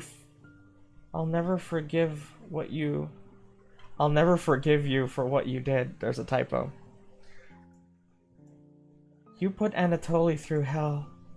You desecrated my corpse. You gave them that disgusting hunger.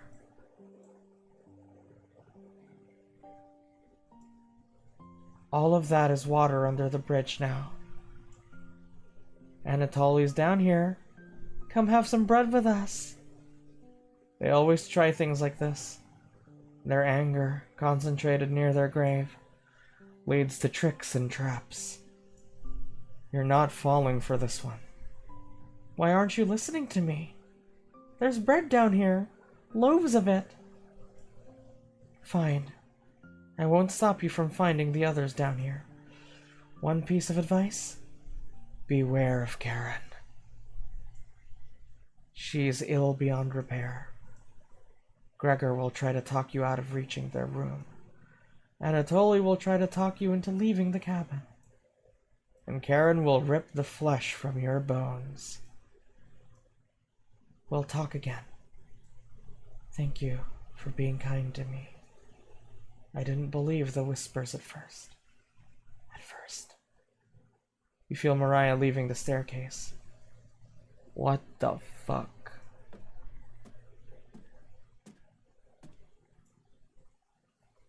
It's 7 p.m., but I kind of want to keep going. The walls down here, they're dirt and soot. Something's approaching. We're gonna extend a little bit, okay? I'm thoroughly invested.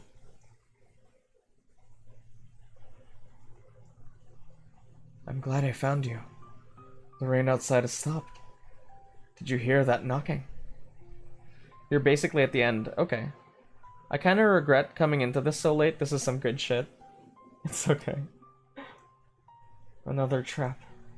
Everyone's upstairs and wants to leave. Mariah was worried sick about you. You tell Gregor about speaking with Mariah.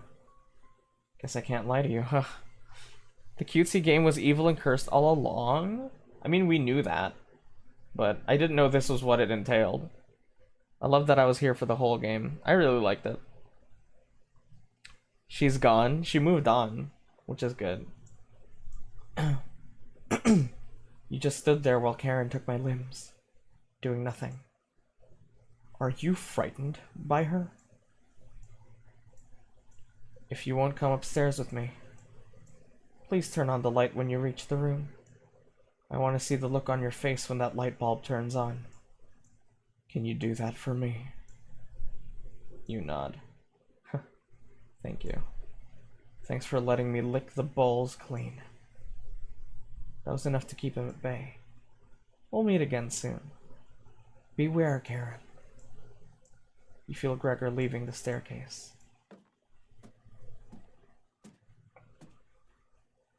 The air pressure down here feels greater. You're getting close to Karen with each step. Something's approaching. Pretty sure there's other endings. There's some choices that left me boggled. Oh yeah, absolutely. Like, there's other routes. Absolutely. Oh! Thought you'd still be fending off that glutton Gregor right now. You tell Anatoly about meeting with Gregor. Oh. I was going to try to see if you wanted to pick onions with me. You shake your head. Guess there's no fooling you, huh? You survived this long, and now you'll need to fend off Karen. I can't tell if I'd rather have you or her sticking around down here. Interesting that each of the Chompets have similar colored names to us. Gregor is the positive cabbage. Karen is the mean raspberry. Mariah is the pun-loving bread. And Anatoly is the fun fact onion.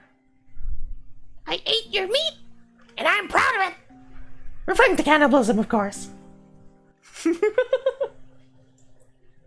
Sorry, my throat is fucked right now. I don't know if I can do the toad thing. RNG Mason, thank you for the follow. Nice to meet you. Apparently we're at the end of this game. Oh. She's just below us. Waiting to devour you. Karen's been practicing on her butchering again. Maybe she'll start with your arms? Down here, the whispers have told me about you. I can't even believe some of the things you've done. Worse than any war crime. So many whispers about those sorts of things. So many whispers down here. It ends at the bottom. Karen might be alive down here, but you won't be. See you again soon. You feel Anatoly leaving the staircase.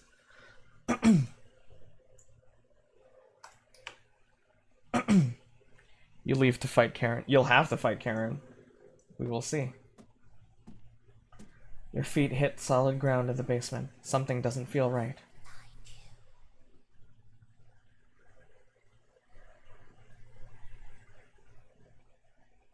feel around the wall blindly and locate the light switch. Oh my god. Cabbage! What's up, my man? You've come so far. Proud of you. Thanks. As leader of the Chompets, I wanted to let you know we have your back. No matter what happens down here, just call to us and we'll be there. Honest! Wouldn't let you die down here. When you least expect it, we'll roll with ya. Ha ha ha. You can't sneak up on me. But sneaking up on you, extremely easy. Are you deaf? Raspberry! That was pretty cool. Cruel, even for me. Your ears have so much dirt in them, they could probably grow potatoes. When no one got me, I know the Chompets got me. So true. The Chompets always have your back. If it ain't Saint Goober. Hello.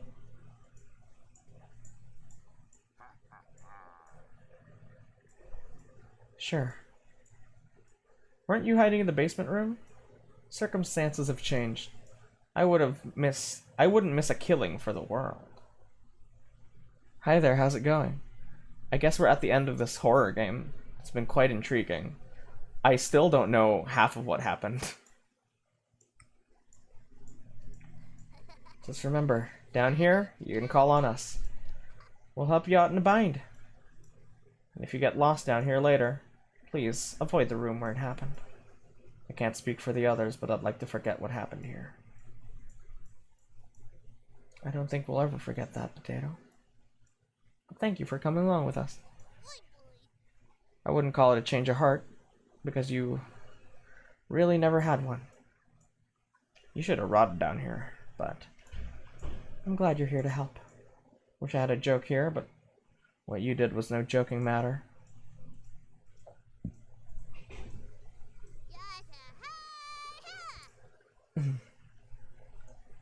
The Chompets get in position behind you, ready for what's next. You feel around the wall and blindly locate the light switch. Took you long enough. Whoa. Let's end this. The fuck?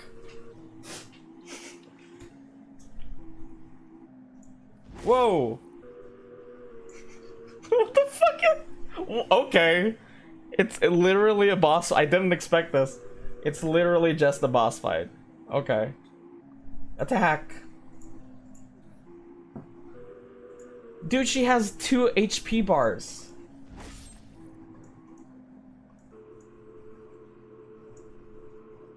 Dodge. Okay, that didn't do anything. Chompets, help!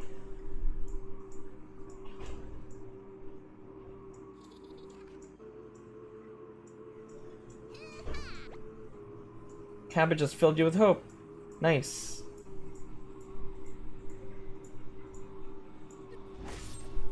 That didn't help.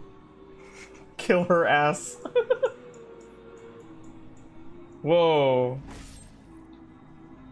Hey, this is from Mother, right? Hello, Beans.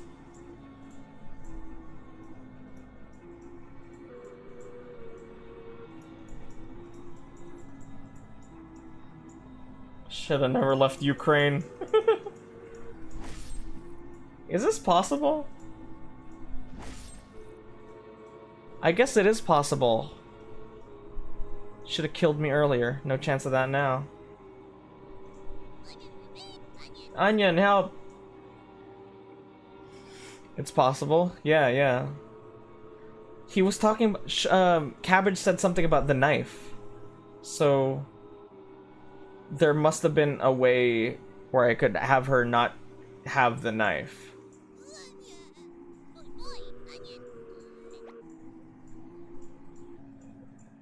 Five HP. Nope. Dodge. Nice dodge.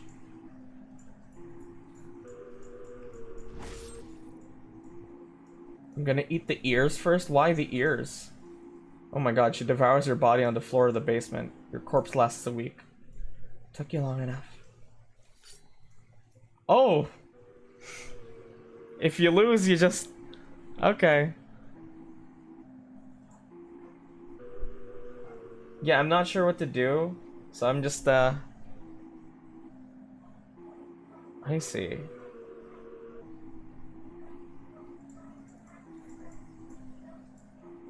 Keep using the chompets. Okay. Damn, this game hard. I know, right?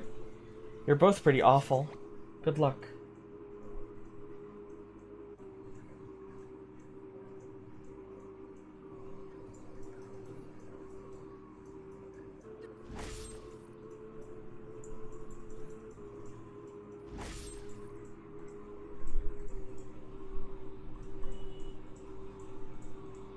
Uh-huh.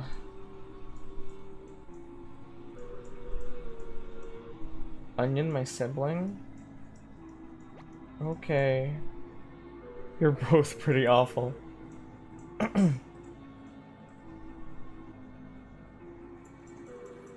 Surely dodge is there for a reason, right?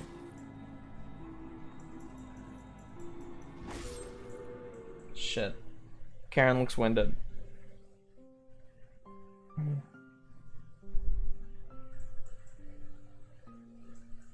Still quick. You ask Cabbage if this reminds her of Potato and the room. Of course, he wasn't as dangerous as the red-haired woman, though. Just an absolute loser. Might not have to keep the charade going much longer. What the fuck is going on? Can you click her knife? I don't know. Attack when she's winded and dodge when it says to watch out for the knife. Maybe try to dodge during her attacks. I don't know if I can do that. I choose a thing to do, and then when she attacks, I don't get a choice. A battle of attrition. You kick Karen. Fuck you, bitch.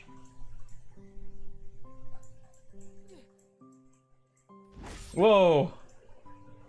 Karen's seething. Karen's about to take your life.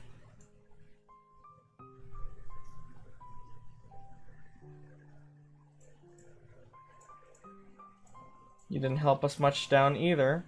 It'll be fascinating to see what happens if you lose. They've stopped healing. Why?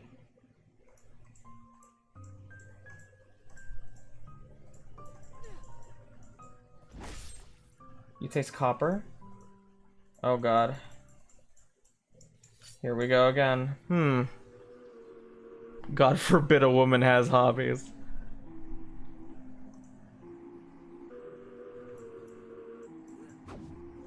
Oh, nice. Oh shit! That took a lot.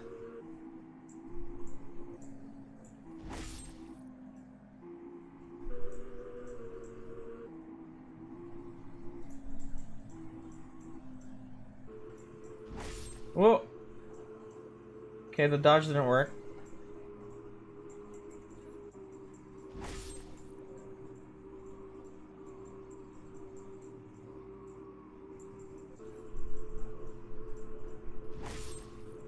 Huh. Nice. Karen's looking winded.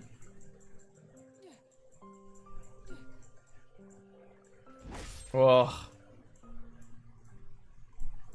Trumpets, help it. How does she look somewhat decently kept? 'Cause she's queen. True. Raziel.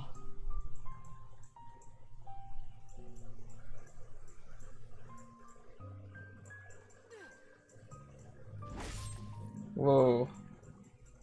Damn, this is hard.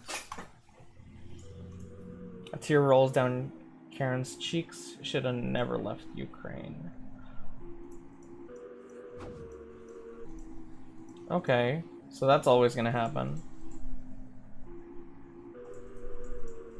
Bruh.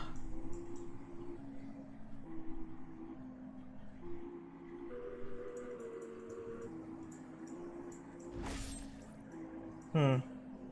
That took less damage than last time.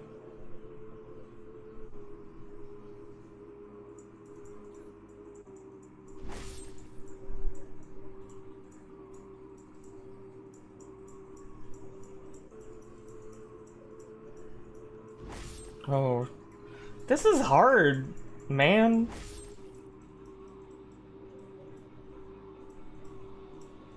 Always Mary Raspberry is a lie created by Cabbage. You know me by now, and have never acted Mary, correct? Are you going to devour the red-haired woman when you win? Or leave her corpse to stink up the basement? We both know your answer. Let's end this.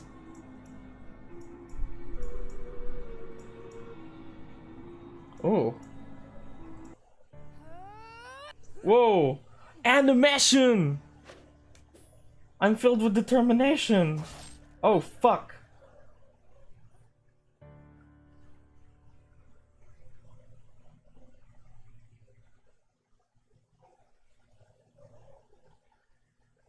Does she come from the Ukraine, or did your character tell her they come from there? I don't know. No, they all came from Ukraine, all 4 of them. Including me, I guess. Karen quickly stumbles down the hallway, turning left at the end. You're hobbling after her, but the room is pitch black. The rot of a decaying flesh here is nauseating. You can hear the small echoes of Karen's footsteps disappearing, making this room feel enormous. You can't see their eyes, but you can feel them. You're being watched. The staircase in the center winds downwards, spiraling to the abyss. You're getting lightheaded again. Gravity almost gets the best of you a few times as you work your way to the bottom. Your shoes stick to the floor when you reach it. The smell of mildew and something rotten makes you gag. You can barely make out the outlines of a door frame in each direction. You head east, opening the door. You feel Karen's presence close by. Oh God. Oh God. Oh God. Save. Gotcha. That's Mariah, Gregor, and Anatoly. Back together again. Drowned and dissected. The Butcher of Hope has returned. Where's Karen? Lost in the abyss. Her rage blinds her. Ravenous. Completely ravenous. She will never be able to move on. Bound to this cabin by you, she will never escape. Those that die in the cabin are bound to different rules. Fleeing west did nothing. Victims will always gravitate to this cabin. Always find a way to you. You wretch. You abomination. You horror. Turn on the light and savor your inhumanity. Turn on the light. Turn on the light. Turn on the light. Reap what you have sown. Mariah, Anatoly, Gregor, Karen. I'll never forget you.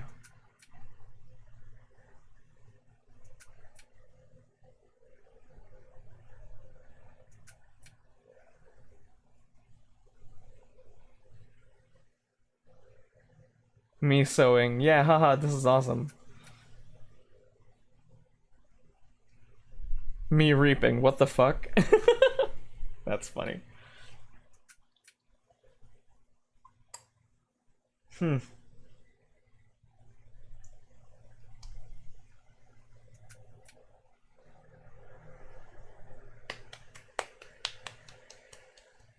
Realized that I follow another VTuber named Saint who does not only wear a maid dress but is also Filipino.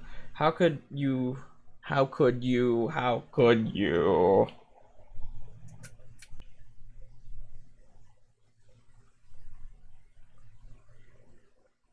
She just went live.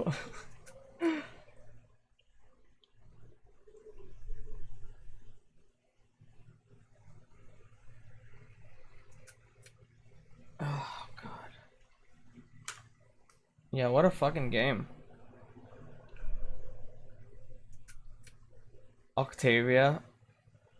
Octantis.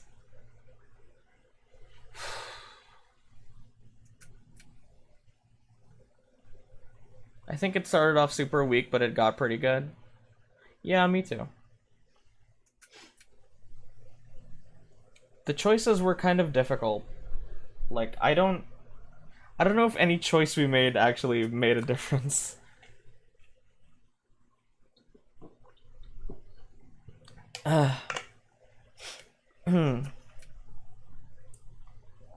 Let's cook some recipes. Oh yeah. Ass is streaming. We'll probably raid Ass then.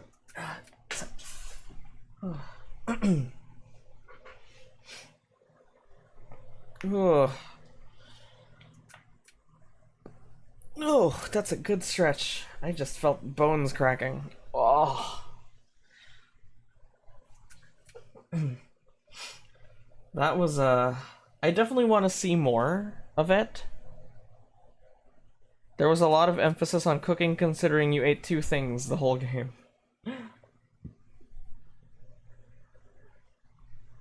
And like the story itself is not clear at all. Like what the fuck happened? It's not clear at all.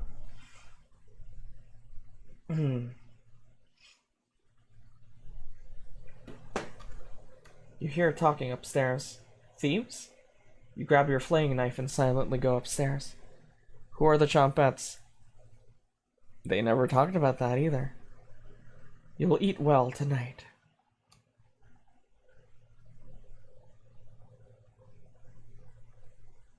The 4 look completely shocked at the sight of you. She doesn't look like she has the courage to speak. We've been lost for a few days. Oh. So yeah, I was the bad guy the whole time. The Chompettes must have been my old friends then, that I did this to. We've been lost a few days. Your cabin is the only hut we've seen out here. Can we stay here a few nights? Clear your throat and ask the questions you've asked 1,000 times.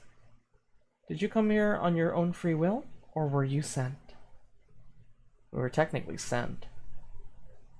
Came on our own free will. Sent, they answered incorrectly.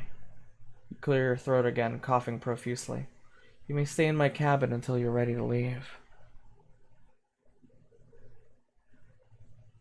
The group looks terrified of you, as they should be. Wasn't that trail steep? Yeah. The group returns to normal. It's forced, but they attempt to save face. That walk was brutal, but this cabin is amazing. Full kitchen, running water, it really has everything. This is when they first met. Finally, a place I can go read a good book in peace. You already know the rest of the story now, right? Wrong. Welcome to Nightmare Mode. If you survive, you'll gain additional insight into the world of cooking companions, as well as unlocking New Game Plus in a Chompettes only event. The mode is mostly a joke, so don't take it seriously. If you make it to the end, you'll unlock Chompettes Cabin Courses, Chompette only event, free of humans. For the true cooking companions experience, this mode should be played in a pitch black room with headphones. If you still need to max out your relationships, don't worry, you'll get the opportunity to do so in New Game Plus. You really should make a manual save right now. Don't hesitate. So true. So definitely gonna revisit this. Thanks for playing. Oh, almost forgot. Nightmare mode activated.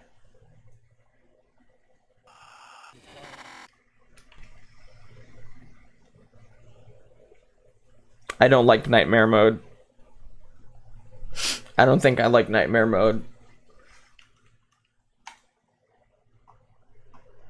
I think it's time to get out of here.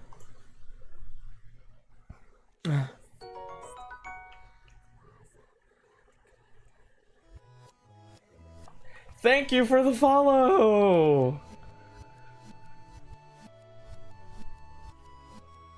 Thank you! Thank you for the follow! Thank you for the follow. Oh my god. Look!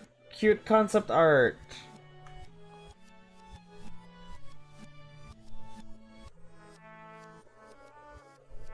One hole. Okay, this is freaking me out, so I'm just gonna close this. You ever heard of the Baba Yaga? Yeah, John Wick. Love that movie.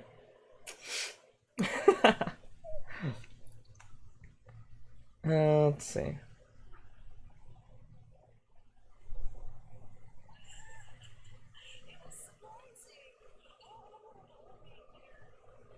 Time to raid my good friend Ass. Cooking Companions John Wick DLC. So true.